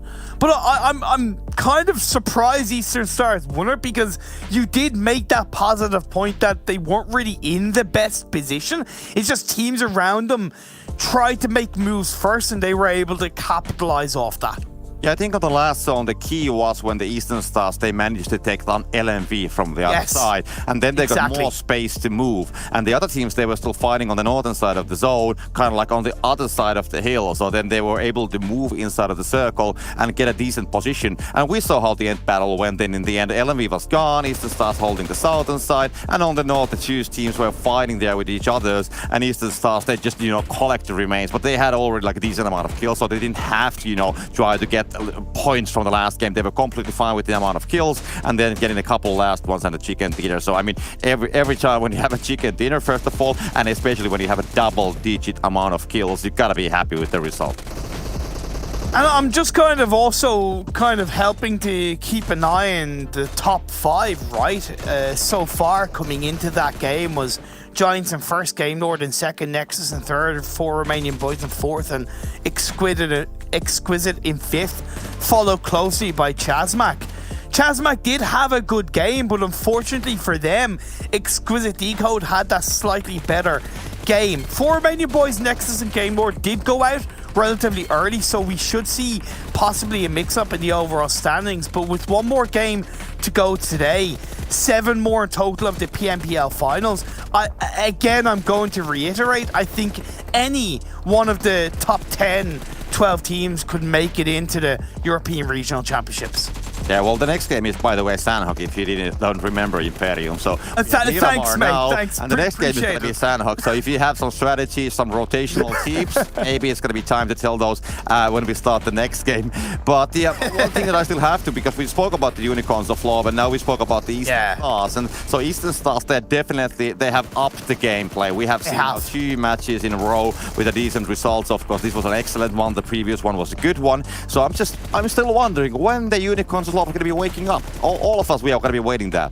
I think the biggest thing between the two teams across these finals so far is that Eastern Stars have just adapted that little bit better to these games and have adapted to their own failings, right? They've evolved. I'm still not happy with the speed of their rotations. I'm still not necessarily happy of how they have maybe lost control, but at the end of the day, they are still adapting a lot better than Unicorns of Love. The question is, like you said, when will the Unicorns wake up? Well, hopefully we'll find out in the final round of the day. We're going to go for a quick break, and then we'll have the analysis section.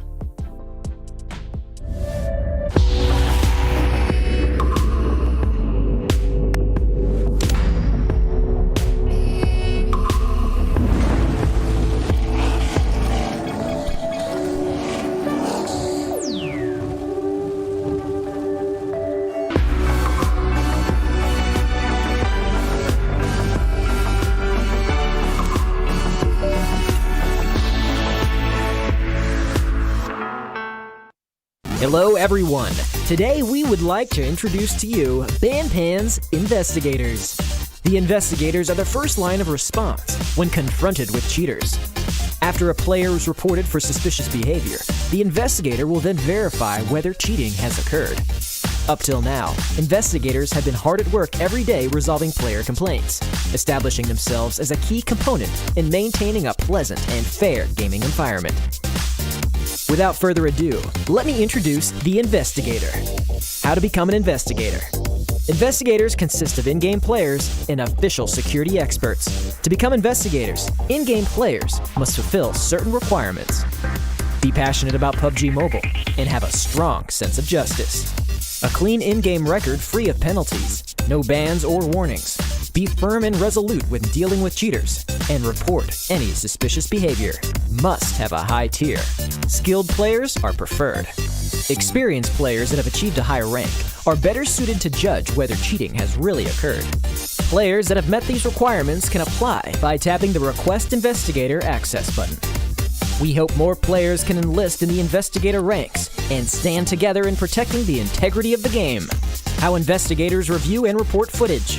After becoming an Investigator, they may review footage of reported behavior. Footage found to contain violations will be sent to the official security team for a final review. You can check your submitted video review statistics under My Reviews. See details for the results of corrected judgments.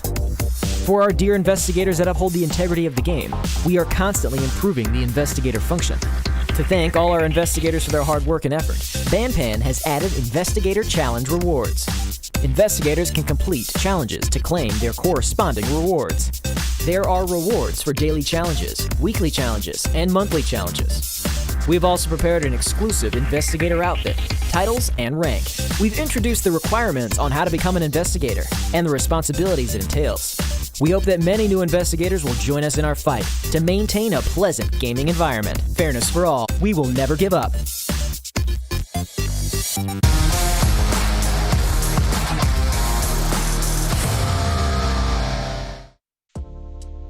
Welcome back to the PUBG Mobile Pro League Western Europe Season 2. We have our 5th round now done, meaning we only have 1 round left to go here on our 2nd day, and only 1 day left to go tomorrow until we do have our champion of the PMPL. And of course, we do have our teams going into the European Regional Championship, where you guys can also check out.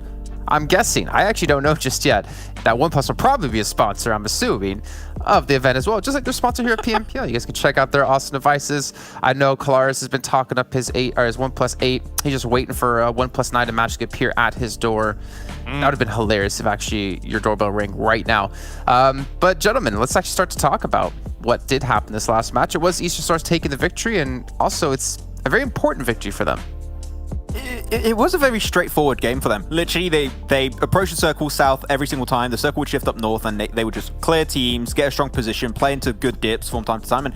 And to win, there's no out-of-the-ordinary kind of rotation for them. It was just straight to the point, get into the circle every time, when the game closed off at the end. And these are points that were desperately needed for them because they are still, we got to remind this, the big storyline is the race for the PMGC, and they were closing that gap with Unicorns of Love, and this game here I think is the one that allows them to actually overtake it. So Eastern Stars actually looking really comfortable now. Yeah, they're going to leapfrog here. This is brilliant for them. The past 2 games have been decisive in that. So as you say, like a pretty simple game for them. I do feel sorry for a lot of the teams that kind of caught in those El Azahar locations, having to go up hills, trying to navigate some of the hills and dips up there as well, because this is a brutal little location to have to play from. That's why you see so much edge play in locations like this. So I can't fault people for playing heavy edge here.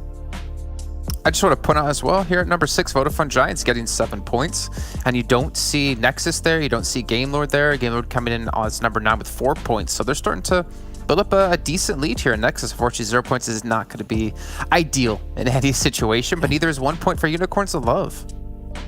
The one team actually I want to talk about on this bottom graphic here is ChasMac Gaming. I love their rotation. I think Imperium touched upon it a little bit during the cast. They were a team that initially were down southwest, a big portion of that game, but they saw the circle continuously shift towards the more southeastern side of Al Azahar, and they're like, well, you know what, we're going to go where we know teams are not going to be rotating into. Of course, LMV is the team that was there usually, but they went for the wide rotate to make sure they could try and get into the circle. It didn't quite work out at the end, only getting 2 points, but I think that there was something that ChasMac tried and it almost worked out. So I'm actually really happy to see that attempt coming out from them. Well, we do see our top players, Alicio. He was the MVP of the finals last season. He's been a little bit quiet in the finals so far, but nice time for him to show up, as well as Reznov coming through. I mean, Exquisite Décode did get a good chunk of points from that last game, and if I'm not mistaken, they were around that 5th place placing at the moment. So we could see the Lacanostra MVP boys getting back into the finals once again, or the regional championship. Yeah, Miramar has been their salvage battleground, I think, for Exquisite Décode UK. They're almost always able to get themselves a decent, maybe top 3, 4, you get that podium finish under their belt, and they're also very adept at being able to navigate how you transition through these hills, how you transition through these dips, which is why we oftentimes see them getting so much damage on the board. And it's not too much a surprise that you see a guy like Alicio rocking out at those top numbers. He's a pleasure to watch sometimes. Yeah. He just rocked up at some point, excuse me. I believe that was the one. Yeah. And Alicio just got a 1v2. Alicia's still that good. Like, he is still potentially aiming for the MVP here. He's a little bit late to go for that spot, but he's still as impressive as in Season 1. Like, on an individual level, Alicia's still up there. Yeah, it always surprised me in Season 1, and I don't really feel bad for saying this, that I never really considered him a super strong player, and then, you know, we get into the finals, and he was like the carrying factor for the team, so that kind of surprised the hell out of me, and you got to see it as well happen in the league stage of Super Weekends across this season. Just haven't really seen it, unfortunately, yet into the finals.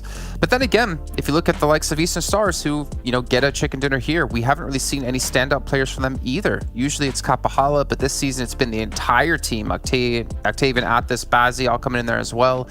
But let's take a look at their stats so far here in the finals. And yeah, you look at this and like, okay, you know, Athis 2K, that's good. Octavian 2400, that's great.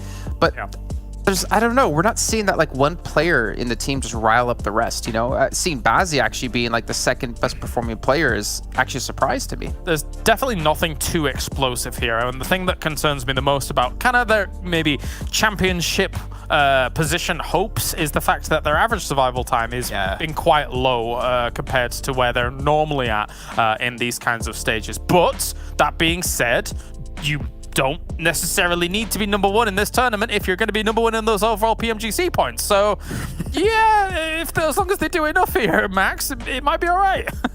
We saw the emphasis, and you mentioned it earlier when we were looking at the top 8 teams on the rankings at one point. They're very focused around positioning points right now. They're not really getting that many position points. Of course, they get themselves the 15 off the back of that chicken dinner here. If they mainly focus around kills, not only could that be the difference maker for them in the rankings of the finals to qualify for the European Regional Championship, but the kills alone might be the difference maker for them to qualify to the PMGC right above Unicorns of Love. So sure, it would be good to see them make it to the late game a little bit more. That could offer more opportunities to pick up those kills, but in terms of kills, they're definitely not looking bad. And I think that if they just keep getting those kills every single time, it might be the factor that allows them to stand out in the rankings. Well, Max, you did bring up something really interesting when we were watching this last match about these two teams and about what they potentially could be focusing in on. I'm hoping you can kind of reiterate that yet again. Eastern Star? Well, the fact that, you know, these two teams, they technically don't need to qualify top 5. Yeah. They just need to beat the other one, right? So if you just focus on playing safe, not trying to play too crazy, you could just qualify off of your points, period. Exactly, and that's what they. I mean, I think that these two teams definitely want to do a lot better than what we're doing right now in the rankings. Unicorns of Love, Eastern Stars, these are two teams when we looked at their performances in the Super Weekends, we expected them to be top 3 by far, and they're not there just yet, but right now they just did so good in the first PMPL season, they did so good into the Super Weekend and the league stage. All they need is just enough points to overtake your opponent. Unicorns of Love want to overtake Eastern Stars want to overtake Unicorns of Love. That's the big, really, storyline we're having between these two teams, and it's just changing every single game. Now is Eastern Stars above it, next game it might be Unicorns of Love. It's just going to be down to, once again, the last day, even potentially the last game. It's so close between the two. Yeah, I honestly kind of hope that Eastern Stars or Unicorns of Love don't run away with it. We have that coming down to that final round of the day on the final day, but that is still yet to come. That is going to be up tomorrow as we head into now our final round here of our penultimate day of action in the finals. Max Mancalaris, I'll check in with you guys in just a little bit of time as we got to bring in Imperium and Copter once again for the final time of the day here to cover all this action. Trying to think of a weird question to ask you two, but you know what? I'm not. I'm just going to let you two talk about whatever you want to talk about. And I'm going to get out of here because I'm going to go chill with the boys. Chill with the boys. Final round of the day, Copter. Thank you very much, Jason. And you know, they talked about the race for PMGC, and this isn't anything against the top 5 currently, even though Eastern Stars is actually in there, spoiler. But I want to see both teams qualifying for the top 5. The reason why, because I really feel it would help legitimize that PMGC spot, whoever does get it, that little bit more heavily, right? It will also give them just an extra level of experience going into the PMGC by qualifying for the regional finals. Yeah, I gotta agree with that because I mean, both teams, they have played so well on the previous stages of this league, and of course, like getting a top 5 result is what we are expecting from these guys. So of course, the fight from the PMGC, you know, the top position to get the PMGC spot, that's a very important factor. But also, I mean, there's money on the line. Top 5 places gonna guarantee also money, and of course, a spot to for the second team also to be advancing towards the next stages. Exactly. Because I just think that if Unicorns Love were to qualify for the PMGC but only finish 10th or 11th in the finals, I don't know, there's a little bit of a sour taste to that for me, right? There's that little bit of a, really? Like, you just about did it kind of thing. I know that can be the case, but again, I just like to see them push that little bit harder. But we're into the final round. The playing path is upon us, and the teams are dropping. And still gotta mention about the points. I mean, yes, the team that's gonna get the PMGC spot, of course, we are hoping that they will be in the top 5. But imagine the other team who will just maybe left out with 2 points, not getting on the top 5. I think that's the scenario that I would like to avoid, because otherwise the battle from the top position for the PMGC spot is gonna be very fierce, to be honest. Now that you said it, that's probably gonna happen, Copter. Yeah, that's what I mean, that the battle is so tight. So I'm really hoping that both will up the game, that they will actually get the spot on the top 5, because otherwise, I mean, it's going to be a huge letdown for the other team who doesn't get that spot. This is a phase 1 circle that I am coining the Eastern Stars circle. This is the kind of circle where, at least for the time being, they can control from the mountainside, stick up as a full squad, and to hold things down across the way. Interesting if it'll continue to shift towards the Northwest Island, but for now, they're looking good. Conqueror, they are going for the Hachin, but we have Excuse Me players there as well. So we have 2 teams in Hachin, as we can see. Excuse Me and Conqueror both will come for the Alpha and for the Hachin. So this is definitely a change. We have seen Conqueror going for the boot camp. Actually, Excuse Me is going to take the boot camp this time, because Conqueror is not going to take that. So Exquisite Décode. And so definitely an interesting change here. Definitely will change the dynamics of the Alpha Island as a whole.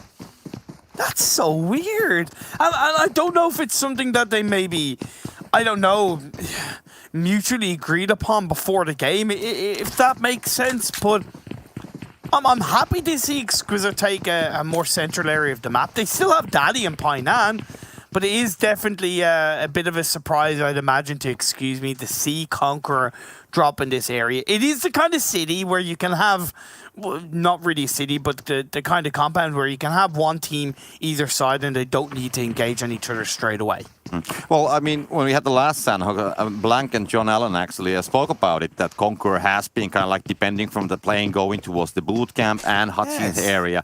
So I think what actually happened here, that Exquisite Décode, they have kind of like, you know, understood when Conqueror will be going for the boot camp and when they are not. So they knew, they saw the plane, and they probably saw that the boot camp's going to be free. And it's such a central place, because I think it was I would say a small wonder on the first Sanhok of the day that there was no team on the middle of the match. But now this whole change for Conqueror, especially for the Excuse Me, I mean, the circle is kind of like favoring Alpha Island, so it might be paying off heavily for the Excuse Me. Well, they can disengage a little bit to the west, right, and move out of the Hating region. They will get closer to Big, of course, but for the time being, they can make that early disengagement should they choose to. TSC have gone for a very early rotation copter onto the bootcamp hill, which I really like that proactivity, and unknown to them, they also technically create that kind of split into the Exquisite Décode players, because Daddy is still in Painan. I don't know if that will affect them negatively, Exquisite Décode, but it is good to see TSC realizing the potential of that bootcamp hill. Yeah, there's a lot of opportunities there. Of course, if the circle will come towards the Bravo Island, then even more. But now it's a good place. You get some visibility. You can actually see on the other side of the river what is actually maybe happening on the Charlie Island and the Alpha Island. Because if you need to move, you need to understand what you're actually up against. There might be teams, holding those compounds right next to the water, so you don't want to be running into those guys. But now they are completely free. So if they want to make a move towards the Charlie Island, for example, I don't think it would be a bad idea to actually now do a split between Charlie and Bravo, because the bridge where they're actually heading right now, there's buildings on both sides, so maybe do a 2-2 split across the bridge. Fair.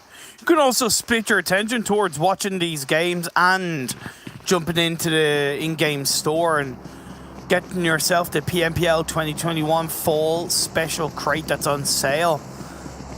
You can get the same outfits as the PMPL players. Like, look how nice they look. It does look pretty cool. You might not play as good as them, of course, but you can at least look good while doing it, as well as the fact that while watching in-game through the Esports Center, on the tab, you can invite your friends to watch together, and you can pick up yourselves some tokens to win gacha prizes, which will give you special permanent items and more rewards.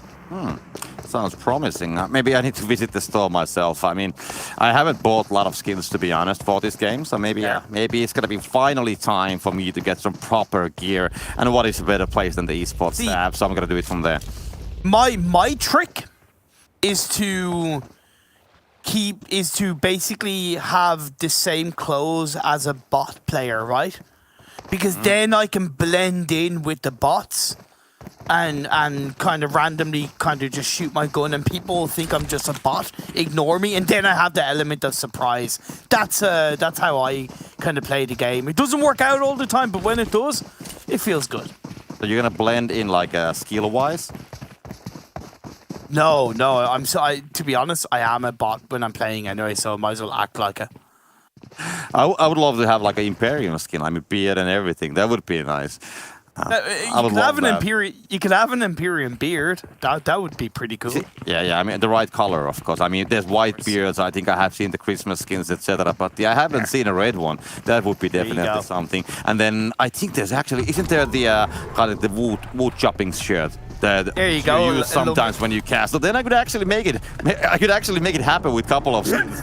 Okay, so maybe we'll have to put some kind of a petition going on that we have to get a red beard to the game, and then we can build our Imperium characters, and then all the players, they are buffed all the way. Thank you so much for having my back on that. Copter, is phase 1 is starting to close in. Eastern Stars are on top of the mountain as we expected, but Big are around the same area. Now, they don't tend to kind of go for the mountain side. They tend to stick to the west, but I think this is a positive move, a positive transition in a team that are definitely struggling in this PMPL finals. Yeah, and on the northern side at the same time, we have double DBs, so double boatations going on. So ChasMac Gaming with double boats, and LMV also kind of like following here. We can actually see it. It's not really the proper boat. It's the water ski, more or less, for the Shadow and his pals. But I mean, it works. It moves. It's okay. Isn't that QB? So quadruple boatation? Yeah. Oh yeah, they have 3 actually. There you go. Anyways. They are just moving in.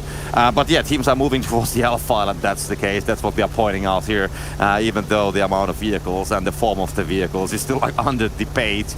But LMV, they are following the same path exactly. These guys are just like 1.5 kilometers in front. And this is the LMV as they are coming in as well. They're just hugging the blue, more or less, and just hoping that they will make it. But I mean, they are arriving on the northern side of the Alpha Island. Exquisite waiting on that area. Big have moved away. So if they will make the boatation all the way on the western side of the island, it's gonna work out.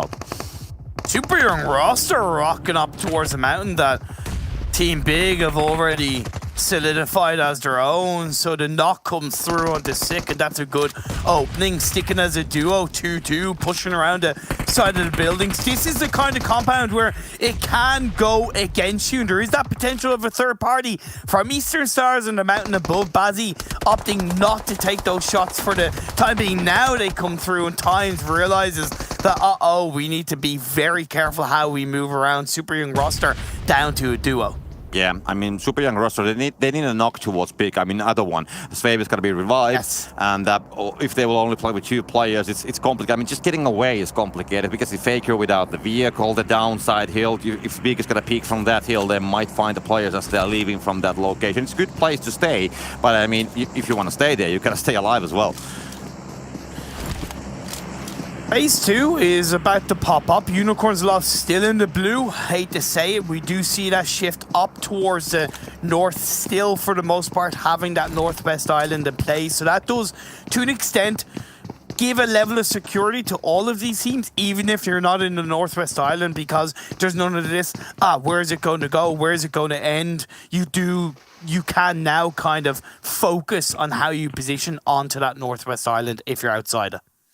And the ChasMac, they actually got inside with the boat. They actually got a knock and a kill from Excuse Me. So they actually made it inside with 4 players and managed to take 1 player down just at the same time as they were hitting the rocks. And now LMV, they are rotating on the backside. Circle did shift completely more or less on the Alpha Island. There's like small parts of the Bravo and Charlie still included, but definitely the Circle will be coming to the Alpha Island. And well, these guys, I mean, they are quite far away. This is the northern side of the, no, actually not on the northern side, but it is actually the northern side of the Bravo Island. Sorry, I completely forgot it. So they will have to... no, it's the Alpha Island. I mean, I can't even like spell the letters wrong. Right. It's cool. It's cool.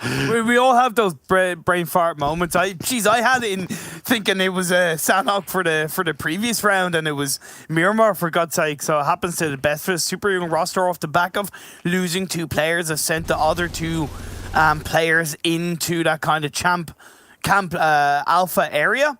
So that's a good place to be, because when you're down to a duo in Sanhok, nobody's really going to be on that western side of the Northwest Island because it's the less viable area to go. So the last 2 players of Super Young roster being there is a good decision to make. And LMV, as they will try to get inside of the Alpha Island in this map of Sanhok, they will be spotted down. So excuse me, they will open the fire. I'm just wondering about the location names. I mean, if Tiger, for example, ever comes to competitive play, I mean, those location names, they're going to be complicated. But anyway, let's focus on this one. LMV, they will get the revival. They will. It's good. And I suppose one of the benefits to an extent of being on that coastal line rocky area is that you don't really need to focus behind you, right? You only need to focus 180 degrees in front.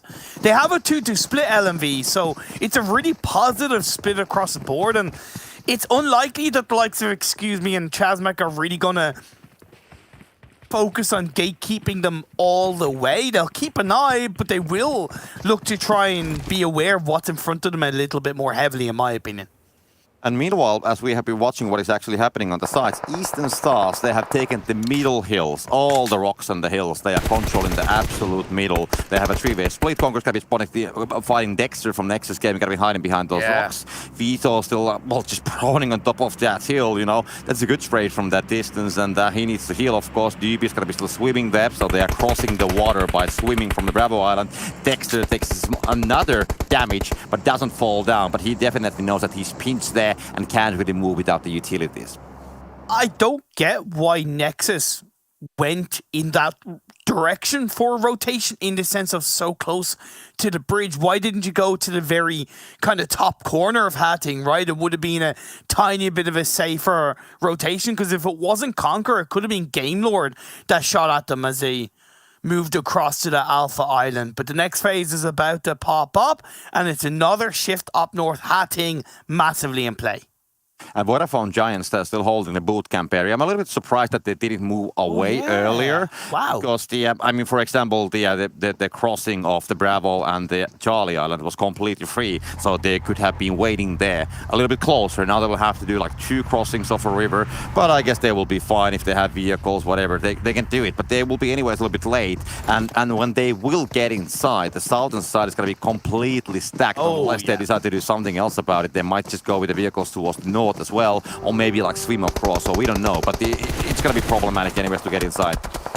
Team Big, they opt to go kind of through the Camp Alpha area, and they go back to where they originally looted, up and towards the top of the hill, but one of them gets caught out by Super Young roster. Beast is eliminated. That will hurt Big's ability to control any kind of part in this circle. And they're going to opt to move away once again, following Sway's direction into that compound as TSC and 4 Romanian Boys battling towards the central area of this circle. 4 Romanian Boys were on the mainland area and they full sent it off the back of this circle shift. Sierra cooking up a grenade. That's going to find Bujo. TSC are out of here. And meanwhile, Eastern starts their third partying actually from the top of that hill. They stole, I think, one of the kills, so they're gaining some points. They want to continue that good momentum they have had on the previous 2 games. Meanwhile, Unicorns of Love, they're not on the zone. They're coming slowly from the southern side. Again, they're taking this slow approach. And I'm starting to wonder that if Unicorns of Love, they will play like this. Do they have, you know, enough chances to get kills to reach the point they need? Yeah, that's a very valid question, and that's the one thing that's really worried me about their play in the Sanhok map, their play style in this map. For now, though, Eastern Stars, like you mentioned, continue to hold on to the central hills. Reese is knocked down at the hands of Mishi. That shouldn't pose too much trouble because a revive should be able to come out, while Xtreme Slayers are being gate-kept massively by Exquisite Décode. Yeah, true. They are in trouble. On the southern side, out of the zone, the blue is going to be moving, so they will have to like move towards the Exquisite Décode. Resno, which is the closest player for the Exquisite Décode, he's actually outside of the zone, so they're having 2 shooters still outside of it and 1 inside, so they have a good position here on the hill. And Xtreme Slayers, if they don't have the vehicles, which I don't think that they have actually, because I think that they run through the bridge maybe, or swim across, so it's going to be. I think the only play which they can do here is to go towards the western side, but then they have to worry about the other teams like Eastern Stars and Team Doom. So whichever direction they will take, there's going to be a lot of shots from the inside of the zone.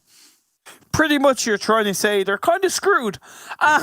In a way, yes. And that's harsh, but that's the law of the land when it comes to Sanhok. If you're not inside the circle in the first 3 to 4 phases, your chances are so much more difficult in surviving for as long as you need to get to that late stage of the game. But the next phase does once again shift a little bit up north. All of Hatting is in play. And the rotation by Vodafone Giants, they left from the boot camp, they didn't go from the southern way, and they actually moved with the vehicles to the northern. So now they can just, drive inside of the zone from the bridge. And there's no teams, well, okay, there's Game Lord holding the buildings on the southern side. Yes, there's teams around Hattin, but still they have a decent entry. Nobody will be shooting them before they are on the other side of the bridge. That is the most probable thing. Game Lord, yes, they have the angles, and they actually are currently moving towards them. But yeah, let's follow what is happening here, because ChasMac, they also have to battle their way out, and Unicorns of Love and Big, they are the threats for them. And it was honestly a worthwhile sacrifice for Big to lose Beast with Swave, Mihi and Times getting together in that compound, because that circle shift has put them on the northwestern edge of the circle. ChasMac have to try and wrap around them, which is possible, but LMV are then going to be waiting in the wings as a full squad. So I kind of can't help but feel that ChasMac have maybe met their maker in this Sanhok game, but let's see what they can carve out for themselves. Meanwhile, outside of the pictures on the eastern side, on the bridge actually, Game Lord moved away from the compounds to welcome Vodafone Giants, and now they're having, here we go, a huge battle on the bridge. So Vodafone Giants, they are just swimming. We can see Game Lord, they're trying to welcome these guys with all the bullets they have, and just making sure that the guys will not get inside, but it's going to be backfiring heavily as CB is going to be making a flank but falls down. What took him so long to shoot? What took him so long to shoot? And then he didn't wait for Pocus. I get that the urgency was there, but he should have waited for Pocus, and it would have been a two-man play. And I really appreciate Game Lord going from the bridge side, because it made sense from the compound that they held on to, because less chance of them getting third party. But that was definitely a mistake from Vodafone Giants. And Game Lord, they got 4 kills, they can continue with the full stack as well, so they don't lose anything, they will just gain those kills. So definitely very well well made from Gamelord. Meanwhile, Conqueror gonna be trying to catch on the Exquisite Décode. Will's gonna be trying to hide below on the rocks. I mean, these are those tricky places. Jalas takes the damage, gonna be trying to get away with a couple of HP only remaining, and Exquisite Décode, they are hunting it down. They're just waiting where they can actually find those angles. Maybe on nade if they guess the location where it's actually healing. But I mean, it is so complicated to know. So if it's not making like a footstep sound, but Jamas, he gets the heals and spots down the Gamelord at the same time, gets Victor down. And you're right about those nades. One gets chucked up by the players from Exquisite Décode, and it did connect onto Jamas. Not enough to get a knock. And Exquisite Décode can hug this cliff. And if anything, they don't need to worry about Conqueror. They actually need to worry more heavily about the teams that are in the north, as the next phase has shifted massively over to the west. And the only team that's in the center of the circle is Unicorns of Love. Yeah, interesting circle, definitely. We can see Rolk is actually outside of the zone, holding a different place on the hillside, so he can definitely help with the kills when the teams are coming from the southern side. So he's in a location that he can try to find something from the fields as they will try to come. And if somebody will decide to crash towards the Unicorns of Love, then it's going to be all the way. Rolk is, as Elise finds the Conqueror, the spray is going to be going that way, but will not find the player. Why would you do that, Conqueror? You knew that Exquisite Décode were underneath you. You knew that there's teams in front of you. Why didn't you just play the longer game? I know it's easier said than done because of that circle shift, but definitely a panic play from Conqueror left them down and out for the count as Licio, I believe the last player up for his side. No, Daddy is still going strong, but he's not exactly full on health, and that's where Eastern Stars are doing what they can to pick up the pieces, to pick up the kills, and to really punish the likes of Team Doom, who have two players knocked down and just Frosty and Zesh9 left up. And I said this before for some other team, but I mean, Unicorns of Love now is the hammer time. If you want to get those kills, you have all the angles and all the areas for it, so you have to be active. Circle's going to be shifting away though, but still, I mean, there's ChasMac, there's Big on the other side. Team Doom is going to be taken down. LMV, meanwhile, having a battle. Dropping like flies. Copter, they're all dropping like flies. I believe there's 3 teams inside this area. Gamelord, who've just been taken out. Actually, no, Robs is still going strong. You have Excuse Me and you have LMV, and they both, all 3 of them, have to move. Just a tiny wall in play. The phase 6 has gone down south. Nobody, and I repeat, absolutely nobody is inside that circle. 4, 3, 2, 1. The blue zone's starting to move in. Yeah, who's gonna crash on that shack? We have that small shack on the middle. I want to see what's gonna happen, how the team's gonna be battling from that shack. But before that, they'll have to battle in Hachin, and that's gonna be Gamelord losing Robs. Also, the whole team should be, falling down as well. But that's the team gone. Excuse Me, able to survive with Michi staying alive for now as Fresh picks up the final player of LMV, and now it's just big Eastern Stars, Unicorns of Love left up. 3 giants of this PMPL. All 3 of them have really been underperforming in this final, so it's great to see them all in the final moments of this game. But I think Eastern Stars, they've met their match down the bottom of the mountain and they are taken out. Yeah, 11 kills for the Unicorns of Love, and they will have to worry about Mishi, who's hiding behind the tree on the blue. This is one and done. This is a Unicorns of Love chicken dinner. It's very, very nice to see that the 2 teams in the race for PMGC win the final 2 rounds of day 2 of the finals. It kind of feels like a breath of fresh air. The door is opening up and these teams are recognizing that, wait, this isn't going to be an easy task, right? Teams have adapted around us, and we need to step up to the plate. And Unicorns of Love have done this in the final round of the day. It will give them a lot of confidence. It will also cancel out what Eastern Stars had done in the previous round, as Mihi can only hold out for so long. And down he goes to Unicorns of Love chicken dinner. Yeah, it's. I mean, this is what we were asking for. We mentioned multiple times that when these guys are going to be waking up, and they will do it on the last game of the day. So the whole point situation with the PMGC points that we discussed is going to have a completely new turn. So very happy surprise to me, to be honest. And they, I mean, I said that it's going to be time to get some kills, and they actually did get a lot of kills. I think they had like 12, 11 kills in the end. So all the way from the tree, which they had, just I think when the phase 6 actually started and they took that compound, they actually had, I think, 3 kills, and they they actually managed to get away 8 kills on that last situation, and especially the kills which they got from the Eastern Stars. They were like super, of course, like super important. It's gotta feel good as well when you can destroy that team out of the last game of the day and get those points for yourself. Yeah, exactly. I think the biggest thing for me is that Unicorns of Love will have a lot more confidence coming into tomorrow's games. I know you have a sleep in between, of course, but to end on that high note is a big relief for the Unicorns of Love team, for the management behind, and again, it will cleanse their palate coming into tomorrow's 6 games.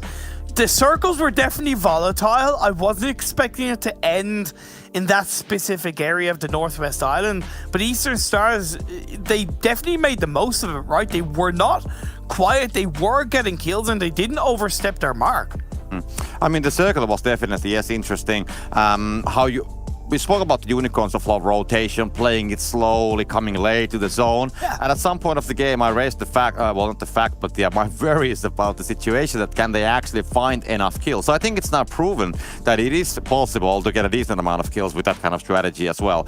Getting the kills, getting the placement points. So they did it well. And I'm just wondering if they would have moved earlier, they probably would have been kind of like, you know, getting stuck on the southern side. So maybe just waiting when you actually see the circle and then you just send it, you know, try to dodge the other teams. I think they did very well on the rotation in the end. That's fair. That's fair. But the one thing that I would say that is a difference in this game compared to others, if you think back to one of the Sanhok games yesterday where Unicorns of Love and Vodafone Giants were down on the south side and the circle shifted up north and a compound was in play. Vodafone Giants took that compound, Unicorns of Love didn't. I think the difference today is that Unicorns of Love maybe have looked back and gone, wait, we can't be afraid of full sending into a compound late game, especially in Sanhok. And that's what they did today, and it worked out. So hopefully that mindset will help them improve a lot more tomorrow, because again, Copter, the final game of the PMPL finals is on Sanhok. Yeah, that is true. The last game is going to be in Sanhok tomorrow. And regarding the strategy still, I mean, yeah, now when you mention it, maybe if they, you know, use the same strategy, maybe up till, you know, phase 4 or something like that, and then you have to like accelerate the movement, maybe do the same, but exactly. You know, just take that like plus 10% for the speed and the courage, and then I think you have the mix what we just saw on the game. The race for PMGC is continuing to heat up. The overall standings definitely continuing to heat up, but we are finished for the game when it comes to, finished for the day when it comes to these games. One more break, Jason and the gang will break it all down.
Well, there's our answer about Unicorns of Love. They get themselves a chicken dinner and help keep that gap close up against Eastern Stars going into that final day. And honestly, what a perfect way to end things out for them and for that race towards the PMGC, where I'm assuming they'll all get to play with these lovely OnePlus 9 phones and get a recharge in 15 minutes. You can play at 120 hertz refresh rate and get the tracking you need on every target you're shooting at. I definitely need it in my old age. And speaking of old age, Maxman, as we take a look at our match rankings here, quite a game indeed for Unicorns of Love. What? Why? You have Kalar? Okay, what? You know what? I'm not even going to talk about that. What Yeah, did you say, Max? no, Kalaris then? No, I meant nothing by that. But Kalaris, how does this keep happening? Every time, this last game on Sanhok, they rotate late, they get themselves, the compound is dead center every time, and the circle ends up on that compound. Yeah.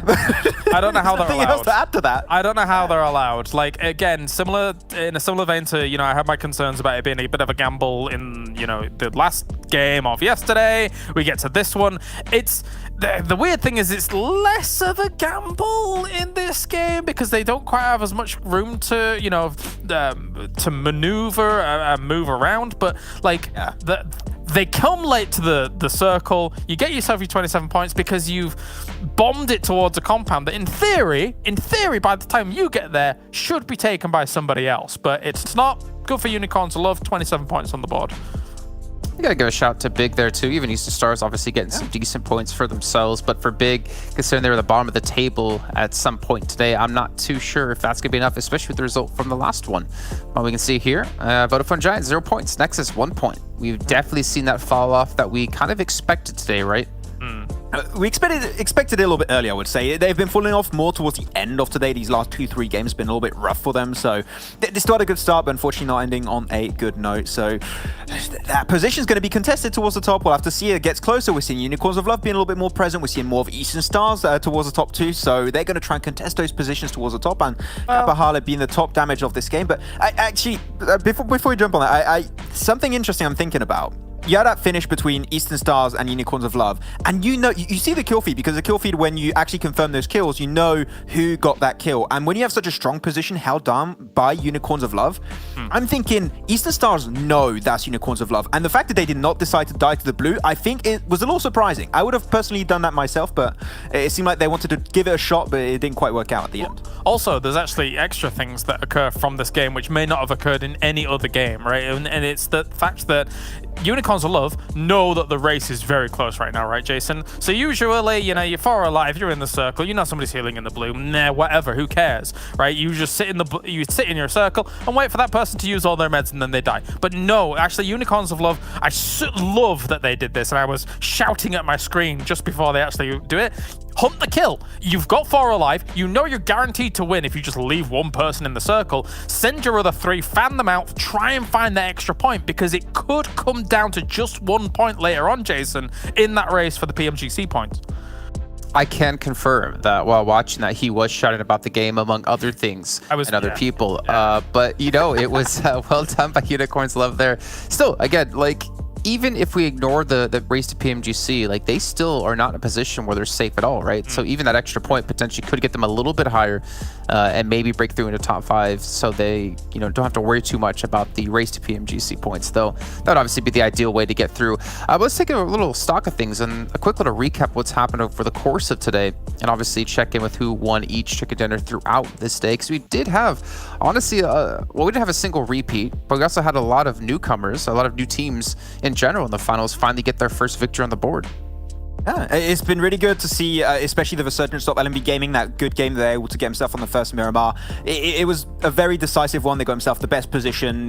Typically, they have a little bit of a hard time getting good spots on Miramar because of their drop towards Campo Militar up northeast. It gets a little bit tricky sometimes, but here, they were aggressive. They had a strong position. They fragged out 12 kills plus the chicken dinner. Happy to see that from LMV, even though it did kind of fall off after that. And of course, at one point, we had the 4th game that was the Doom special, and Doom takes the win, as expected. 12 kills minimum for all of our chicken dinners today. That's really reminiscent of our first week in league play. Oh, I revealed it. I was going to say Alicio, damn it. Like I said, second page, which means we're going to look at the other stats. And then, we lost our game. Oh, well. It sucks for you guys. I was going to say Alicio. I was going to say Okay. Alicio too. Yeah. No, you Okay, won't. I don't trust Maximen, but I have confirmation about Claris's choice. I believe you told Blink who you were going to pick. Is that correct? Actually, I didn't tell him, but I was. You didn't tell- This was okay. the only Well, I have no name on my confirmation mind then. for the day, so.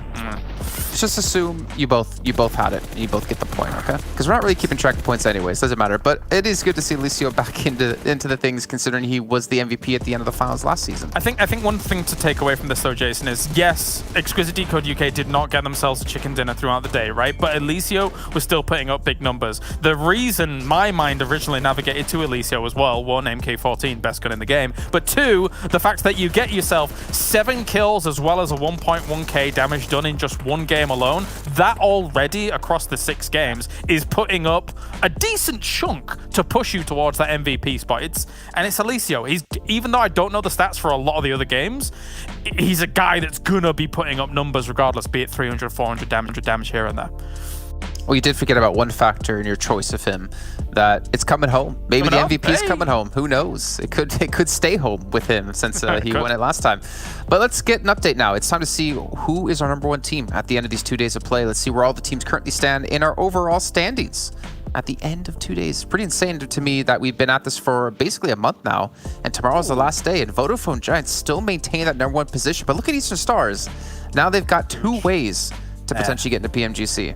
Well, what a catch-up. That, of course, got yourself that big chicken dinner, but they've been getting a lot more consistently towards the late game. The average survival time, I think, was, towards 17, 18 minutes. It is definitely not their strong point, and the kills is definitely slowly increasing, especially in the second day. But, man, Vodafone Giants now having the best day. Game Lord get himself some good results every once in a while. So I don't expect Vodafone Giants to still be in first at the end of tomorrow, because they fell off in these last 3 games pretty drastically. And we're seeing Game Lord get himself some good results. Eastern Stars, Exquisite Décode, as you said, Kalaris. They're competing for the top, and currently this top 5 could be in complete shambles tomorrow.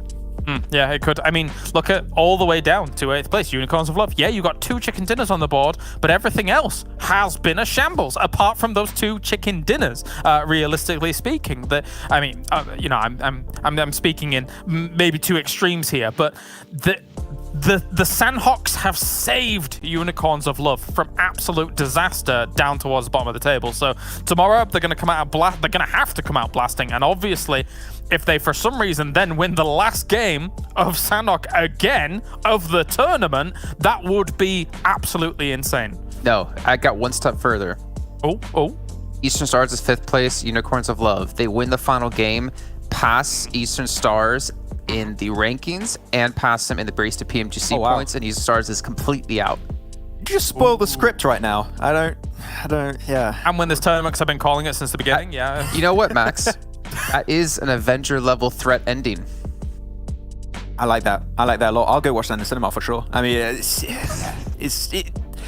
it's so close. I don't know what to expect from these 2 teams, because so up and down. They always win the last game too. We haven't seen really consistency from Unicorns of Love. But as you said, right, Galaris, is weird that last game. But it's so weird how they get in the position in the first place. But yeah, this is a weird finals. I think we can all agree on that one. So yeah, there you have it. It's been crazy, yeah.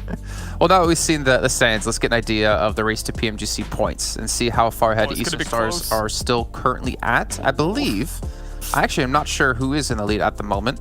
Single digits. We're going to take a look. A 2-point. Okay, we're really going to have to sort out the tiebreaker, though.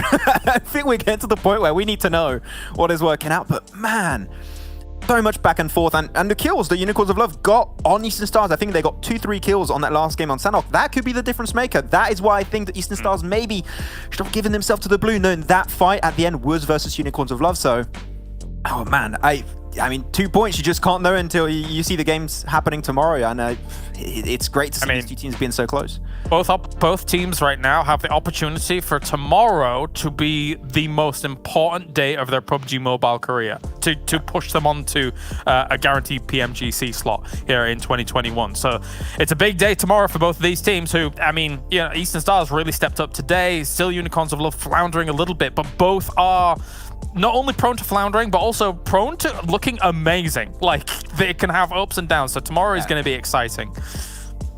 Well, speaking of tomorrow, that is when our next day of action will be kicking off the exact same time. It'll be 6 rounds left to go here in the PMPL Western Europe Season 2. And then we have some time up before we get into the European Regional Finals. And honestly, I'm curious to see how that one's going to go. It's going to be so exciting to see Turkey, CIS, and Western Europe clash once again. It's going to be very tough, I'd say, on Western Europe potentially with the caliber teams they're going to be up against, but it's still going to be exciting nonetheless. But ladies and gentlemen, thank you again for tuning in. We appreciate having you here. Thanks again to obviously the commentators, the production crew as well. But we are off now until tomorrow. We'll have our final day of play. We're going to find out what 5 teams will go through into the European Regional Championship and which team will go straight into PMGC. We'll see you then.